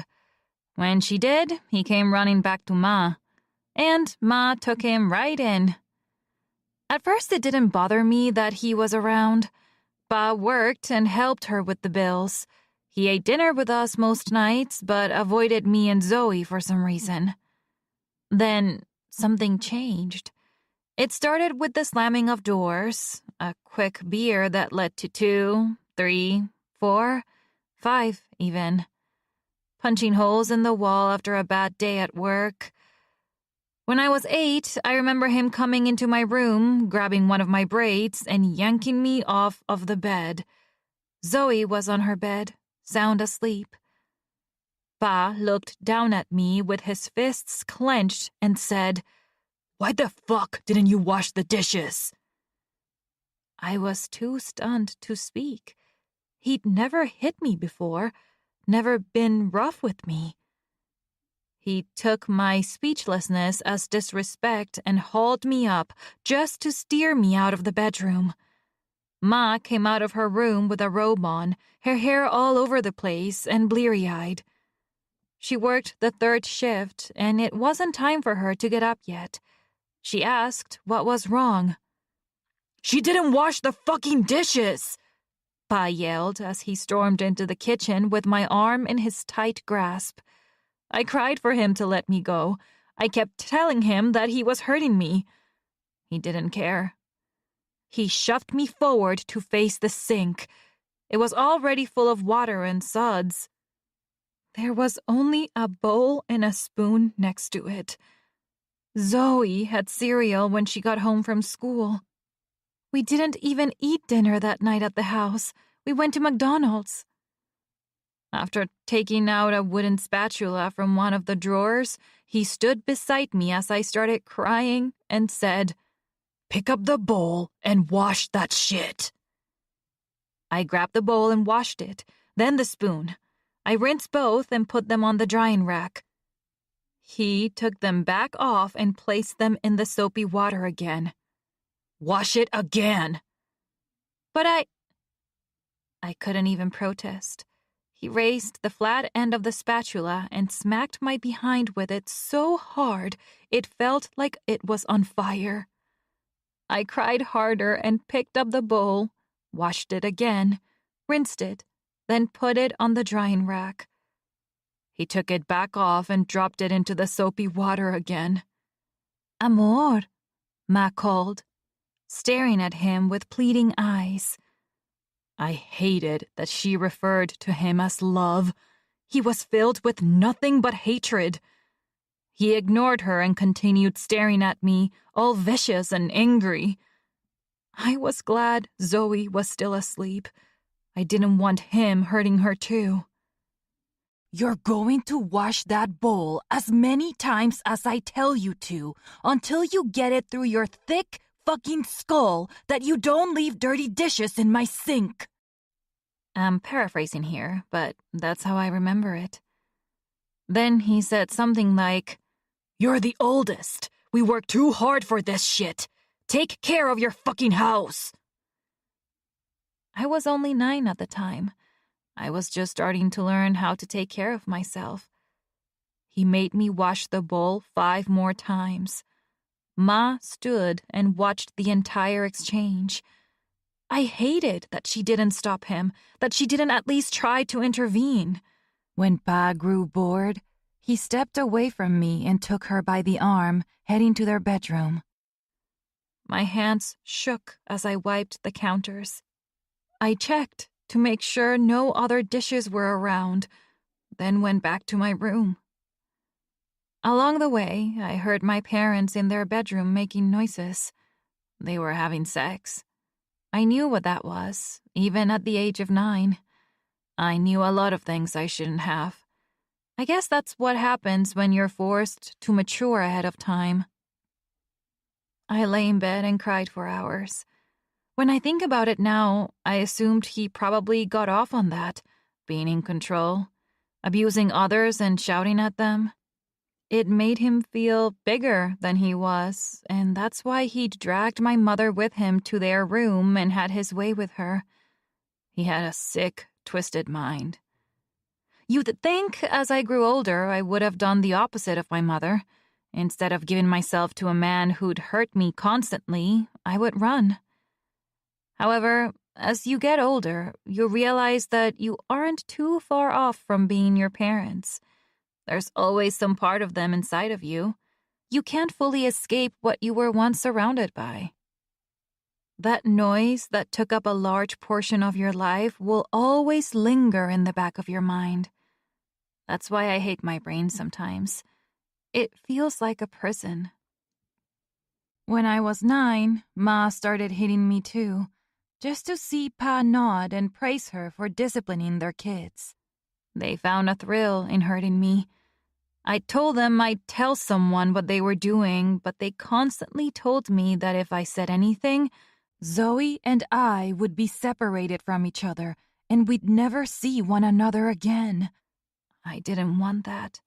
I love Zoe so much. Soon after, they were going after Zoe too. I couldn't stand to see her get hurt, so I bit the bullet. At that point, I didn't care if we wound up separated. It was better than seeing her cry with welts on her legs. At 11, I had the courage to tell Abuela. I showed her the marks from the spatula and the bruises on my arms. I begged her to make sure me and Zoe stayed together, and she promised me we would. That same day, Abuela called the police and our parents were investigated. She couldn't believe her own daughter could hurt us that way. Ben was assigned to our case, and I remember thinking he was a really nice person. And it turned out he lived only a block away from Abuela. He invited us to his place often for dinner. That's how I met Rose. Ben made sure he had enough evidence to have them arrested. When I think about that short era when Ma smiled, hugged us, kissed our foreheads, and shared cinnamon rolls with us, I couldn't believe it either. It's astounding how much a good woman's whole life can change because of one bad man. Chapter 34. Just one night? The hotel clerk smiled wide, with lips covered in burgundy lipstick. A tiny smudge of color was on the corner of one of her front teeth. I looked away, digging through my purse for my wallet. Yes, just tonight. I'd found the best hotel closest to Sage Hill in another small town called Green Pines. It was 16 minutes away, and the perk? There was great self-service and Wi-Fi here. After the clerk handed me my key card, I boarded the elevator and watched the digital floor numbers climb. As soon as I'd made it to my room, I sighed with relief. I changed into pajamas, washed my face, tied my braids into a bun, then sat on the bed with my purse. I dug through it until I found my phone and Eve's camera.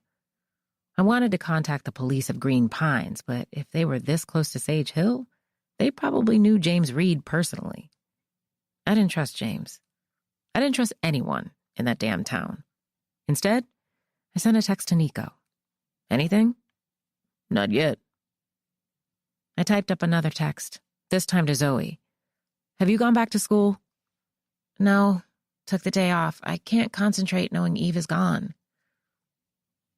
Eve is gone. Something about those words haunted me. I didn't want to believe she was gone either. She could still be out there somewhere, waiting for someone to rescue her. I chewed on my lip, debating on what to tell her next. If I told Zoe what I'd discovered so far, she'd panic. Zoe had really bad panic attacks. If she was alone, no one would be able to console her. I had to let her know the truth, though. Do me a favor and go to my dad's house. There's something I need to tell you, and I want to make sure you're not alone. Zoe replied almost instantly. What? Rose, what is going on? What did you find out? Seriously, I need to know. Now. She didn't even give me the chance to reply. Her name appeared on the screen. It wasn't a text, but a call this time. I answered. Zoe, I'm not telling you anything until I know you're safe. Why do I need to be safe? She asked, her voice laced with apprehension. Because I don't want you to freak out too much and have another panic attack. You need someone to keep an eye on you. Okay, fine. Fine, I'll go, but just stay on the phone, okay? I heard keys jingling in the background and then a door slamming. Rose, she called. I'm still here. Okay.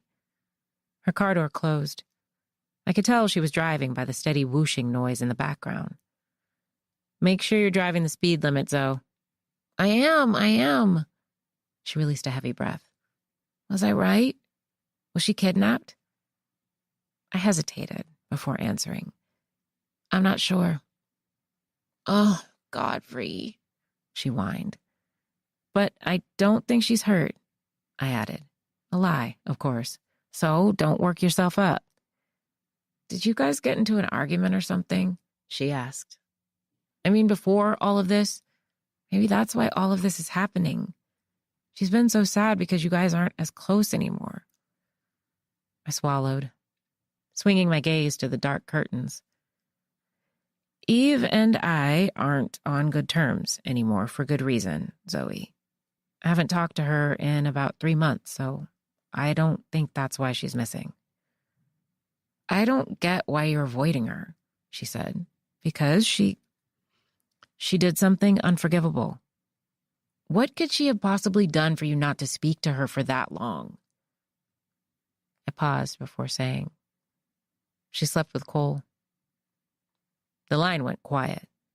The seconds ticked by, one after another, until Zoe spoke up again. She wouldn't do that, she muttered finally. Well, I'm telling you she did. I literally saw them with my own eyes. What the fuck? Zoe breathed. What the fuck? She screamed this time. Why would she do that? I refrained from crying and instead squeezed my eyes shut. I don't know. I don't get it, she whispered. I really don't get it. That's why she was acting so weird. She kept saying something about how she needed to forgive people for their mistakes because she was always making bad ones. I had no idea what that meant, and right now I was too tired to care. Are you close to Dad's? I asked. Just a few minutes away. Okay. When you get there, don't tell him what I told you about her and Cole, okay? He doesn't know, but Diana does. Okay. She didn't speak much until she'd made it to Dad's. I heard him in the background asking her what in the world was she doing home. I heard Diana shrilling, some rustling, and then it was quiet. I'm in your old room, she murmured. Now tell me what's going on with Eve. I broke it all down for Zoe. Every single event that had happened since arriving at the cottage. I explained the knock on the door, the purse, and having gone to the sheriff's office to file a report. I told her how little I trusted the only sheriff there and explained to her who Alex and Damien were. The spark plug thing definitely shook her. So, you think one of those guys did something to her? She asked. I can't say for sure, but I do know they're hiding something. Why would someone just leave her purse on the porch? Who do you think had it? She was breathing faster, on the verge of hyperventilation. I think it was their sister, Rory. I met her when I was taking a walk through the woods and looking for a sign of Eve. Do you think she knows something? I know she does, I said, thinking about the last thing Rory said before fleeing the cottage. Just keep looking for answers. What about Eve's phone? Was it there? No. I had Nico track her last location, and she was at a diner in that area. The night before, she stopped answering her phone. Oh, God, Zoe moaned. She's dead. She was breathing raggedly now. She's dead, Rose. She's dead. I knew this was coming. I sent Diana a text as I told Zoe to calm down and breathe. The next thing I knew, I was hearing my sister's concerned voice. She was soothing Zoe, telling her to count down from 10. Rose? Diana called out as Zoe wept in the background. You okay? I'm okay. I'm in a hotel right now. My eyes welled with tears. I don't know what to do, Diana. Come back home. Her words were final. Wherever Eve is or whatever she's got going on, that's on her. You did your part, sis, so just come back to Charlotte. We'll figure things out from here. I swiped at my eyes and nodded. Okay. Okay. Let me take care of Zoe. I love you. I love you too. I hung up and sniffled, wiping my eyes again. Tears dripped on the bed, some landing on my pajama pants and turning the cotton a darker shade. I drew my knees to my chest and rested my forehead on them, sinking into darker thoughts about Eve. If she was dead, what were we going to do? I should have forgiven her. Maybe if I had, she'd have never gone to that damn lake. I wasn't sure how long I sat that way, curled over and crying. But when my phone rang and I saw Nico calling, I swiftly dried my face and answered. Nico, I sniffled. Hey. Hey, what's wrong? Nothing, I'm okay. I wiped my cheek with the back of my hand. What do you have for me? I'm at Lincoln's apartment right now, he said. Place is a shit show. He's got coke everywhere. Pretty sure he's selling it. That didn't surprise me. Is he there? Did he let you in? Not willingly, but yeah, he's here. His lip is busted a little bit, but he can still talk. Want to speak to him? Sure, yeah. My heart drummed faster as I heard Nico say, Get the fuck up.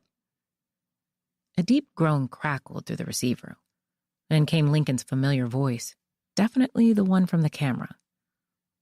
Rose, I already told your guy everything, he groaned again. I don't know where Eve is. But you were at that cottage with her, in Sage Hill? I asked. Yeah, I was, but it was only for the first 2 nights. She said she was staying for 2 more nights or something. I left the next morning because I had to work. Did she invite you there? Yes. She said that she wanted me to be there. She said she missed me. Fuck, I think you broke my nose, man. Keep talking, I heard Nico growl. That's all I know, for real, Lincoln said. Was she drinking? I asked. Did you have her doing coke? I don't make her do lines. She willingly does it. But no, she wasn't doing any of that. She kept telling me she wanted to change, that she wanted to be a better person. I didn't hurt her, I swear. We had a good time and she wanted me. He paused to groan. When I left the next morning, I saw someone driving to that place, though. A man or a woman? I don't know. The windows were tinted, so I couldn't really see. Could have been multiple people. Well, what kind of car were they driving? An Aston Martin, Lincoln answered. It was like a metallic red color or some shit. The next question I asked was highly unlikely, but I went for it anyway. Did you happen to see their license plate? No, I didn't really care to look. Please, I promise you, I didn't do shit to Eve. I don't know where she is. I've been calling her for days and she hasn't picked up. I sighed. Lincoln may have been an asshole, but he was a stupid asshole. He wasn't smart or calculating enough to be behind this. Oddly enough, I believed he was telling the truth. Fine, I muttered. You can let him go, Nico.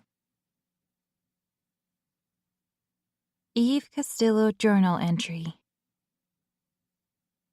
I miss Rose. I don't know how to make things up to her. I feel like I should reach out to Cole and have him do something to win her back. Then maybe she'll forgive me? I don't know. Rose is a sucker for romantic gestures. She likes being surprised. If she restores her marriage, there's hope our relationship can be salvaged too.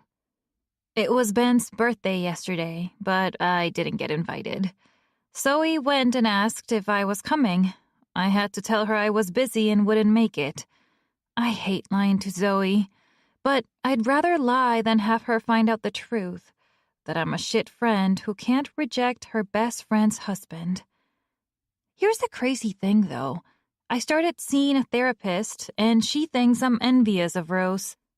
She believes that, deep down, there's a part of me that is jealous of her life, that secretly a part of me blames her for my struggles. I couldn't say that I've ever felt that way, but my therapist broke it down for me. It's not blatant envy, she said. The way she explained it is that I have this friend who has lived a decent life. Meanwhile, I've lived a shitty one. We became friends at a young age, so I watched her grow with me, year after year, getting better and better while I'd practically remained stagnant. Rose's boyfriends were always really into her. All the boys who were into me only wanted me for sex. She had loving family members to throw surprise parties for her or to buy her a car. I had no loving family other than Zoe and Abuela. Rose was considered family, but I'd never ask her to throw me a party. They would cook for me, but as far as having a car, yeah, I had to buy my own, and I wasn't even able to do that until I was 20. Rose going to college while I couldn't afford it, Rose graduating while I was stuck working at H&M, having a dad who was proud of her every step of the way and not one like mine, who beat me, cursed me out, and made me feel less than human. Then she married the guy I once had to myself. My therapist made me question that aspect of it. She asked me if I had purposely stayed around Cole without Rose being present because, subconsciously, I was upset that he'd chosen her over me. She also asked if I was harboring anger because he didn't try harder to keep me, if I was troubled because he treated Rose 10 times better than he'd ever treated me prior to his cheating. Was I seeking attention? Wanting Rose's life? Was I truly envious and oblivious to it? In a way, I wanted what she had. I longed to be loved and appreciated, too. That's a sad, bitter pill to swallow. Without even realizing it, I was throwing blame on my best friend. One of the only people in the world to truly love me for me, despite my flaws, my rebellion, my lust. One of the people who would have loved me unconditionally had I not betrayed her. I silently blamed Rose because I'm miserable, and according to my therapist, I wanted my misery to have company, even if it costs me everything. Eve Castillo journal entry. The summer was a whirlwind. My trip to Cali was really good, but I'm glad to be home. I'm getting a little tired of traveling so much. I like recording videos, but I think I'm burning out with social media. I might take a break and go somewhere quiet, have some me time. I just hope my followers stick around and don't go anywhere else. The truth is, I need to feel wanted, loved. I want to be held by someone for hours and hours. I could call Lincoln and have him meet me, or Victor. Maybe both. Chapter 35. I'm not sure when I fell asleep, but when I woke up, it took me a moment to remember where I was. The AC rattled to my right. My phone, Eve's camera, and my laptop were next to me on the bed. The screen of the laptop was dark, revealing my dim reflection. According to my phone, it was 12:17 a.m. and there was a missed call from Jason. I sat up, rubbing my eyes with one hand while giving my laptop's keyboard a tap. After signing in, my latest document appeared. Right. The article for Robert Cowan. I'd added one measly paragraph to the document. Twyla was going to kill me. Well, if she was able to beat Herbert to the punch. Sighing, I climbed out of bed to use the bathroom. My best bet was to listen to Diana and go home. Honestly, I should have been home by now, but something in my gut told me not to leave. Not until I knew for sure where Eve was. After rinsing my face with cold water, I called Jason back. Baby? He answered. My stomach fluttered hearing him call me that. Flutters were not supposed to be happening between us like this. Hi, Jason. Music pulsed in the background. Hold on. Let me get to a quieter place. The music slowly faded, then I heard a door click shut. Hey, my rose. He crooned in that warm, sultry voice of his. Hey. I bit back a smile. Called you about an hour ago. You avoided me? No, I laughed. I was sleeping, actually. Oh, okay. You still at the lake? I hesitated. Sort of. Sort of. I'm close by. I couldn't stay in that cottage another night. Why not? He asked, his voice growing serious. What happened? I contemplated telling him everything. The last thing I wanted was to drag another person into this situation, but at the same time, I needed to vent to someone who wouldn't judge me. I needed someone to know what was happening and what I was facing, so I wouldn't drive myself crazy trying to find out where Eve was. I sat on the edge of the bed, and with a quivering voice that eventually shifted into sobs, I told him everything. Jason was quiet the entire time as he absorbed the details. When I was done, he finally released a long breath. I'm coming to you, he said. What? No, Jason, you don't have to do that. I'll be going home soon anyway. Well, I'll be coming there to make sure you get home safely. I told you something was off about that town, Rose. I didn't even feel right leaving you there, but didn't want to protest because I know we aren't in a place where I can tell you what to do. I wish he had. Then maybe I wouldn't have been so worked up and paranoid. Just stay put at the hotel. I'll have Pete close for me tonight, and I'll call someone in to help him. Are you sure? I asked. Positive. Now send me the hotel address and your room number. Nearly 3 hours later, Jason was knocking on my door. I opened it quickly and wanted to cry at the sight of a familiar face. I'd only been away from home for a day and some change, but I felt so lost, like I no longer belonged in this world.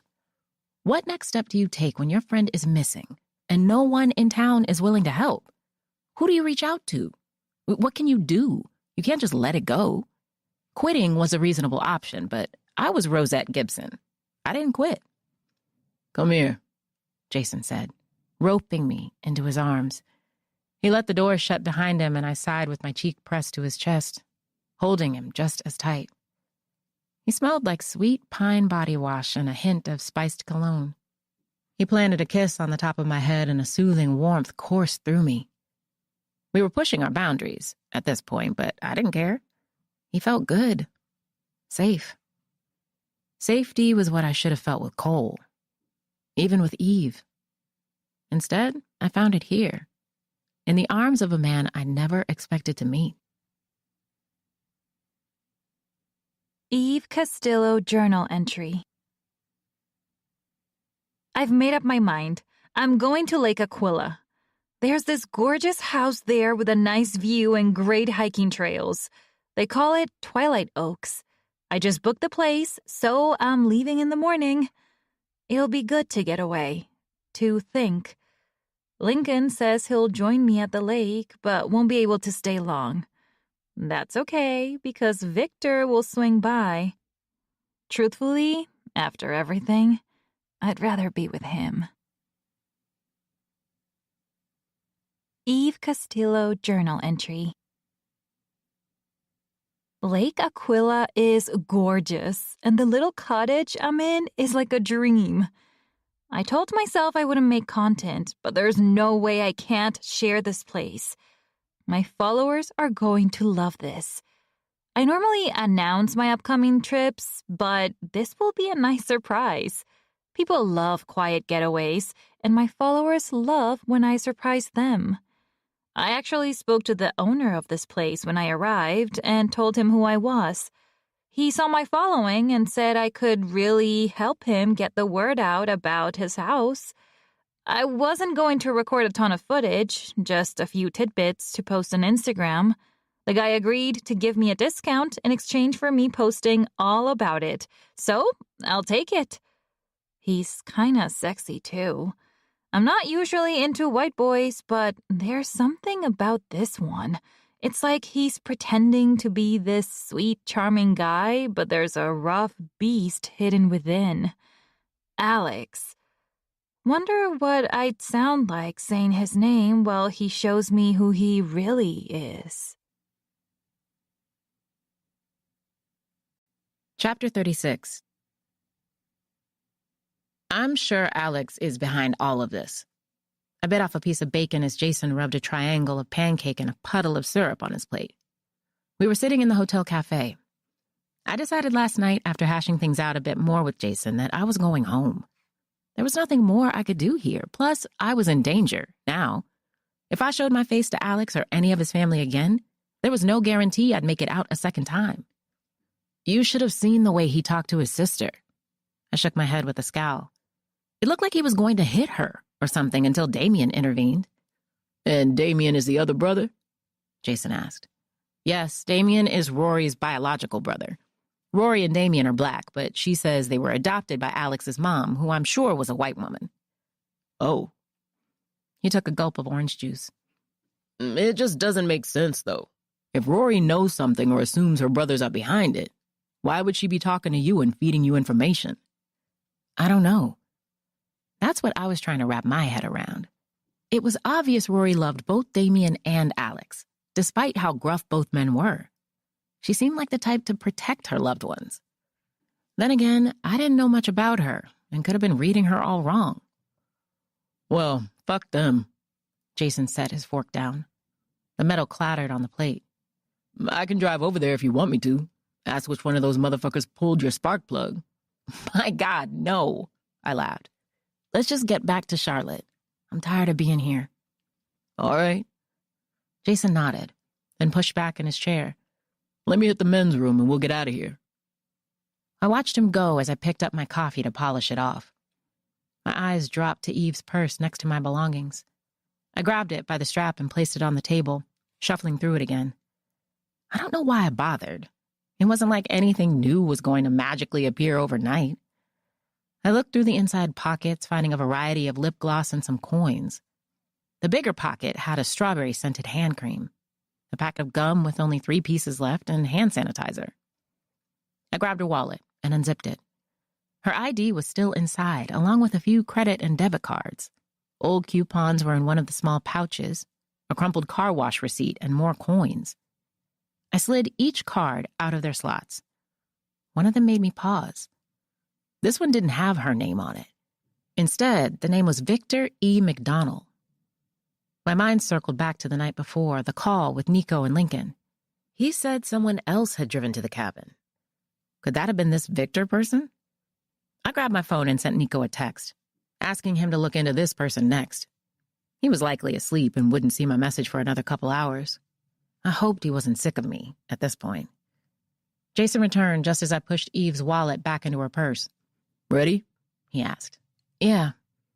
I stood about to collect my bags until Jason scooped them up, slung them over his shoulder, and winked at me. I couldn't fight my smile. Sunlight streaked through thick clouds as we left the hotel, presenting me with a slightly brighter day. Brighter day, new beginnings. Perhaps I needed to take that as a sign to leave since it had been so gloomy the day before. Jason walked with me to my car and placed my things on the back seat. Once I started the engine and checked the dashboard, I cursed. What is it? He asked, one brow inclining. I need gas, I muttered. Okay, no big deal. I'll follow you to the nearest gas station. I drove away from the hotel to the station across the street. Once again, Jason swooped in, this time with a credit card and a hand on the gas pump next to my car. I got you, baby. I blushed. At this point, I think he really was trying to win me over. To busy myself, I removed some trash and gum wrappers from my car to toss them in the nearest trash bin. Jason was still pumping when I climbed back into the driver's seat and closed the door behind me. I looked to my right at two men chatting in front of the station, and my heart dropped. It was James and Alex Reed. Alex was frowning as James spoke. I couldn't tell what they were saying, but it was clearly a serious conversation happening. When James pointed past Alex, he nodded and turned around to march to his vehicle. I watched him drive away, then turned my gaze to James again, who now had his phone pressed to his ear. My door swung open and I gasped as Jason said, Full tank, let's roll. He frowned when he saw how startled I was. You okay? No, that's the sheriff I was telling you about, I told him, pointing ahead. Jason pulled his head back out to look where I was pointing. When he spotted the sheriff in his cowboy hat and uniform, he ducked to put his head in the car again. Let's just leave it, Rose, he insisted. I can't just leave it, I told him, watching as James made his way to his marked truck. Why are they meeting outside of town? A person only does that if they're hiding something. Yes, you can leave it, Jason countered. Let's just get back to Charlotte like you said. Whatever is going on here is out of our control. I looked at Jason as James's truck rumbled to life. There was desperation in Jason's eyes. He wanted to get out of here as soon as possible, and he wanted me to make this easy. I gripped the steering wheel. I think I should follow him. Follow him? Rose, you're tripping. You can't follow a fucking cop. Why not? They follow people all the time. Rose, come on. You can't be serious. I gave him my most serious face, yet he shook his head. His brown eyes flicked to the left, at James's truck that was now reversing. If you don't want to come, that's fine. I can meet you back here in an hour or so. Fuck, Rose. Fine. But we aren't taking your car. They've probably seen it too many times. Come on. He slammed my door and I hopped out to follow him to his Lexus. He started the ignition and put the car in gear, trailing behind the sheriff's truck. Can't believe you got me doing this shit, Jason grumbled. He's hiding something, I said as Jason pulled onto the main road. Stay about 3 cars behind him. There was a brief silence. You've done this before, haven't you? Jason asked. I watched as he gripped the steering wheel. What? I asked. Tailed someone? He eyed me before nodding. Yeah, a time or two. Comes with the job. Figures. Jason dragged a hand over his face just as James took the ramp that led to Sage Hill. It was trickier trailing the sheriff now. We were on a single-lane road and no cars were between us. Jason stayed back a good distance. It was smart using his car. James wouldn't recognize it. James's left signal flickered and he turned into a neighborhood. Keep driving ahead, I told Jason. You can circle around. Jason glanced at the rearview mirror, driving about 20 seconds more before making a U-turn. There, I said. We entered the neighborhood, but I couldn't find James's truck anywhere. There was no outlet on this road, though, so he had to be around. Jason drove slowly, passing several homes where people did yard work and children rode scooters and bikes on the sidewalks. Then I saw the familiar truck. James was parked in front of one of the houses on the cul-de-sac. Jason spotted it too and pulled to the curb. We watched as James climbed out of his truck and made his way toward the garage. The garage gate lifted slowly. The sheriff peered over his shoulder. "Shit," I whispered, ducking my head. We were a few houses back, and I don't think he saw me, but still. "He's gonna put our asses in jail," Jason hissed, eyes ahead. "You better be glad he looked away." I took a peek over the dashboard, and James was walking through the garage. 2 vehicles were parked inside it. One was a green Ford pickup truck, the other a black Honda Civic with a custom license plate. "Oh my God, Jason." I breathed as the garage gate started to close. I gripped the sleeve of his shirt, hand shaking, body trembling. "What, Rose? What is it?" he asked, clutching my hand. "That's Eve's car in his garage." Eve Castillo journal entry. Forget what I said before. Alex is sexy, but his brother just came to fix the bathroom faucet, and that man is fine. I caught him looking at my butt a few times. And don't get me started on Alex and his terrible way of flirting. He's cute, though. They both want me, that's clear. After Lincoln leaves, I might invite them over for dinner. See which one of them wants me most. Don't judge me. I need the escape. Chapter 37. Nico, I need another favor. "All right, I think it's about time you start paying me now, Rosette." Nico's mouth sounded full as I sat behind the wheel of my car. We'd driven back to the gas station in Green Pines to pick it up and leave. "Besides, I'm still working on your last request." Right. You can keep looking into that, but this one is more urgent. Can you go through the Sage Hill Sheriff's Department roster and find me a deputy who isn't up the sheriff's ass? "You really think that's a possibility?" he asked. I don't know. Maybe. If not, I'll think of something else. "Let me look now." I heard Nico typing and glanced to my left. Jason was parking his car next to mine, his head visibly shaking. He'd said it himself that this situation was a mess. It didn't make sense to him that Eve's car was in the sheriff's garage, and he agreed something twisted was happening. He still thought we needed to get the hell out of Sage Hill and let matters play out themselves, but I just couldn't let this go. Just when I was ready to pull the plug, something else popped up and sucked me right back in. "Maybe she's fucking him too," Jason suggested when we'd left James's neighborhood. Not her type. I'd mumbled absently. My mind was too busy reeling, trying to piece it all together.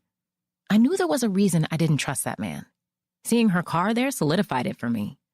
It was Eve's car. I'd know that license plate anywhere. Travel girl. Once she'd asked me if I thought it fit her. I told her ordering custom license plates was a waste of valuable time. She didn't like that response. In fact, she didn't talk to me for 2 days after I said it. "I think I have something," Nico said, still typing. Jason was getting out of his car. "There's a woman who works there, Kennedy Windsor. She's the only black female deputy working in Sage Hill." Nico paused.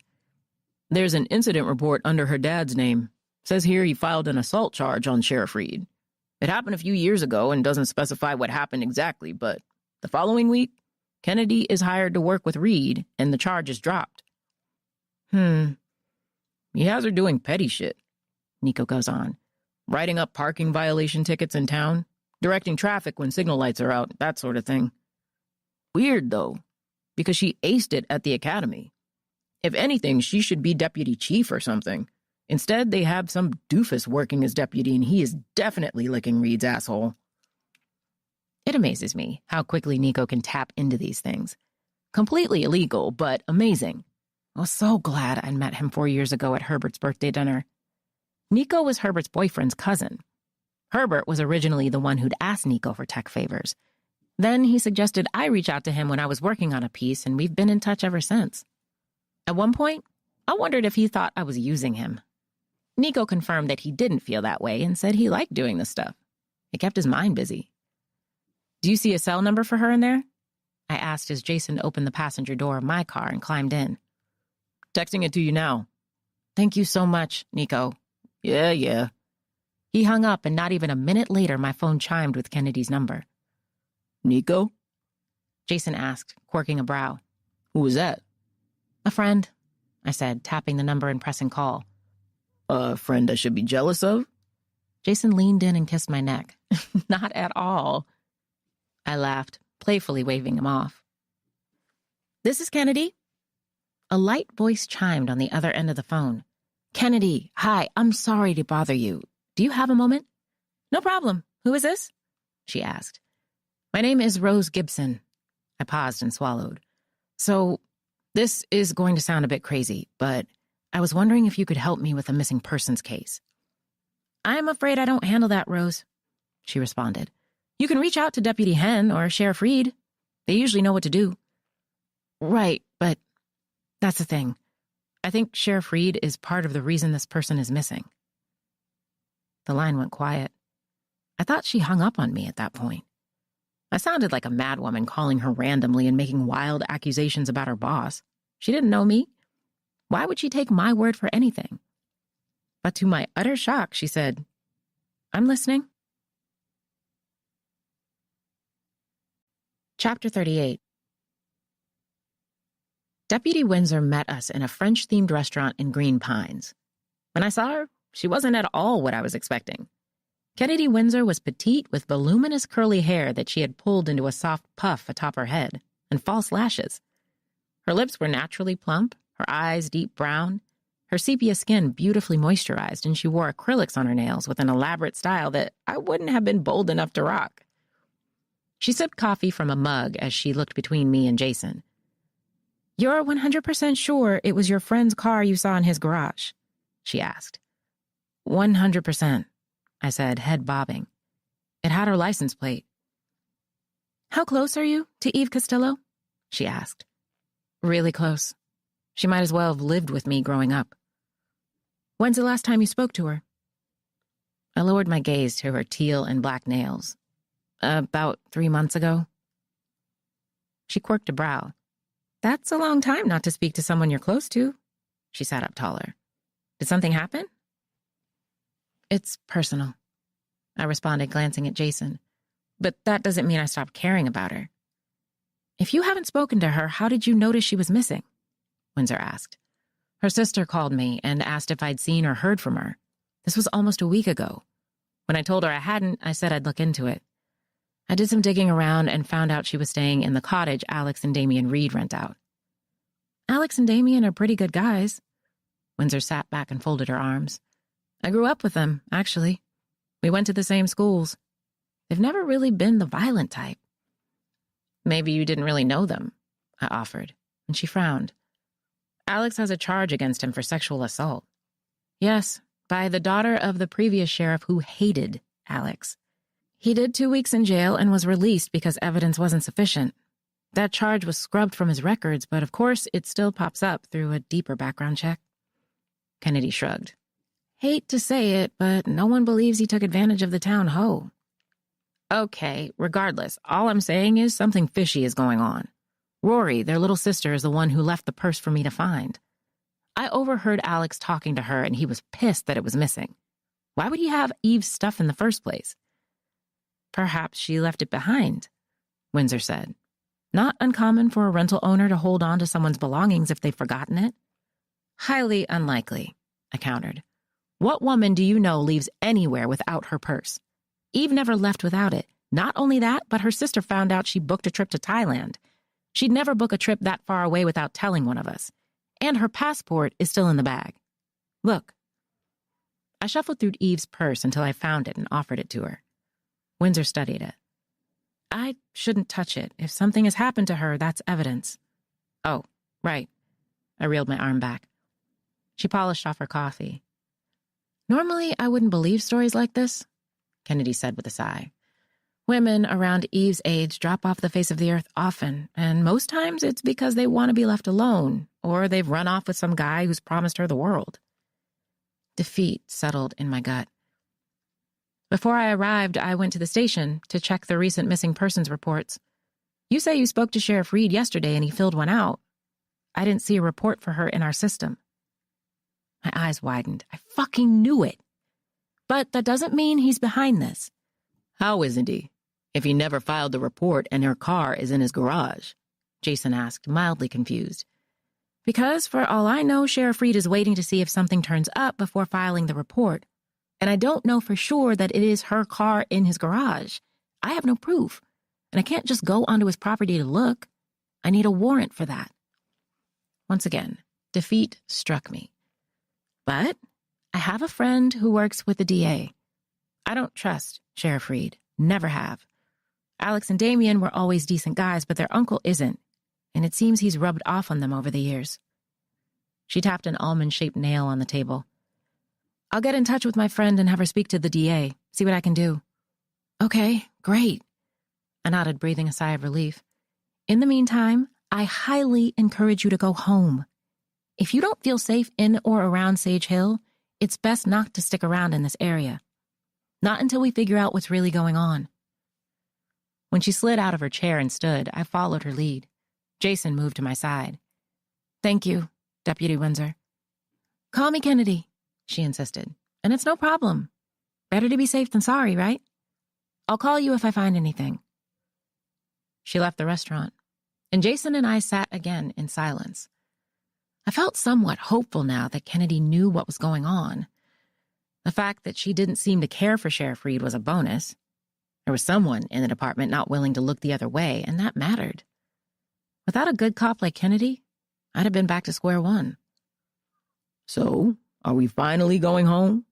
Jason asked. Yeah, I met his eyes. Let's get the hell out of here. Eve Castillo journal entry. Holy shit! I didn't expect last night to happen the way it did. 1 minute I'm eating dinner with Alex and Damien, and the next, Alex is kissing my neck and Damien has his face between my thighs. I've only had one threesome before. I was 19 and it was horrible. It happened with 2 frat boys I met at the liquor store. But Alex and Damien? There are just no words. Who knew small-town men were so good? They took turns with me. I knew Alex was more than he revealed. He was perfectly rough, hands around my throat as he fucked me like he owned me. Damien was gentler, but he accidentally came inside me. I wish I could say I regretted it, but I don't. In fact, they made me feel better after talking to Victor yesterday morning. They made me forget the things Victor promised me. They made me forget that he would never, ever choose me. Just use me, lie to me, fuck me over. Victor McDonald is an asshole. I hate him, and I wish him a shitty life forever. Chapter 39. As soon as I made it to my apartment, I collapsed on the bed and buried my face in the comforter. For a few seconds, I couldn't breathe. I was okay with letting the breath dwell in my lungs. It gave me a chance to listen to my thudding heart, to feel my face being covered, and for the darkness to consume me. It gave me a chance to remember I was still alive. When I couldn't stand another second of not breathing, I flipped onto my back and stared at the ceiling fan, gasping. Jason had followed me home, making sure that I arrived at my apartment safely before returning to his bar. Now I was all alone with racing thoughts. I showered, changed clothes, then went for my laptop. It was hard not to glance at Eve's purse on the dining table. A memory struck me. We'd gone to the Michael Kors store in the outlet mall. She couldn't decide between beige or black for her new purse. She'd gotten a huge check from some deal with a yoga company and wanted to splurge. I always get black stuff, she'd griped, putting the darker purse back. I think it's time to lighten it up. And here, I'll get you one too. My eyes shifted left to the other Michael Kors purse hanging on the coat rack with the tag still attached. I have yet to use it, and probably never will after what happened between her and Cole. I didn't need the reminder. I figured I could give it to Zoe or Diana instead. Thinking of my sister and Eve's made me want to talk to them, be around people I loved and trusted. I abandoned the laptop to go to my bedroom and slip into an olive green hoodie and white sneakers. I collected my purse as well as Eve's, my keys, and was in my car again before I knew it. Chapter 40. Dad's house always smelled like cinnamon. Not an overwhelming amount, but a subtle hint, like someone was sprinkling bits of it in the corners of the house every week. It was a comforting, nostalgic scent.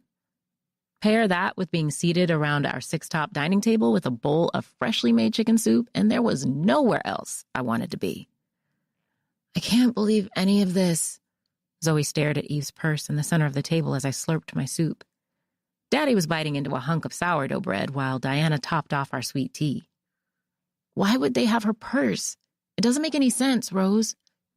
I don't know. That's what I'm trying to figure out. I placed my spoon down to take a sip of my drink. The whole town is shady. Yeah, well, you're lucky you aren't missing too. Diana pursed her lips as she sat back and folded her arms. I could tell she'd just gotten her hair done. 2 strand twists that curled at the ends. She and I had the same complexion. Her eyes were a little bigger than mine, but other than that, we looked very much alike. What if Eve is just messing with us? She always liked playing those dumb games where people have to find her. Like the time we went to Carowinds and she disappeared out of nowhere, I said. Right. We were all in line ready to get on the roller coaster and she just disappears on us. Doesn't show up again until the amusement park is closing. Didn't answer her phone, didn't respond to our texts. If Diana could have folded her arms any tighter, she would have. She's so extra. Sorry, Zoe. She gave Zoe a sympathetic glance. No, I get it. Zoe lowered her gaze to Eve's purse again. With shaking hands, she grabbed it by the strap and placed it on her lap to dig through it. When she pulled out the charred necklace, her eyes filled with tears. But if it is one of her disappearing acts, she wouldn't have done this.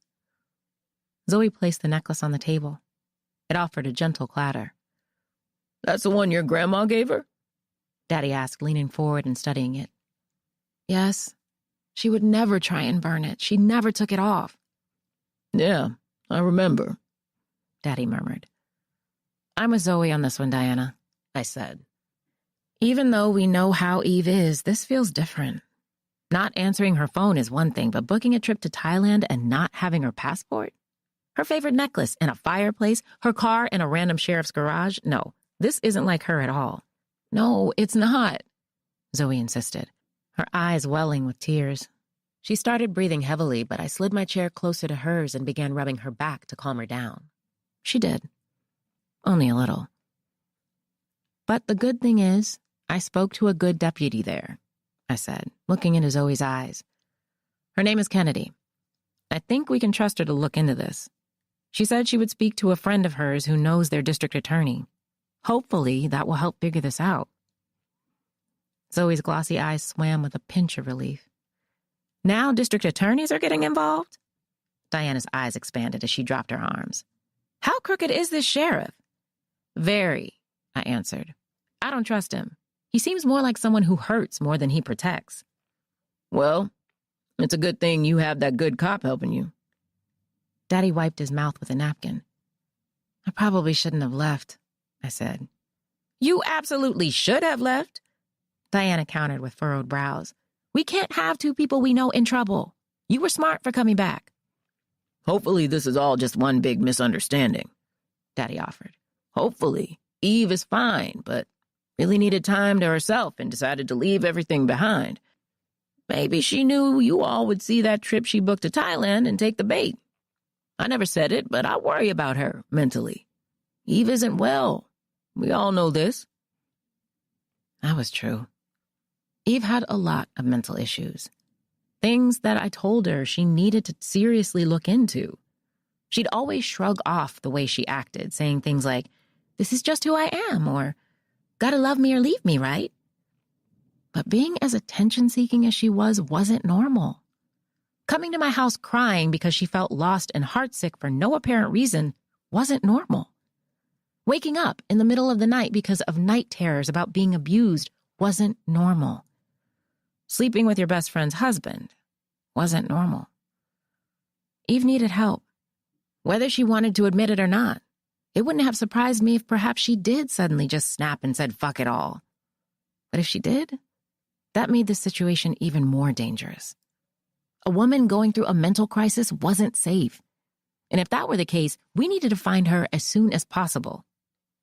Of course, I didn't voice this to my family. Zoe would have freaked out. Diana and Daddy would have told me to let it go. As badly as I wanted to drop it, I couldn't. "I think I'm going to head back home," I said after we ate some of Diana's apple pie. "I haven't been sleeping well and I miss my bed." I can imagine you haven't. Daddy stood when I did. After delivering hugs to Diana and Zoe, Daddy walked me to my car. "Rosette?" my father said when I was seated in the driver's seat. The door was still open and he was clinging to it, looking right at me. "Yeah, Daddy?" "I know how your mind works better than anyone else." He looked me deep in the eyes with his warm brown gaze. "Promise me that whatever you decide to do, you'll be careful." His features were hard, unwavering. My throat thickened as I nodded. "I'll be careful. I promise." Chapter 41. I needed to keep myself busy while in my apartment. Daddy was right. I had ideas churning in my brain, but I wanted to leave Eve's disappearance to the professionals. Kennedy was looking into it, and there was only so much I could do as an average citizen. I sat at the dining table and opened my laptop. As soon as the home screen lit up, I returned to my document on Robert Cowan and proceeded to work on the article. I had one more day, and Herbert was going to grill me if I didn't get it in. He hated missing deadlines. I typed about 3 more paragraphs with ease before my mind reverted to Eve again. Something was bugging me about all of this. Something just wasn't adding up with the reads. I glanced at her purse on the sofa before standing and walking toward it. I dug through it again for her wallet, reading the name on the credit card again. Victor E. McDonnell. I tried thinking of all the times Eve spoke about the men she dated. I couldn't remember a time when she talked about anyone named Victor. She must have met him recently, while we weren't talking. That or she didn't take him very seriously and was just using him. I returned to the table and checked my phone as if a text or call from Nico would be there. Nothing. "Just let it go, Rose," I muttered, going to the kitchen to make tea. When I sat down again, I glanced at Eve's purse one more time. An object in my house that didn't belong, full of personal things my former best friend was meant to be carrying. Objects she'd touched. Things she needed to navigate this world. In the back of my mind, I could hear her voice. The same one from my nightmare, whispering, demanding, telling me to do something and not just sit on my ass. To get up and figure out what the hell happened to her. "I'm missing, Rose," I could hear her saying. "I need your help, please. I know you hate me right now, but I need you." I polished off my tea, went for my shoes and hoodie, and left once again. Eve's house looked exactly the same as the last time I'd visited. I couldn't even tell Zoe had been around. The kitchen was still clean, the table scarce with material. It even smelled like a hint of bleach. Her bed was made with the same comforter, no clothes missing from her closet. There were no signs that she'd been here to grab a few things and dip off again. The only difference in the bedroom was that her laptop was open. I gave the spacebar a tap and sat in the chair at her desk. After entering her password, I sifted through her emails. There wasn't much there except that confirmation flight to Thailand Zoe had mentioned. Contacts from companies and emails from her fans. "Any new videos this week?" someone asked in an email. "Eve, I miss you. Please get back on IG. Just want to let you know that no matter what anyone says, your videos are amazing." I left the emails and clicked on her files. Nothing much there. I went to her photos, next. Most of them were images she'd posted before. A few videos were mixed in between. I clicked play on one of them. She was walking with her phone held up in one hand and an iced coffee in the other. She sipped from the coffee, walking and holding the phone up as if this were a natural way of life. I clicked the arrow to get to the next video. In this one, she was standing in a dressing room and holding a purple dress in the air by the hanger. "Date night," she said. "What do you guys think? Should I buy this?" It was a brief video, no longer than 7 seconds. Date night? With whom? I checked the date. It was recorded in June. I rolled to the next video. Eve was wearing the purple dress she'd just asked for opinions on. The neckline cut very low, revealing lots of cleavage. She was smiling as she sat on the hood of a car. Car horns beeped in the background, whizzing by. "What?" she called, lowering the phone. "Oh, yeah. I'll take a scoop, babe." She looked at the camera again. "I'm having so much fun, guys. I never thought I'd fall in love. That sounds so stupid of me." She giggled. And judging by her glassy eyes, I could tell she was drunk. She hopped off the trunk of the car and puckered her lips as she looked into the camera. Then it cut off. But something before the cutoff caught my eye. I clicked the mouse and dragged the time back a few seconds. The car she was sitting on was red. Metallic red. Like Lincoln had said. I hit pause on the video and zoomed in. The car's emblem was just to the right of her hip. "An Aston Martin," I whispered. My phone buzzed in my pocket. I fished it out to answer it. "Nico, got anything for me?" I asked as I clicked the mouse to see the next photo of a cup of vanilla ice cream. Not yet. Just calling because I haven't had a chance to look into this Victor person yet. My mom needed a lift to an appointment and wanted to run errands, so I've been out all day. I should be back in about an hour or so. Just grabbing dinner with her now." "Okay, yeah, that's fine." It wasn't, really. Something told me this Victor guy was the same person driving the Aston Martin, and I needed to know who he was, what he looked like, and when he last spoke to Eve. "I'll text you as soon as I have something." "Thanks, Nico." He hung up, and I sifted through more videos. None of them showed the Aston Martin again. Neither did any of her photos. Giving up, I moved away from the laptop and searched through the nightstands. Pills, THC carts, cough drops, earrings, sinus relief spray. I shuffled through the closet, but had no luck there. She kept her closet tidy and even color-coded her clothes. I lowered to a squat to check her shoe boxes, hoping to find anything that might give me a clue as to where she might be or what she was doing. Nothing. With a huff, I made my way back to the laptop, slumping down in the chair and rubbing my forehead. I was getting a headache from all this thinking and wondering. I stared at the screen before sitting up again and clicking through the files. I checked her apps next. There was a black app I hadn't seen before with an icon of a box with 3 dots above it called Thought Box. I gave it a click and it opened to the main page. The words, "What's on your mind, Eve?" were written across the top of the page. Below that were separate boxes, all with different dates. The latest was from September 2nd. A sync button was at the top and I gave it a click. More boxes appeared in seconds. September 3rd, September 4th.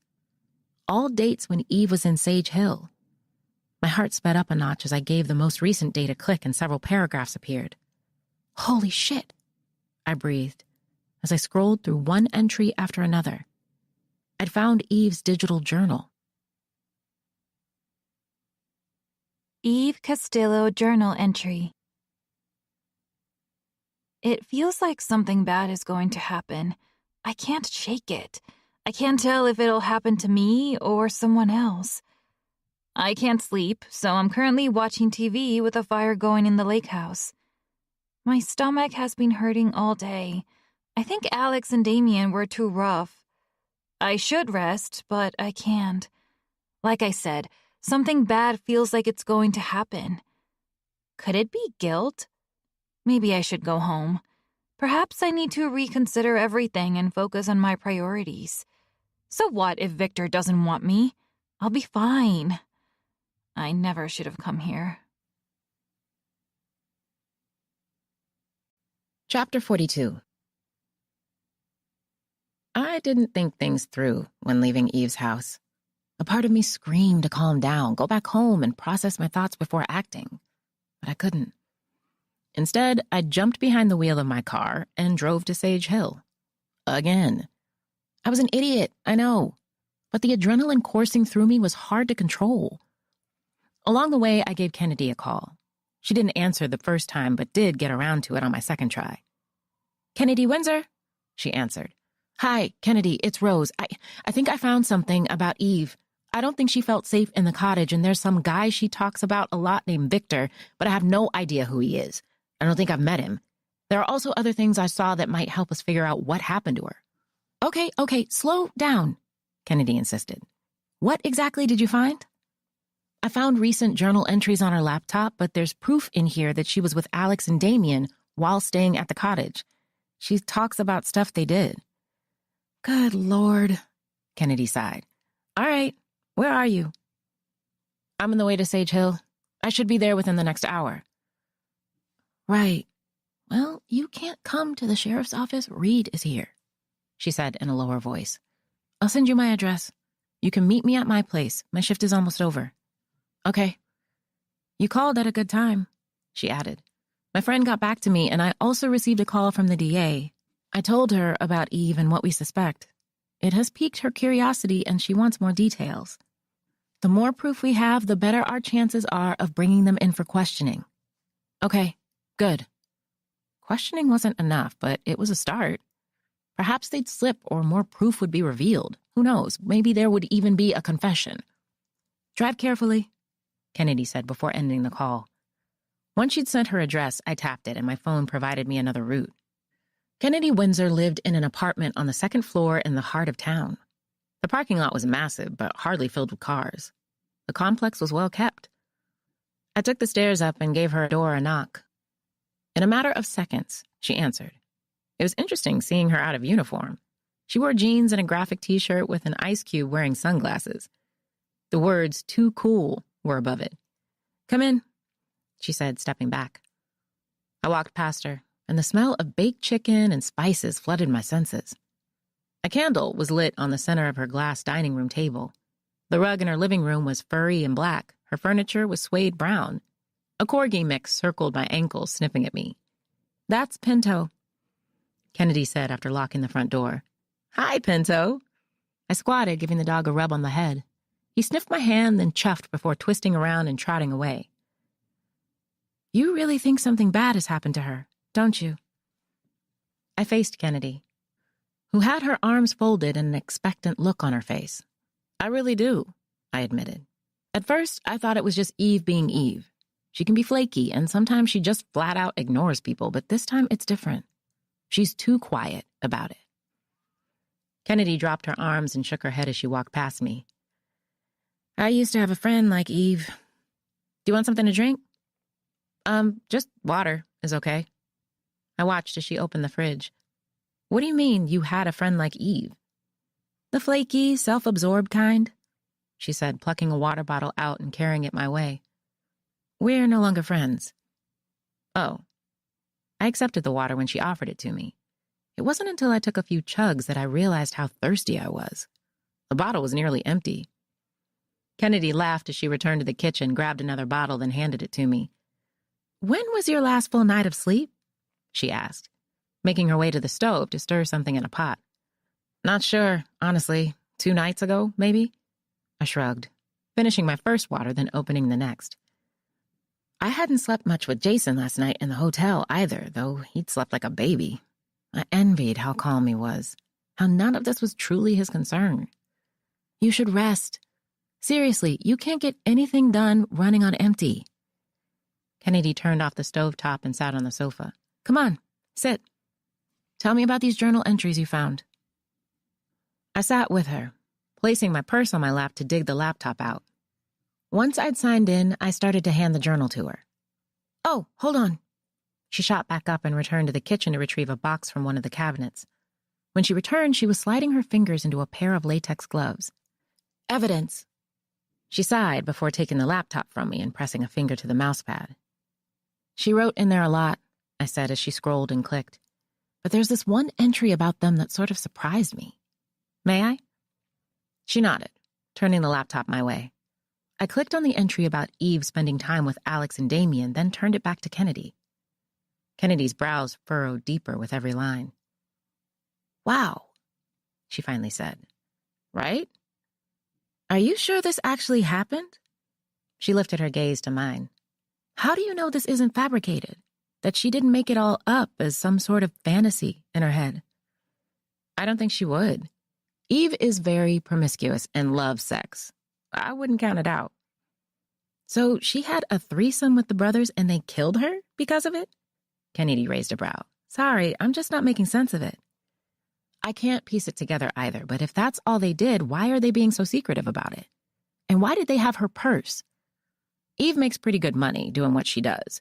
What if those guys did something to her and took her purse so they could try and use her cards or drain her accounts or something?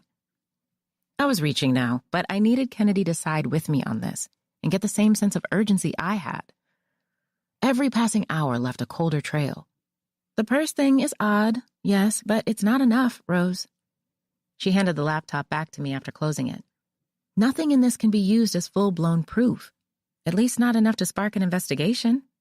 Unless we find Eve or discover a body or blood, something, there's nothing I can do. I swallowed my frustration.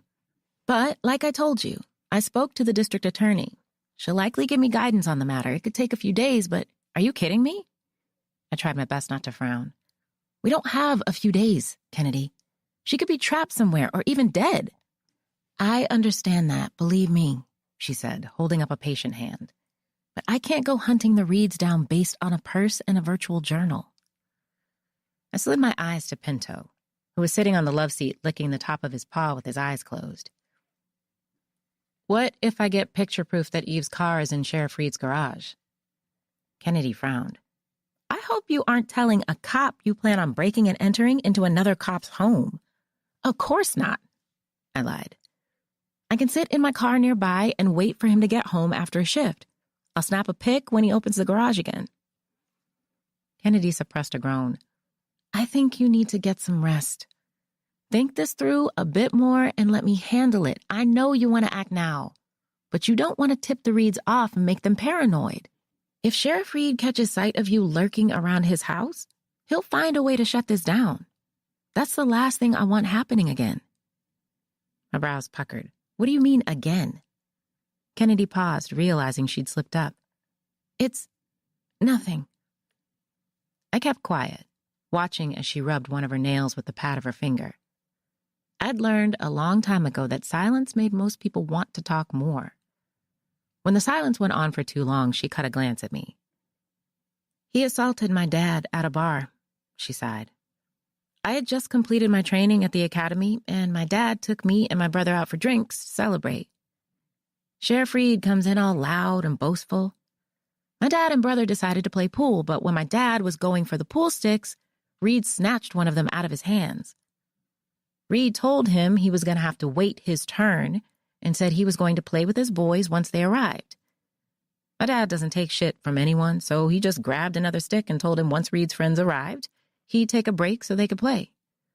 Reed got pissy about it and punched my dad in the face, just like that. I gasped. Are you serious? Yes. And the worst part about it is there were people who saw this happen, but all of them sided with Reed. But he didn't realize that I'd been recording the whole thing. I had proof that he swung first. We filed a report and were even thinking about suing, but Reed reached out a few days later and offered me a job. He said he'd give it to me, but only if I redacted the report and deleted the video. And I assume you did? Wouldn't be wearing the uniform if I hadn't, she grumbled, peeling the gloves off. Believe me, I didn't want to. I told my dad I wouldn't, but he didn't want my opportunities limited.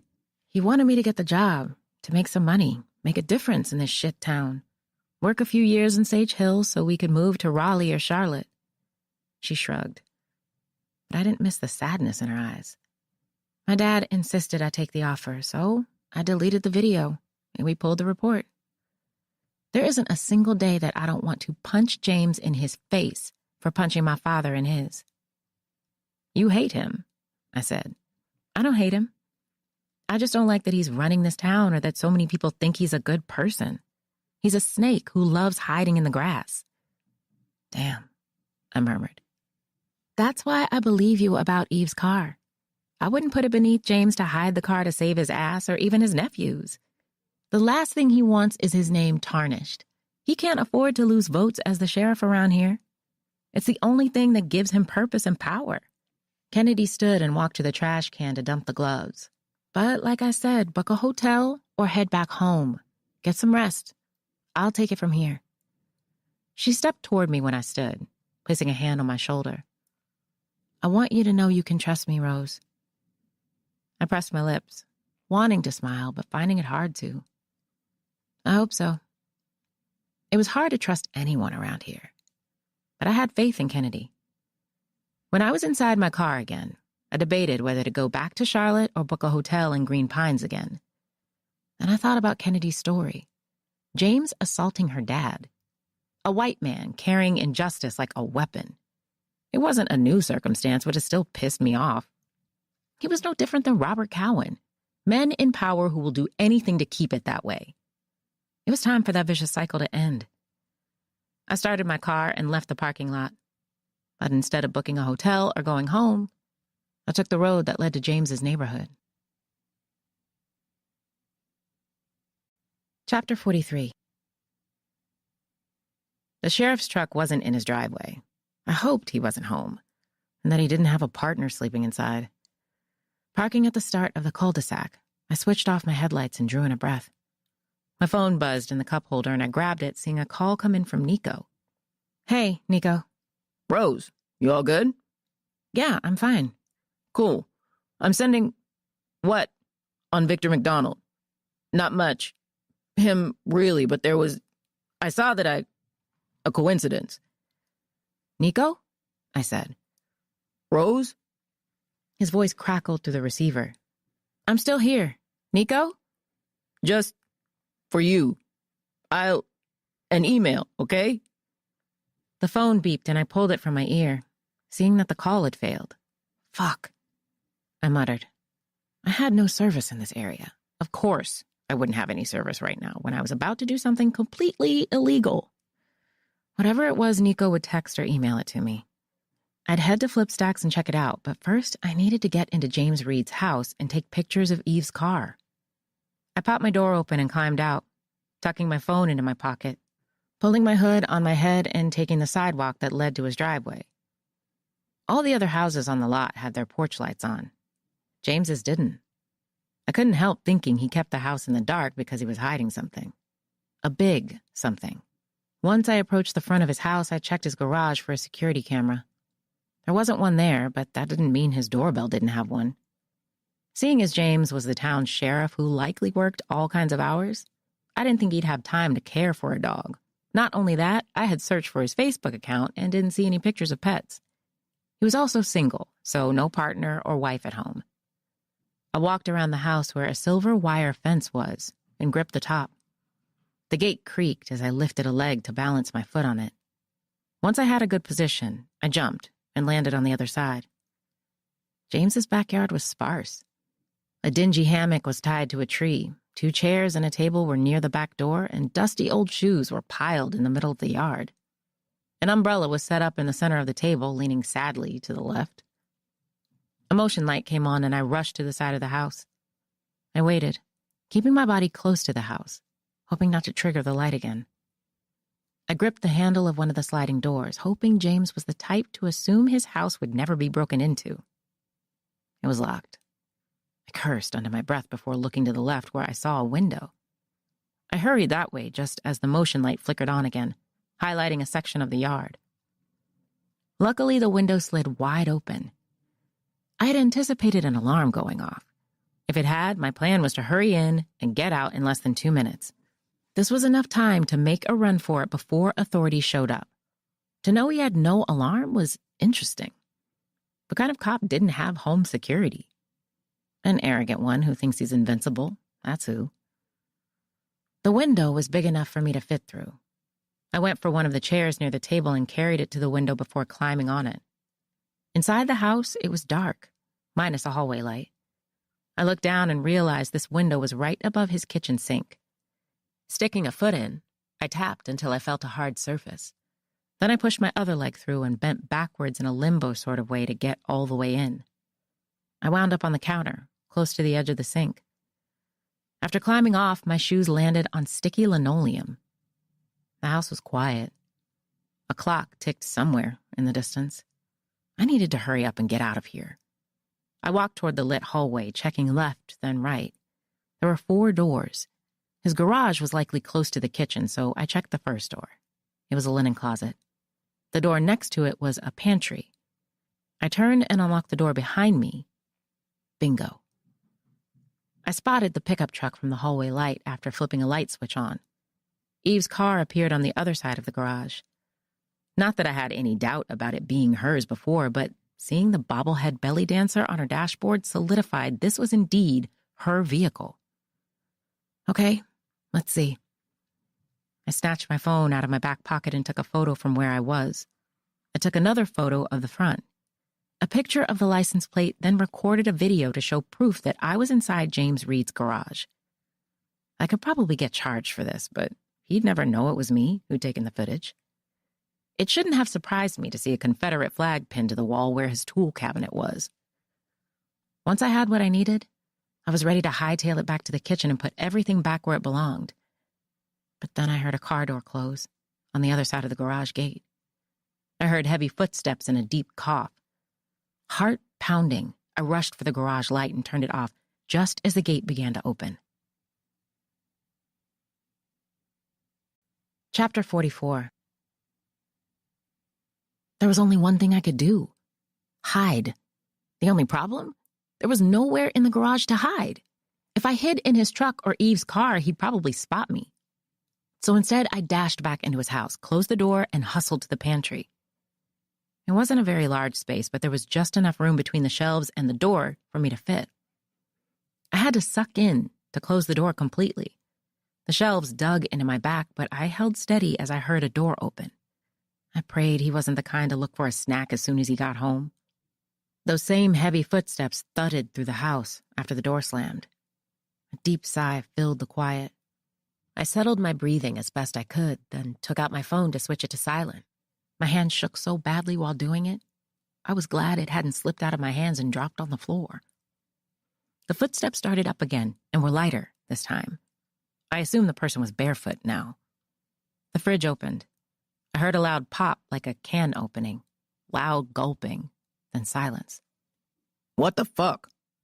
A deep voice growled. It was definitely James. His feet thundered through the house, and it sounded like he'd slid the patio doors open. It was now or never. If I could make a run for it now, I might be able to sneak out through the front door. I cracked the pantry door open and looked to the left. He wasn't there. Pushing it open wider, I looked toward the kitchen and saw the top of James's head on the other side of the kitchen window. You gotta be fucking kidding me, James hissed. I stepped out and bolted for the front door. My hand shook violently as I fumbled with the locks. Hey, he shouted. I swung the door open, ran out as fast as I could, and didn't stop until I made it to my car. I yanked the door open, climbed in, started the ignition, and reversed out of the cul-de-sac, just as James came storming out of his house. He glared right at my car, despite my headlights flashing forward. He may not have seen my face, but he knew exactly who I was. I swear, the menacing scowl on his face was constructed by the devil himself. Chapter 45. I had a feeling James was going to reach out to Alex and Damien after seeing me.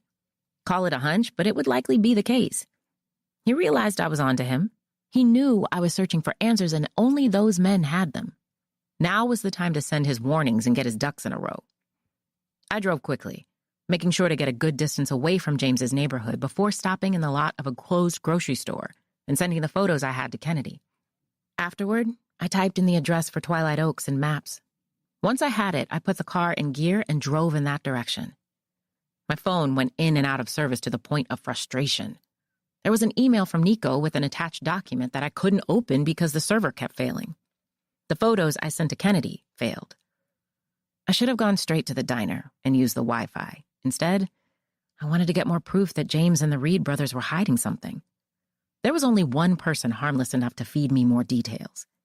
It was now or never. I took the rocky, winding path that led to Twilight Oaks but didn't park at the house. I decided to park along the main path, wedged between a line of trees just out of sight. It was about a minute walk to reach the Reed's house from there.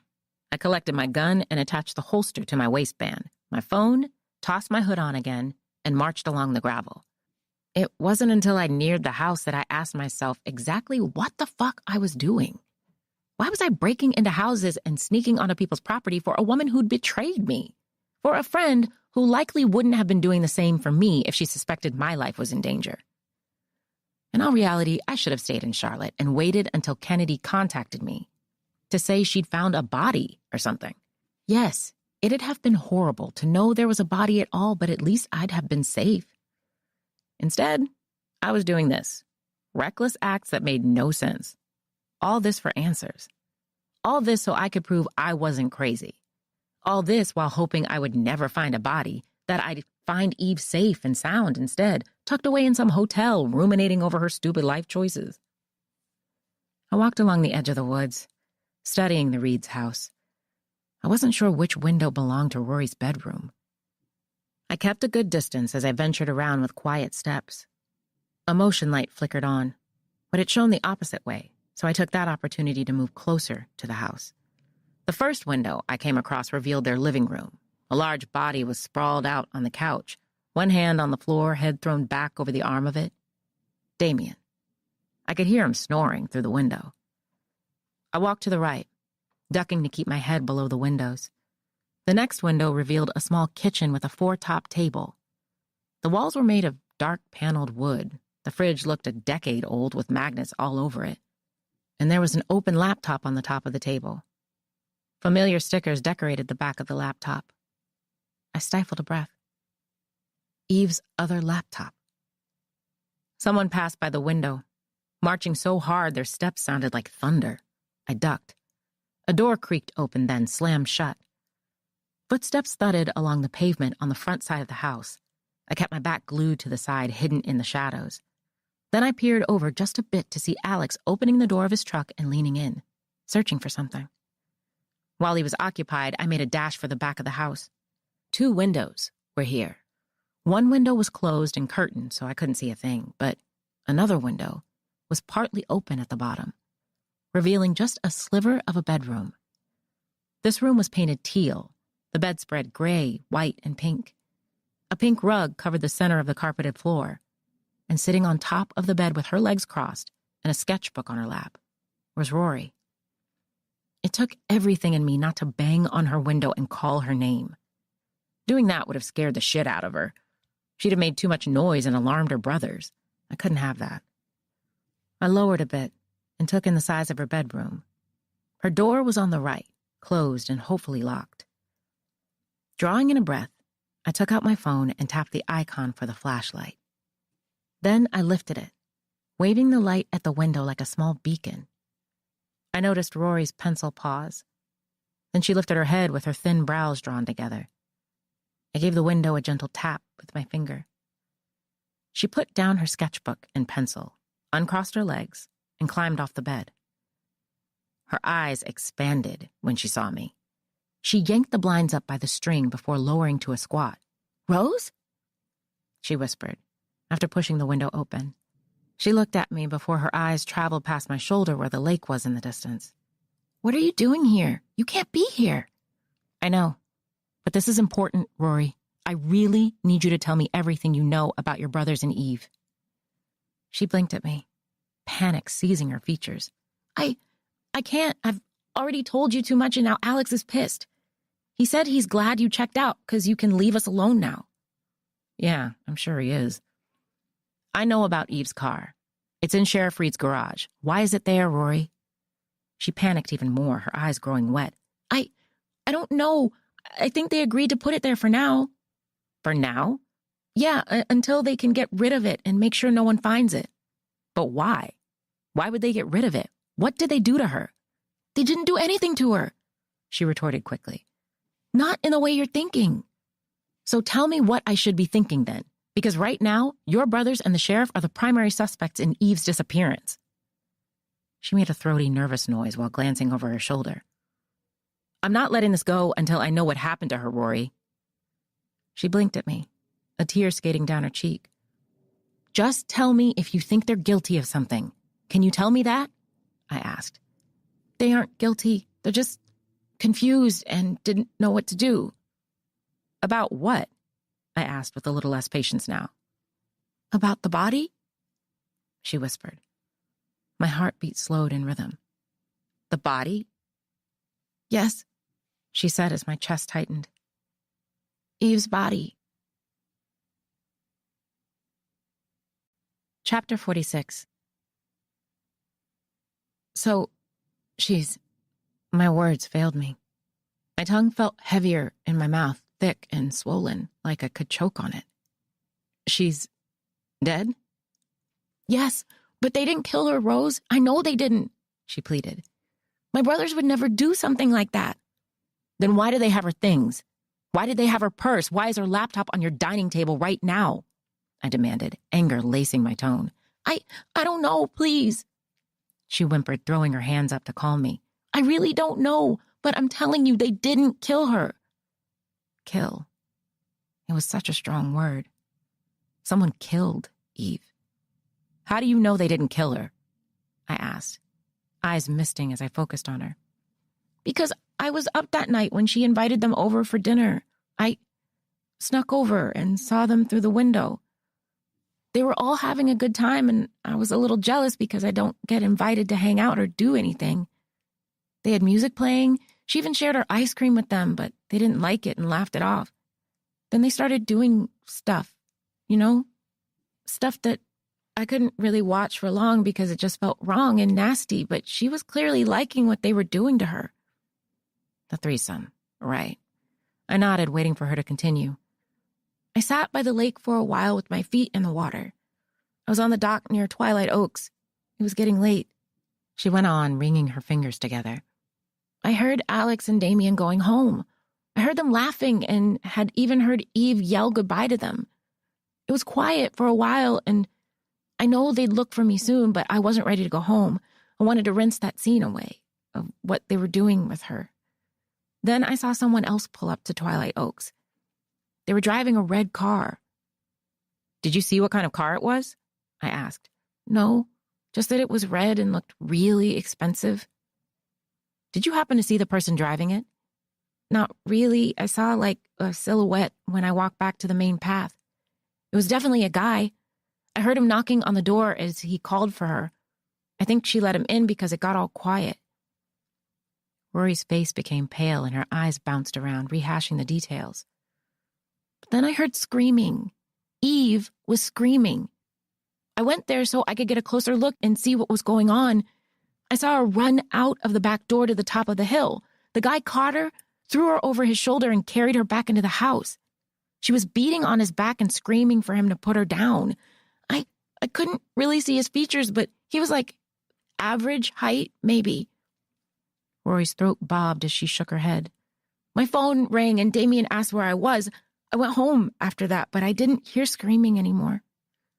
I figured they'd worked out whatever the problem was, but the next day, Alex was supposed to clear up the house after Eve checked out, and he found her body right there, right in the living room.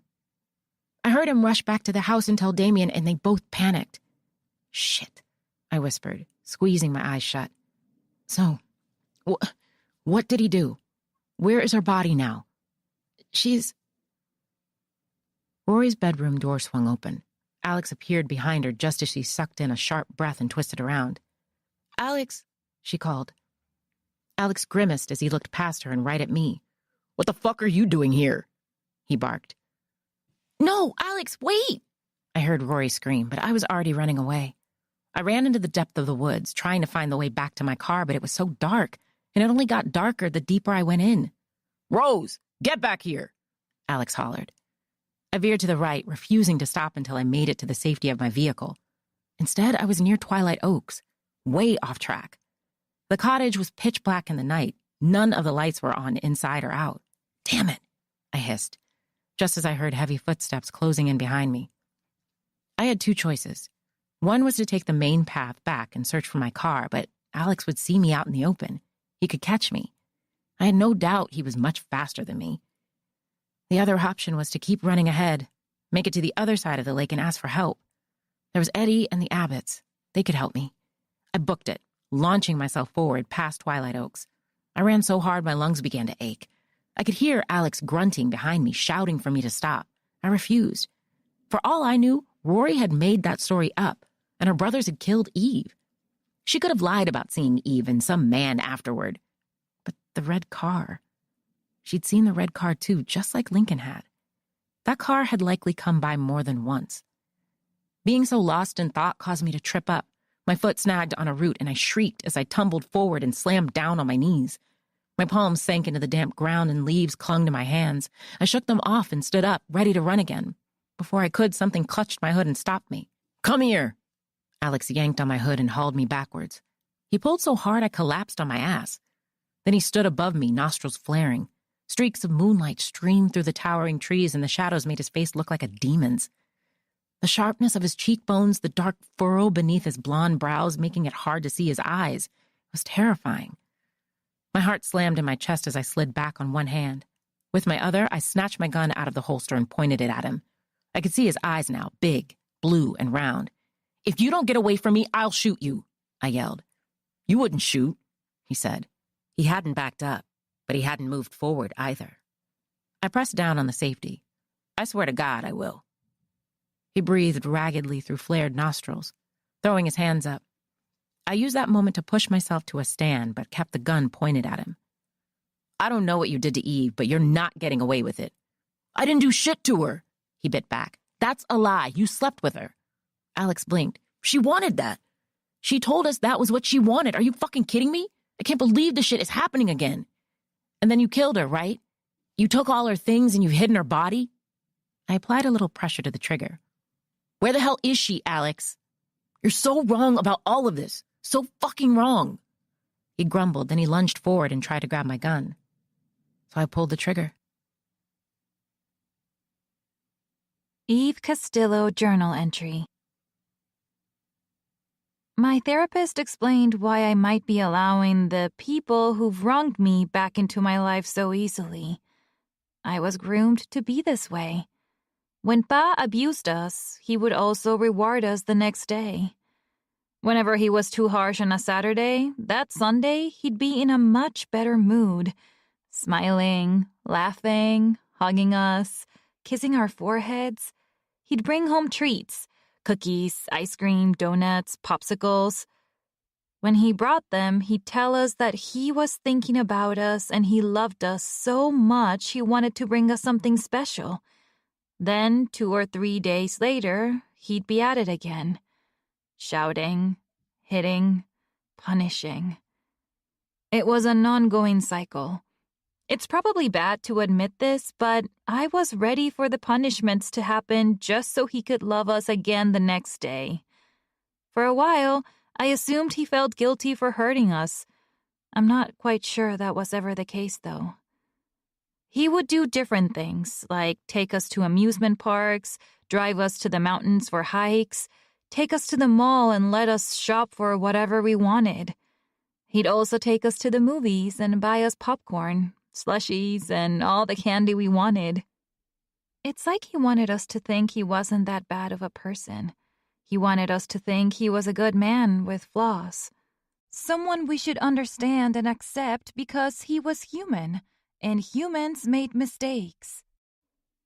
But good people don't accidentally break your arm, or accidentally hit you in the face, or force you to take freezing cold showers because you spent too much time taking a warm one the night before. Good people don't muck you when you start your period. They don't look at you and say, "Look at that, you're a woman now," just to follow it up with, "Shut the hell up, little girl, you don't know shit," the next hour. Goodness was never within him.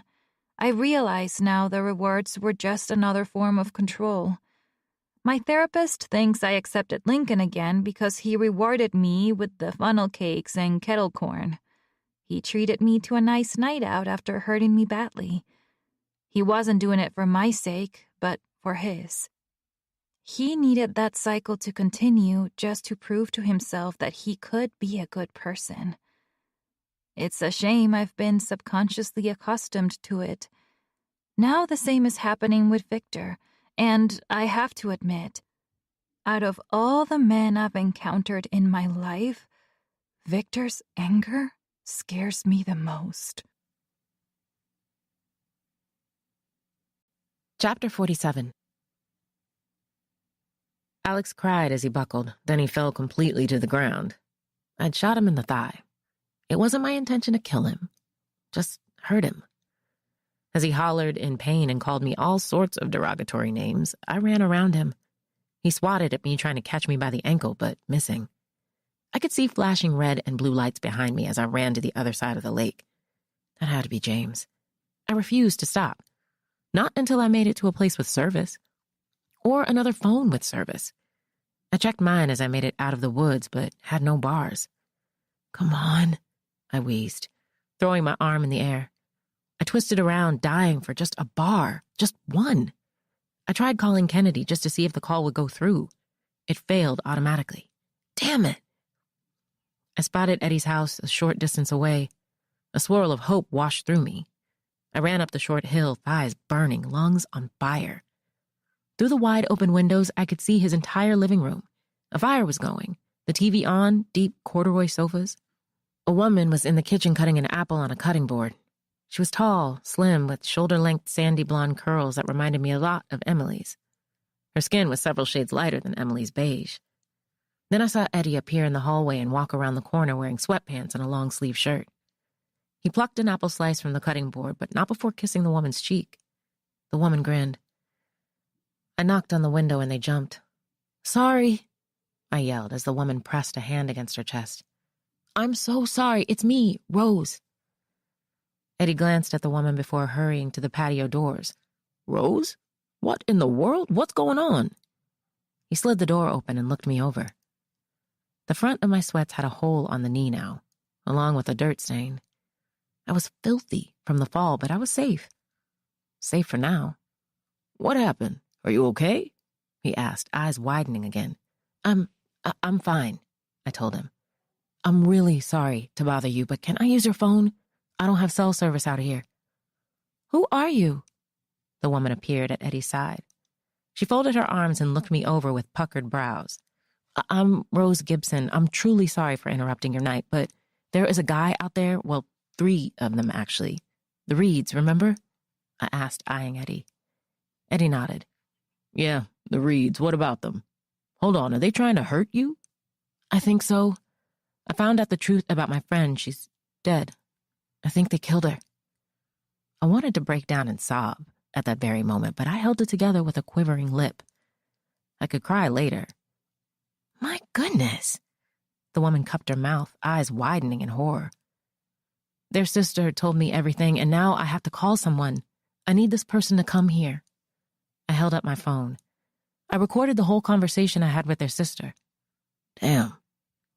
Eddie blinked a few times, confounded, before looking past me and out the patio doors. Come in, quick. He ushered me inside, and I thanked him as I passed through. Can I get you some water? Anything? The woman asked, suddenly more concerned about my well-being. No, I'm okay. I could use a phone call, though.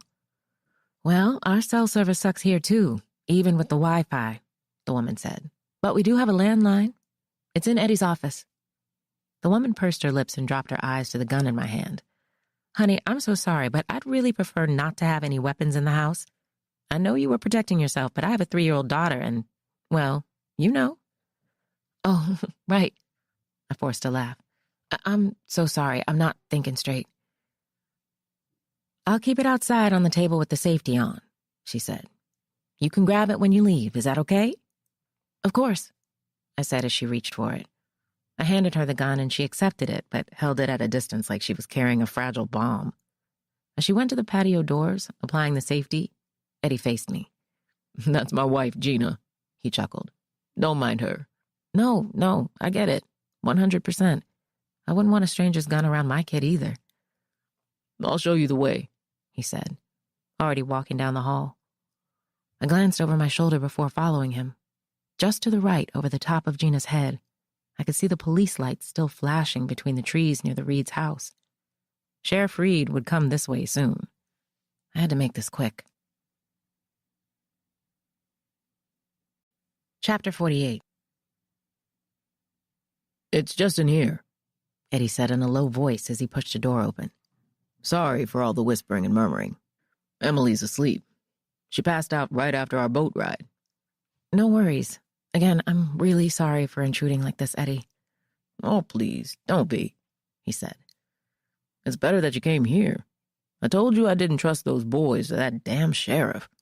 It's a good thing you made it this way. They could have killed you, too. My God, I can't imagine how scared you are right now. I was scared, I confessed. I swallowed thickly, staring at the tips of my dirty shoes. I ended up shooting Alex, I said through shaky breaths. He was chasing me. He tried to take my gun, and I shot him. What? Eddie's jaw nearly dropped. You serious? Yeah. So that's what that noise was, he said, eyes wandering out of the room. Gina said she heard something, but I thought it might have been people hunting in the mountains. No, it was me. I pressed my lips. Shit. Well, if the Reeds are involved, that sheriff is going to cover for them. I'm sure the whole department will cover for them. There's a cop in their department, Kennedy Windsor. She doesn't like Sheriff Reed, so she's agreed to help, but she needs more proof. She's been in touch with the DA, so we're prepared. I just need her to come here, see things for herself, and hear Rory's confession on the recording. Right, of course. Well, he gestured to the landline. Take as much time as you need. I'll keep an eye out for any trouble. If they come knocking, please tell them I'm not here, I pleaded. Of course, yeah. I won't let them get to you. Not on my watch. Eddie left the room, and I took a moment to breathe in and out and compose myself. I picked up the phone and dialed Kennedy's number after checking my cell for it. She answered after the third ring. This is Kennedy. Hey, Kennedy, I need you to come to the Reed's house, like right now. I have more proof. I got a confession out of Rory and a recording of it on my phone. She said her brothers are behind this, and so is James. Can you come this way? I can give you the address. Wait, what the hell? Why are you at the Reed's house? I'm not at their house right now. I'm at one of the neighbors. Alex chased me after I spoke to Rory and tried to attack me, so I shot him. He was going to hurt me. I could see it in his eyes. You shot him? She screeched. It was self-defense. I know it sounds bad now, but I had no choice, Kennedy. Good Lord, Rose. I told you to stay put and to let me work on this. Her voice was huffy, like she was moving around, probably collecting her things so she could leave. I couldn't stay put. I told you they were behind this. I went to James's house. I got pictures and footage of Eve's car in his garage. And how did you manage that? She snapped. Did he invite you in? I said nothing in response. Instead, my eyes wandered to the right at a trophy case built into the wall. Medals of all kinds were there, gleaming beneath a recessed light. You know what? Never mind. Just stay put. Kennedy fussed.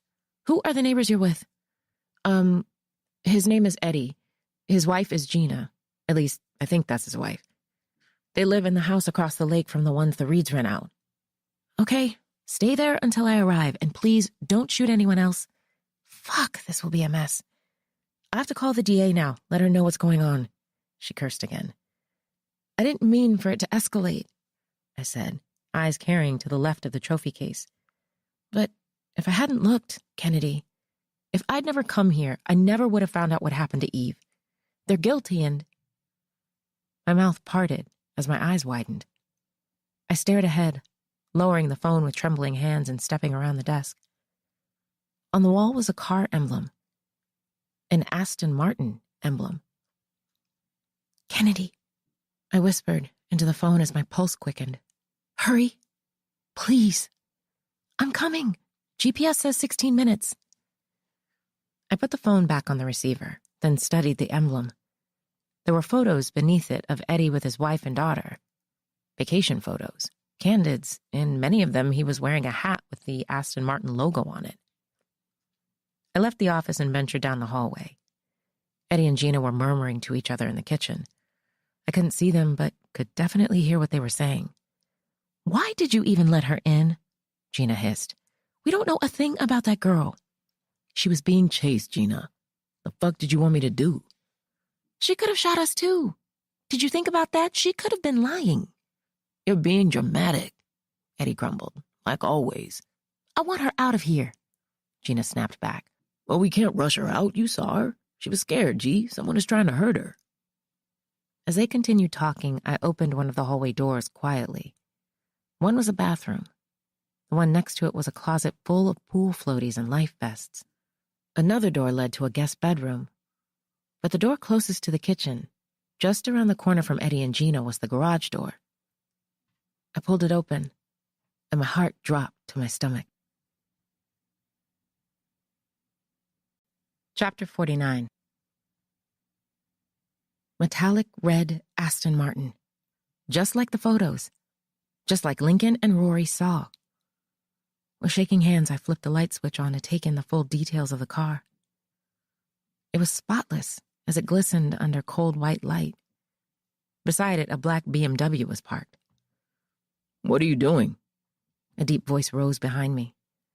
I gasped, pressing a hand on my chest as I twisted around. Eddie stood there with his brows drawn together. He looked from me to the car. Sorry, I was looking for the bathroom, I told him. He gave me an odd look. Then he smiled and pointed back with his thumb. It's just across the hall.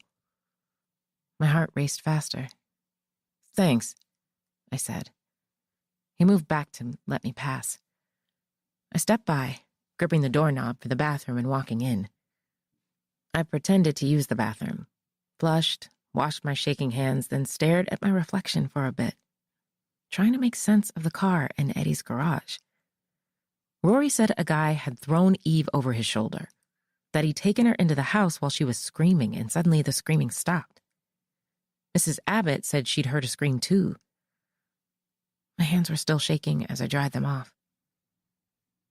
I pulled out my phone, desperate for some kind of signal. There was finally one bar. I went to my emails with Nico and tried opening the attachment again, the one with Victor McDonald's name on it. Relief washed over me as the attachment slowly loaded, revealing words first. The blur faded so I could read them clearly. I cupped my mouth. Victor E. McDonald. That was the name on the credit card in Eve's wallet. That same name was on this document, except the E wasn't an initial. It was a full name. Eddie. Victor Eddie McDonald. Everything in my stomach turned sour. My hands rattled harder as I read the address Nico had highlighted. An address to a house on the same circle as Twilight Oaks, right on Aquila Lake. This house. Slowly an image appeared at the bottom. Grainy at first, then it cleared. A photo of Eddie himself, smiling and wearing golfing attire. Oh my God, I whispered. My mind went back to Eve's photos on her laptop, the video of her saying yes to ice cream, of taking pictures on the hood of a red car, the entries in her digital journal. The guy she didn't want to name at first, and a person who had clearly broken her heart and used her. A guy she'd met in Miami. A guy who would never choose her because he had a wife, a daughter, and had created a whole life. They clearly made great money. He had everything he needed here. I was in the belly of the beast. I tucked my phone back in place and drew in a few deep breaths. It was fine. Eddie, or Victor, didn't know what I knew. I could leave now, say I'd figured things out for myself. They wouldn't care. They wanted me gone anyway. I had no idea what Eddie had to do with Eve. All I knew was I couldn't figure it out here. Everyone on this lake had something to do with her death, and it made me want to throw up. This was bigger than me.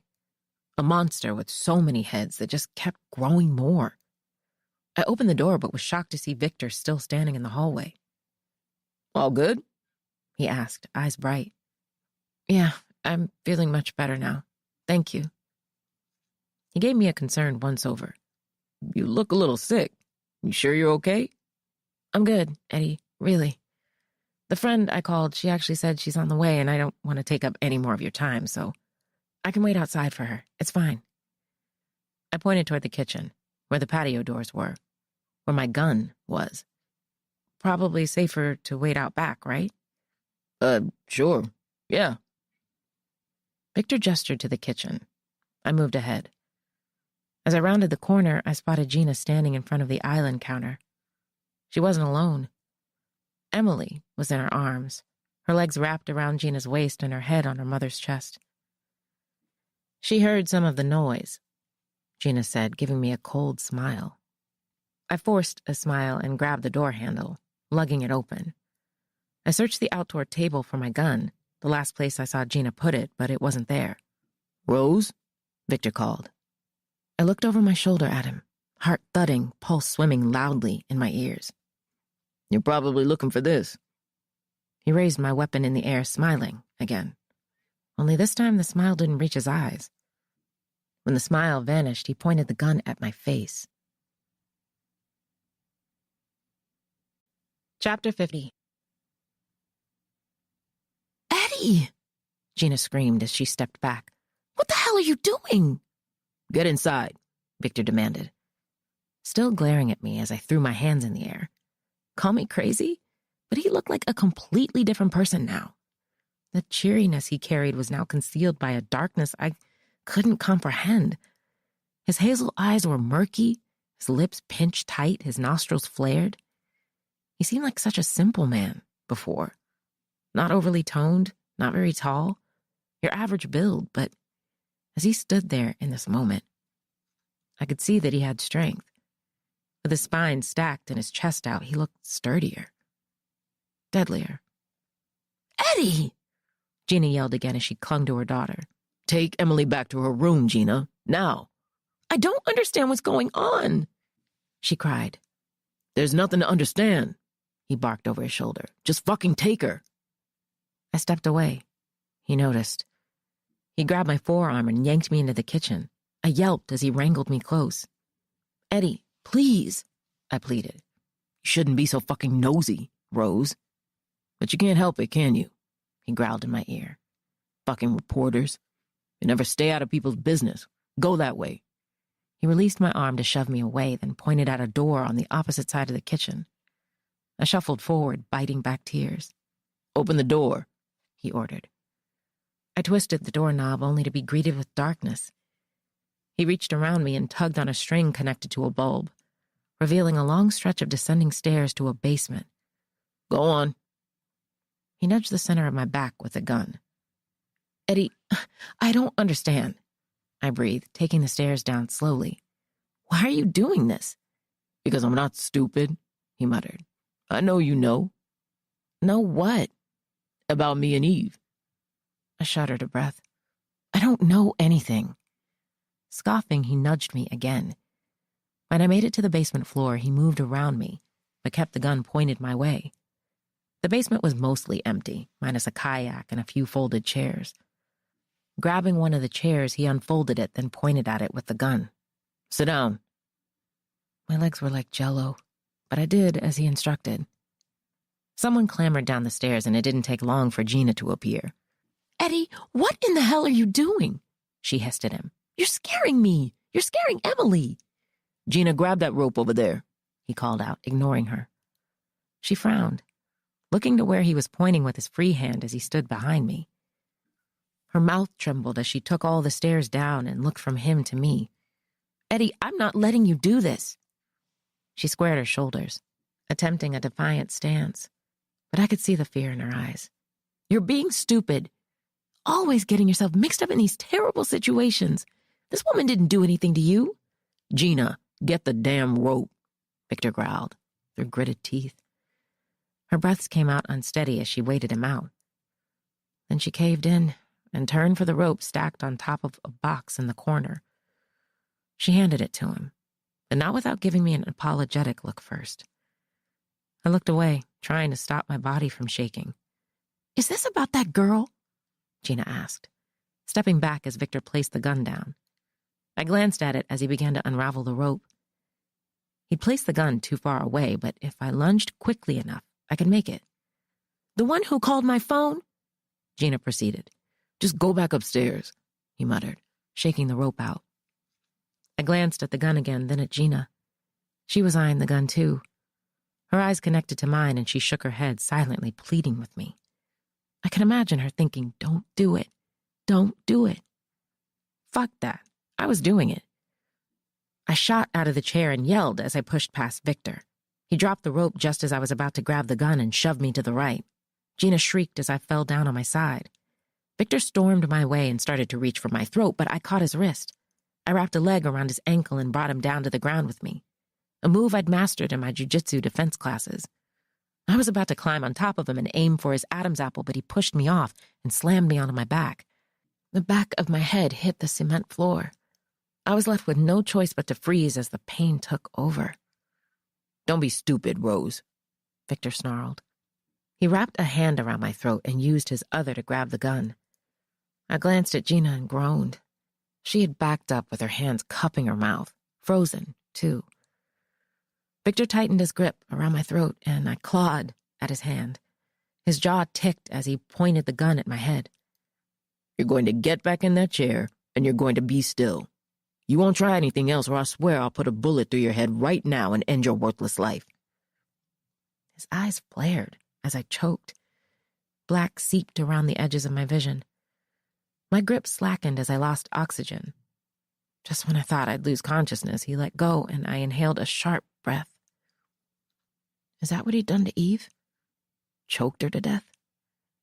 Victor jerked me off the ground and lugged me to the chair again. I slumped in it, rubbing my sore throat, still dragging in deep breaths. This time he tucked the gun into the waistband of his sweats before snatching up the rope. He gripped my shoulder to pull me back, then wrapped the rope around my chest. As he went lower, I felt it digging into the lower part of my ribs. I winced. "Eve," I croaked, swinging my eyes to Gina. "Are you talking about Eve? Is she the one who called you?" "Yes, that's her name," Gina said, her misty eyes wider. "I was right then, wasn't I, Eddie? You were fucking her." The anger seemed to throttle her. "You lied to me. You said she was a friend, a colleague. You said nothing happened. I canceled our fucking divorce because you promised it was nothing. You promised you would focus on our family and our future. I should have known you were lying." "I think he killed her, Gina," I rasped. Right after Victor slapped me so hard, I saw stars. "You don't know shit," he spat in my face. Blood flooded my mouth as I closed my eyes and groaned. "I don't know what you did to the other girl, but you need to leave this one alone." Gina stepped forward, tipping her chin. "I should have known not to trust you. I should have listened to my instincts. You let her go now, or I'm calling the police." Gina clenched a fist as Victor stepped closer to her. "I'm not letting her go, G. And you aren't calling the cops on me. You're not foolish. You know how bad this will make you and the company look." Gina's hand shook. "I don't care. You've underestimated me enough." She twisted around and stormed halfway up the stairs. Before she could make it, Victor raised the gun. I screamed when the gunshot echoed through the basement. Chapter 51. Victor cursed as he watched his wife collapse, belly first, on the stairs. Everything fell silent after that, but to my surprise, Gina's head was still moving. That's when I realized he'd shot her in the calf. Blood trickled down her leg as she moaned. She began to cry as she reached for the gunshot wound, but in doing so, she ended up skidding all the way down the wooden steps. Victor clutched her good leg, flipped her over, and dragged her across the basement on her back. She cried out as he fumed, hiking her up and pressing her back to a wall. "Eddie, are you kidding me?" she cried. "You fucking shot me." I looked down, noticing the bottom of the rope wasn't tied at my waist. He'd knotted the rope around my chest and behind my back, but not at my waist. I shifted my arms, trying to move the rope's end, but that only caused the knots above to squeeze tighter. "You don't understand, Gina. I did what I had to do for you," Victor said. "What did you do, you asshole?" she demanded, wincing again. "She was going to ruin us and everything we built. She found us here and she threatened your company, our marriage. She wasn't going to stop until she took everything." Gina grimaced. You mean everything I've built? Victor looked taken aback as his wife glowered at him. You wouldn't have been able to build any of it if I hadn't been keeping Emily with me every day, he retorted. This weekend is the first time where you're actually with us, and you aren't even really here, Gina. You're still on your fucking phone, still emailing, still on those stupid Zoom calls. I can't stop working just because you want to watch a fucking movie, Eddie. God. Oh my God, my leg. It's bleeding badly. Daddy? Victor twisted around, and most of his anger seemed to rinse away in an instant when he heard the small, innocent voice. Emily stood in the middle of the staircase holding a pink teddy bear and gazing at the puddle of her mother's blood on the step below her. Oh, baby. Victor hustled across the basement, hiked up the stairs, and scooped her up. Come on, let's get you back to bed, baby. Come. It was frightening how quickly he could change up. Menacing at one point and sympathetic the next. Victor glared at me over his shoulder, tossing a warning look that said, "Don't try a fucking thing." The door slammed shut, echoing through the basement. I dropped my head and closed my eyes again, thinking of a way to get the hell out of here. Why had Victor killed Eve? Surely whatever she'd done couldn't have been that bad. Not to the point where he needed to murder her. He killed her. I opened my eyes and cut my gaze to Gina. She was already staring at me. How can you be sure? She asked. That's what I've been told. My voice cracked. I cleared my throat. The Reeds. They live across the lake. The girl, Rory, said they found Eve's body one morning in their rental house. They said she was already dead. But how could it have been Eddie? I mean, how did you know for sure? I didn't know for sure. Not until he pointed the gun at me. God. Gina squeezed her eyes shut. I'm so sorry this is happening, she breathed. So sorry. It's not your fault. It is, she wailed, throwing her head back. I knew he was seeing someone else. I knew he was having an affair. She wanted to be sure that I knew. She just kept coming back, bragging, telling me to leave him. She told me she'd been sleeping with him for months. I asked Eddie about it, and he confessed to it. I wanted a divorce, but he suggested marriage counseling. He wanted to make things work for Emily. I wanted the same thing, so I stayed. I wanted to move on from it, and he said he'd take care of the pregnancy and that he would convince her to... Wait, what? My throat thickened with emotion. Pregnancy? What are you talking about? She was pregnant with his child. She sent me a photo of the pregnancy test, her blood work, everything. She could have photoshopped it, sure, but something told me she wasn't joking. This felt real. And that was going to be my last straw with Eddie. I wanted to be done. When was this? I asked. When did she send you the photo? About 2 or 3 weeks ago, I think. I was so angry. I told him I'd take everything from him, including Emily, if he didn't fix this. It just doesn't make sense that he'd go and kill her. I thought he'd have her get an abortion or pay her to leave us alone. I'd even suggested that he do that. But she didn't, I whispered. Of course she fucking didn't. Because that's Eve. She craved the upper hand. She liked being the one in control because for the longest time she was powerless.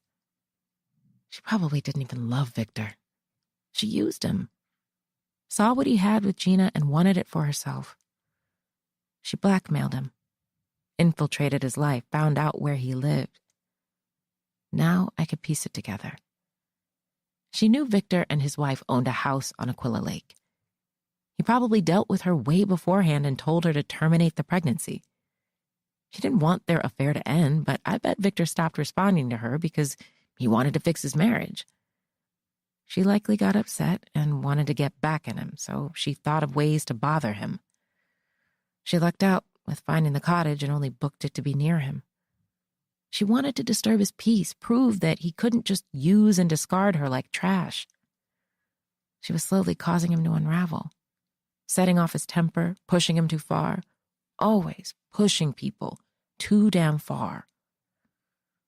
Victor must have appeared at Twilight Oaks twice. The first time when Lincoln left was probably to serve her a warning. Mrs. Abbott said she saw Eve walking around their side of the lake. Victor must have noticed her too, and that set off his alarm. Things were going good with his wife, but Eve was lurking around, ready to sabotage it. But the second time Victor visited her was his last straw. She must have done something horrible, something to really set him off, so he killed her. But it didn't make sense that he'd left the body for the Reeds to find. Why hadn't he just covered his tracks? Unless he saw Eve with Alex and Damien that night. That, or she told him all about it. She probably bragged and shoved it in his face. She probably never got rid of the baby, and if she was carrying Victor's child, how did that make him feel? Knowing she was intentionally ruining herself because of the seed he'd planted. How did it make him feel to know she was still carrying the baby at all? Victor wanted to pin the blame on Alex and Damien. She'd had sex with them at the same time. Their DNA was likely all over her, inside her, even. Even if the police found out the baby was Victor's, he could have admitted to the affair happening but said Eve was stalking him and his wife. He could have fabricated a whole story to protect himself and then pinned her death on the Reeds, and he would have gotten away with it if I hadn't intervened. Knowing this, it was why Alex had taken her things, cleared the house, and got rid of the body. They had no clue who killed her, but knew they'd be suspects if her body was taken in for forensics. They likely consulted with Sheriff Reed right away and told him everything, swore their innocence, and that was why he assisted them. That was why he had Eve's car. The broken necklace in the fireplace I couldn't fully understand, but the Reeds could have tried burning that along with her clothes to get rid of evidence. Thinking about it now, Sheriff Reed knew how this would play out if anyone else other than him discovered Eve's body. He knew a dead girl who'd slept with his nephews would jeopardize his reputation and status, so he helped him cover it up. The only question remaining was, what the hell had they done with her body? Chapter 52. Victor stormed down the stairs with a roll of duct tape in one hand and a gun in the other. I squirmed in my chair while Gina whimpered, watching as he marched my way while pulling the tape off the roll. "You killed Eve because she wouldn't get rid of the baby," I said as he stretched the tape. "Stop talking. She came here to get your attention, didn't she?" He stepped behind me. "She ruins lives. So that means kill her?" I asked, alarmed. "I never meant to kill her, damn it," he snapped. "She was yelling and hitting me. She ran out of the house bragging about how she was going to tell everyone I was the father of her baby.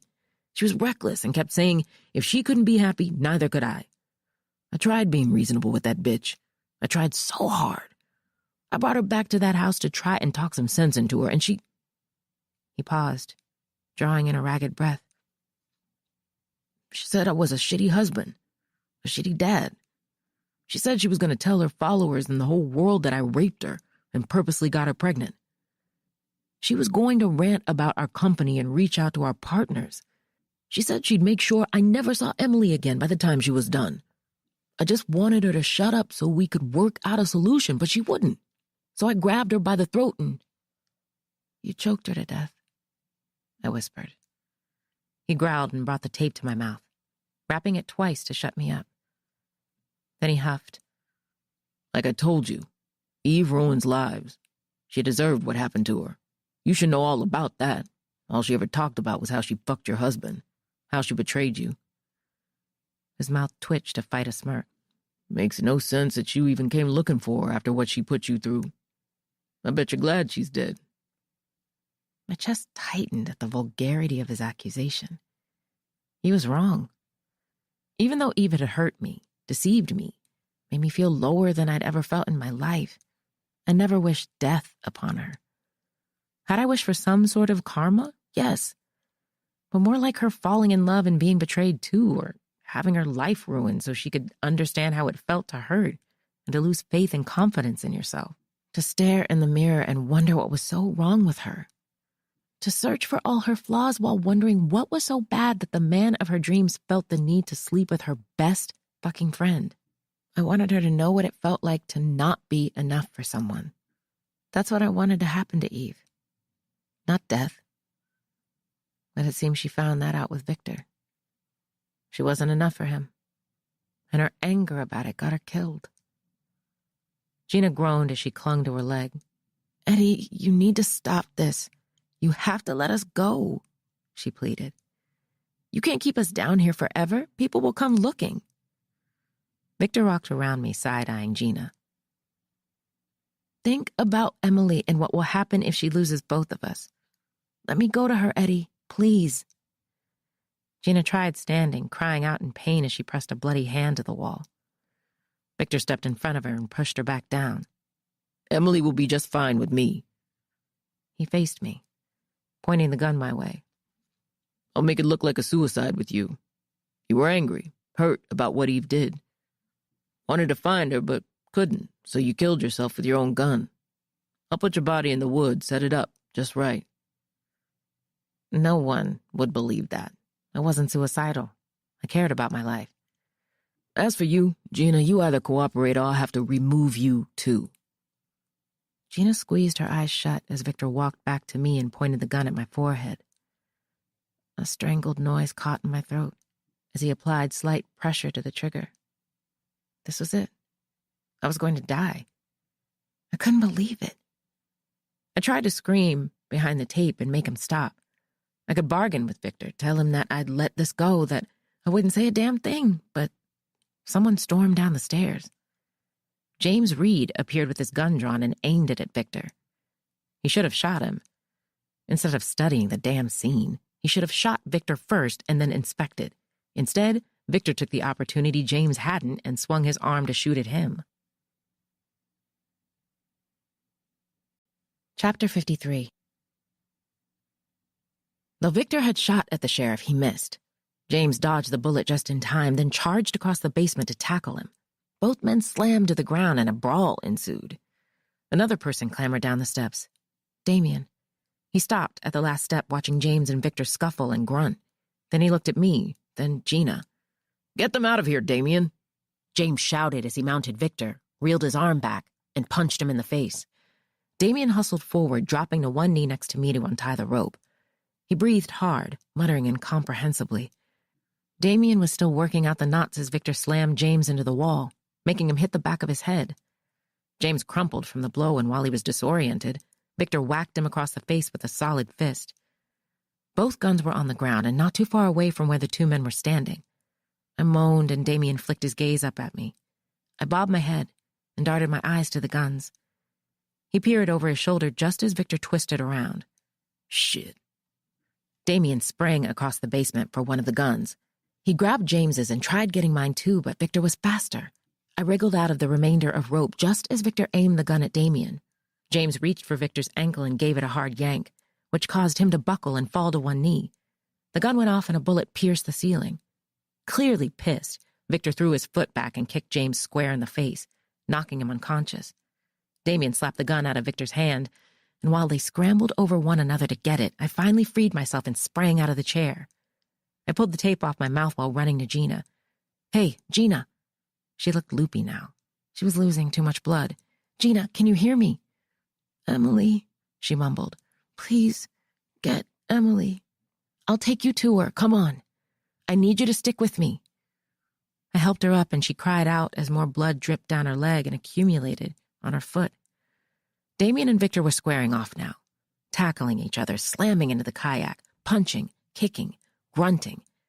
Damien was making sure to kick or shove the guns farther and farther away so neither of them could reach them. I could have left Gina and saved myself, but it was unlike me. I kept thinking about their daughter, how she'd need at least one of her parents to navigate this world. And it couldn't be Victor. I had no doubt he'd have killed everyone here and run off with Emily. With all my strength, I lifted Gina up and threw her arm over my shoulder. We went for the stairs, her stumbling, me huffing as I held most of her weight. My face was swollen, and blood was thick around my nose. Gina was a champ. She didn't stop, not even when we made it to the kitchen. Mommy! Emily screamed. I looked toward the hallway where Emily was standing. Oh, Emily, baby. Gina hobbled toward her. It seemed she hadn't been shot at all with how quickly she reached her. Gina, we need to get out of here right now, I said. Yes, my keys. My keys are right there, on the hook, on the wall. I rushed to the hook she was pointing to and followed her to the garage. She slammed a bloody hand into the button to open the gate and hustled to the BMW. All right, come on, baby, get in. Gina's voice wavered as she put Emily into her car seat. Her hand shook as she tried strapping her in. Here, let me help. I swapped places with her. You get in the passenger seat. Gina swallowed, then nodded, moving out of the way. Where's Daddy? Emily asked as I clicked the chest buckle into place. He's busy. I forced a smile at her, clicking the bottom buckle in. You're okay. Gina was already in the passenger seat. I closed the door and push-started the car, ready to peel out. Before I could, I spotted a figure standing in the driveway behind the car. Victor. He stood in the way, holding my gun again. He started to raise it, and that's when I slammed my foot down on the gas pedal. Victor dodged to the left as I peeled out.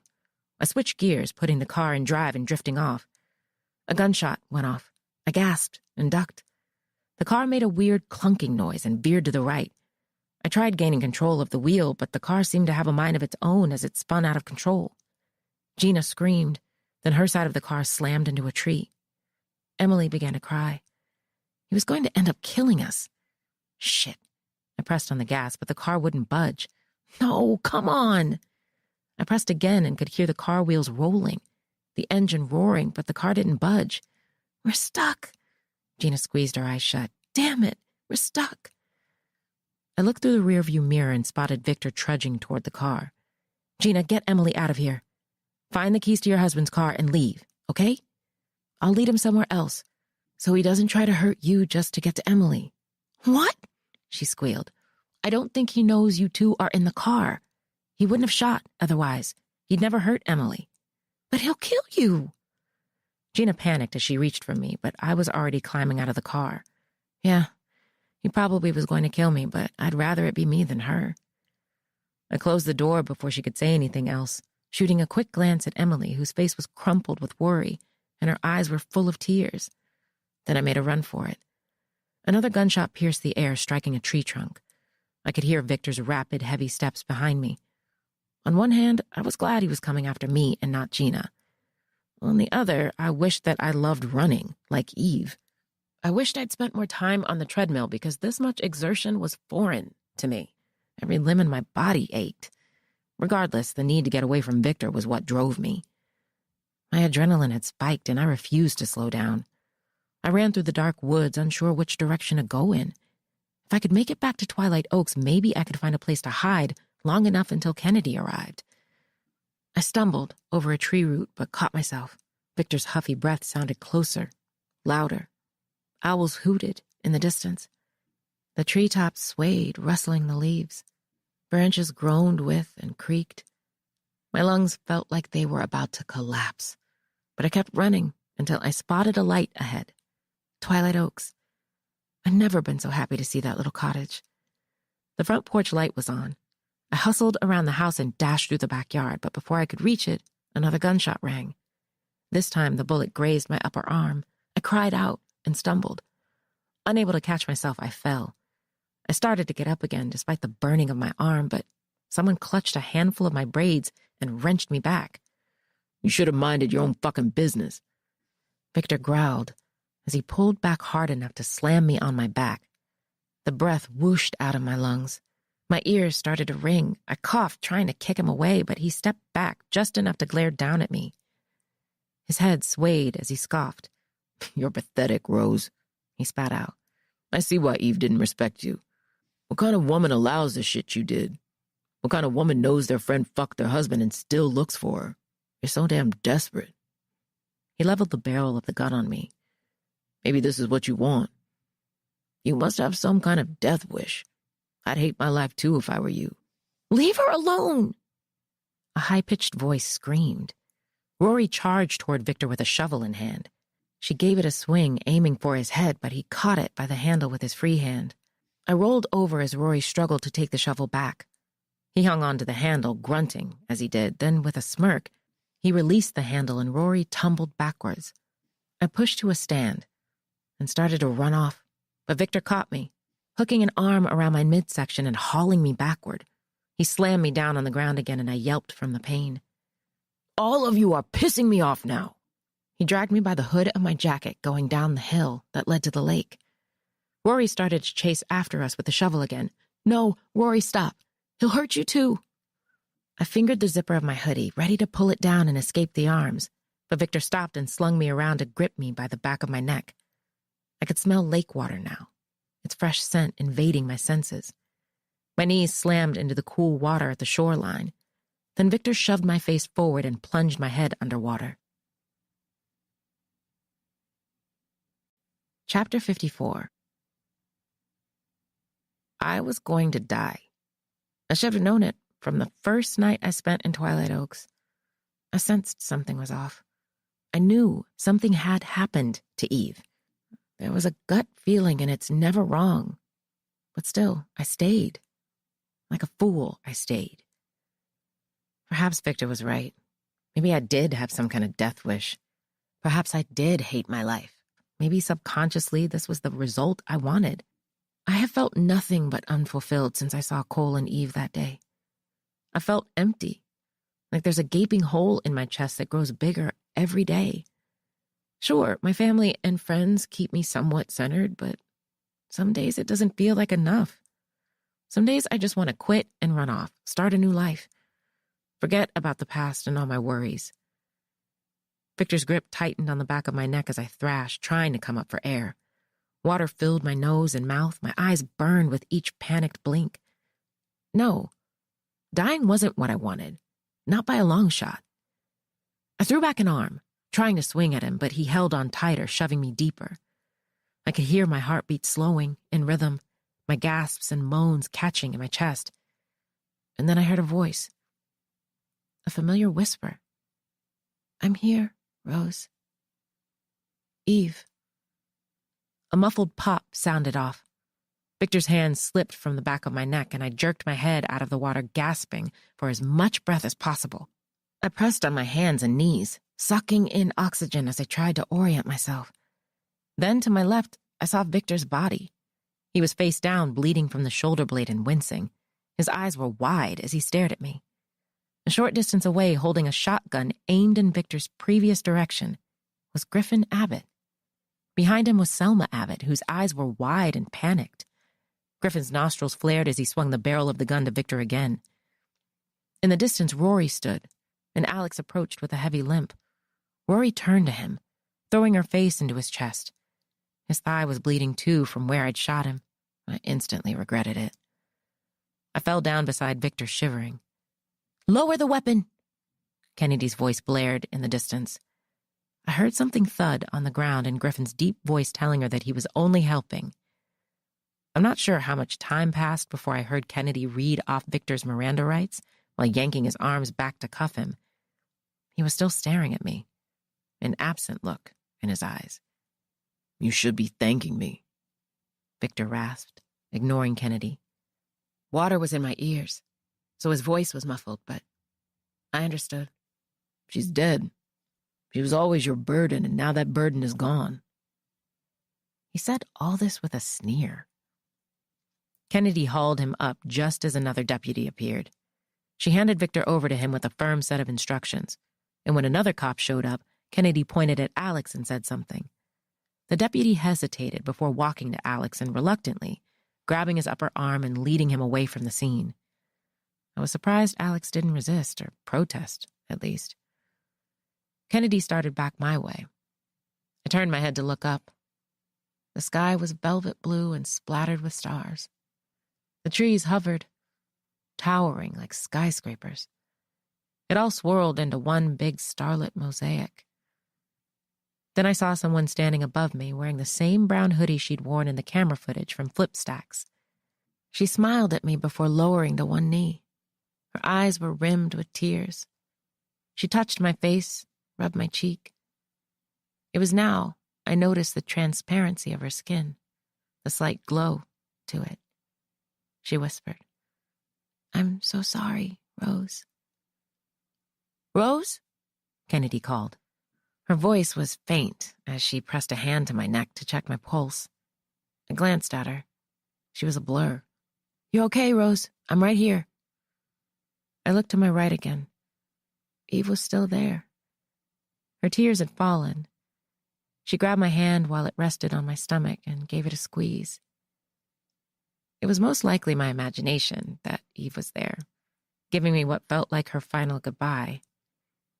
I wondered if all this time she'd been whispering to me and pointing me in the right direction because she knew I'd never give up. "I'm so sorry," she whispered again. Believe it or not, despite the mess she'd created and the hurt that still lingered in my chest, I forgave her. "It's okay," I mumbled. The last thing I remember is smiling before closing my eyes and drifting out of consciousness. Eve Castillo journal entry. Here's something people are aware of but will never fully accept. Hurt people really do hurt other people. It's the biggest fucking cliche, but it's 100% true. We hurt others because the pain inside us runs so deep and throbs so hard that it's impossible to ignore. No amount of therapy, of traveling, of journaling, of reading self-help books, or any of that worldly bullshit will help. Because once you realize no one will apologize for the way they treated you, you build resentment, anger, envy. You want others to feel that too, just so they can understand you a little more. Also, you can say, "Do you feel that? The crack forming in your heart? Yeah, well, it's only going to get bigger as the days pass, and there isn't shit you can do about it." I wish I wasn't the kind of person to hurt. I wish I had a good heart like Rose, like Zoe. I wish I was a good person who was okay living life at bare minimum. I can't blame anyone for my actions. I'm responsible for anything that comes my way. Like Pa, I do bad things. I try to reward men with my body, my words, my smile, but eventually it doesn't work anymore, and I'm caught up in a web. All I know is no matter how hard karma hits me, I'm ready for her. Whatever she gives me, I'll probably deserve it. Chapter 55. I believe I can pinpoint why you returned to Sage Hill even though you knew it was dangerous to do so. Christine studied me from the other side of the room as she sat in her plush, oatmeal-colored chair. She smiled as I digested her words. It had been 4 days since the madness in Sage Hill. My upper lip was still a bit swollen, and I swear I could still feel Victor's grip on the back of my neck, squeezing with intense pressure. "Help me understand it," I said, sighing as I rubbed the top of my spine. Christine closed her notebook and placed it on the coffee table.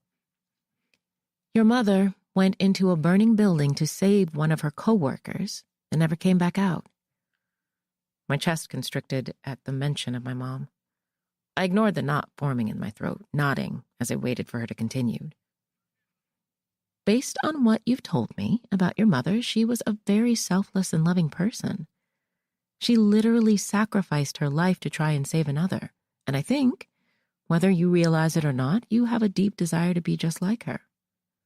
You feel you have something to prove now that she's gone. Or perhaps you think you need to fill her shoes. On the surface, you tell yourself you'd never run into a fire or, say, jump into an ocean full of sharks to save someone. But that's exactly what happened when it came to Eve. The danger was there. It was imminent, and you knew this. But you returned to Sage Hill anyway. You were hoping to save someone, but it's impossible to save everyone, Rose." "I know," I murmured. "You carry a lot of weight on your shoulders. And you're so hard on yourself. Do you know that?" I nodded again, a rawness coating my throat. You have to realize that every situation you encounter doesn't have to be solved by you. Unless it directly impacts your life, sometimes you have to let things run their course. But if I hadn't looked for Eve, I might have never found out what happened to her. True, but it was still out of your control. I huffed a humorless laugh. I feel like I'm being scolded. No, I promise. I'm not scolding you, she replied in a gentle voice. I just want you to open your mind to the facts. Sometimes we have to face these ugly truths in order to protect ourselves. Just like the situation with Cole and Eve. You never saw it coming. There was absolutely nothing you could have done to prevent it. I know you tell yourself if you'd come home sooner or if you'd called ahead of time that it never would have happened, but it would have. Maybe not that day or the next, but eventually. Why? Because you can't control other people's urges or desires, even if that person promised to commit themselves to you. Wow, that was a tough pill to swallow. So I want you to work on this, she went on, straightening in her chair. I want you to start focusing on your well-being and putting yourself first. It's a miracle what happened in Sage Hill. You used your resources and exposed the truth. You saved a mother and a daughter, kept them united. You put a horrible man in custody for murder. They were able to find your friend's body, and you helped a town get rid of a crooked sheriff. Dr. Christine gave me a proud smile. That's true, I murmured. Though you did all those things, eventually you'll have to put them behind you. Don't let it linger or weigh you down. Keep going. She studied me for a moment, her eyes softening. You say you saw Eve the night you found out who murdered her. Do you truly believe she was telling you goodbye? I nodded. I do. And do you truly forgive her? I gave the question some thought. I have moments where I get angry. It feels ridiculous sometimes, resenting a dead woman and all. I said, huffing a laugh. But yes, I truly do forgive her. That's good. She gave me a warm smile. So start there. Forgive and move on. Forget about Cole. Forget about Sage Hill. Forget about what was and focus on what is. You have the right to be angry when you need to be and sad about your friend the next, but what I want you to remember, Rose, is that Eve's choices had absolutely nothing to do with you. She was never your burden. She was battling something within herself, and sometimes those battles are the hardest to conquer. Chapter 56. Sunlight bounced off my white ceramic coffee mug. I sat at my desk, watching how the light reflected off of it, making the paper shine whiter. Ever since I discovered everything about Eve, I found myself appreciating the little things. I realized after all that I had gone through that I needed to slow down. Yes, I was at work, but at the moment I had no deadlines or stories to report. I was sure something would come up within the next couple of days, but right now it felt good to sit and work through a few returned edits from Twyla. It seemed like my life had completely changed in a matter of days. After the incident with Victor and Eve, the story was one Twyla wanted front and center on Premiere Daily. The hook was, reporters search for missing best friend becomes a deadly encounter. It's not exactly the headline I would have gone for, but it was already getting a lot of views and traffic. Herbert covered the story and interviewed me, Gina, and Rory. Twyla insisted that I write the piece, but I was glad to offer the opportunity to Herbert. The last thing I wanted was to slip back into that dark place. I'd provided Herbert as many details as I could over several bottles of wine in my apartment. In my opinion, he deserved a promotion, and he'd gotten it because I'd moved up to senior reporter. Sure, it could have been because of Twyla's pity, but still, a win was a win. Take that, Jana and Bree. I picked up my coffee and took a deep sip. A knock sounded on the door, and Twyla popped her curly head in. You have visitors? She informed me. Should I send them in? Yes, please. I smiled, already knowing who was about to walk through my door. Twyla opened the door wider, and Kennedy walked in with Rory, trotting behind her. Rory carried a container of brownies in her hand, which made me laugh. "Are you trying to make me fat, Rory?" I asked, giving her a hug. "No, I was just bored," she said over my shoulder. She didn't seem as hollow as she had been a few weeks ago. It seemed like since her brothers had been taken into custody, she was shining a bit brighter.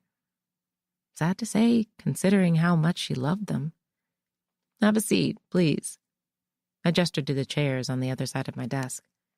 "We won't be here long," Kennedy assured me, adjusting her hips in the chair. "Just wanted to pop by and let you know James and Alex Reed will be going to trial." According to Damien, Alex and James suggested burying Eve's body in their mother's grave. "What were they charged with?" I asked. "Concealment of death. They're facing serious felonies." Wow.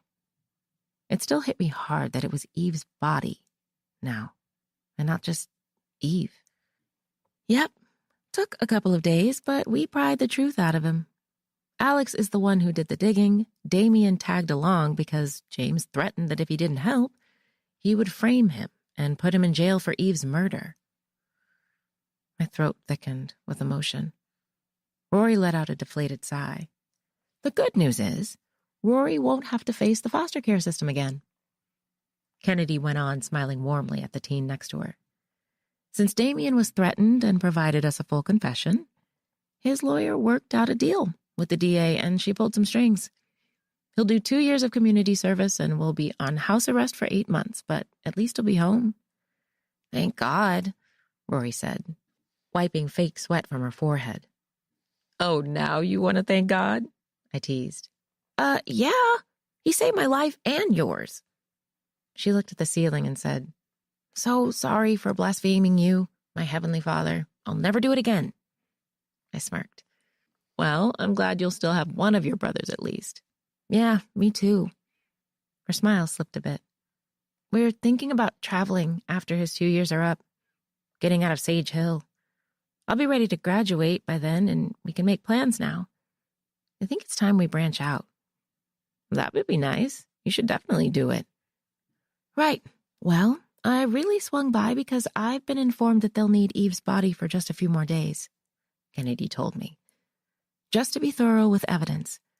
Once we have everything we need, we'll have her body delivered so you can give her a proper burial." "Okay. Thanks, Kennedy. I really appreciate everything you've done for me." Kennedy's eyes sparkled. "It was my pleasure, Rose." I forced myself to look away as my tears threatened to take over. As if Kennedy noticed, she reached for Rory's Tupperware and removed the lid. Her nails were pink and red this time. "Let me try one of these brownies and see what all the fuss is about." She plucked one out and bit into it. As she chewed, her eyes expanded and she shifted her gaze to Rory. "Girl, what? These are good." "Yeah? I'm thinking about selling them," Rory said, bouncing in her seat as Kennedy devoured the rest of her brownie, then grabbed another. "You sell these and you'll make enough money to travel and live wherever you want," said Kennedy, her mouth half full. "My goodness, they're so gooey and chocolatey. A glass of milk would hit the spot." "They are really good," I said, taking a brownie for myself. Rory grinned and grabbed one too. "To a peaceful future," she declared, holding her brownie in the air. We tapped brownies. To a peaceful future. That I could promise myself.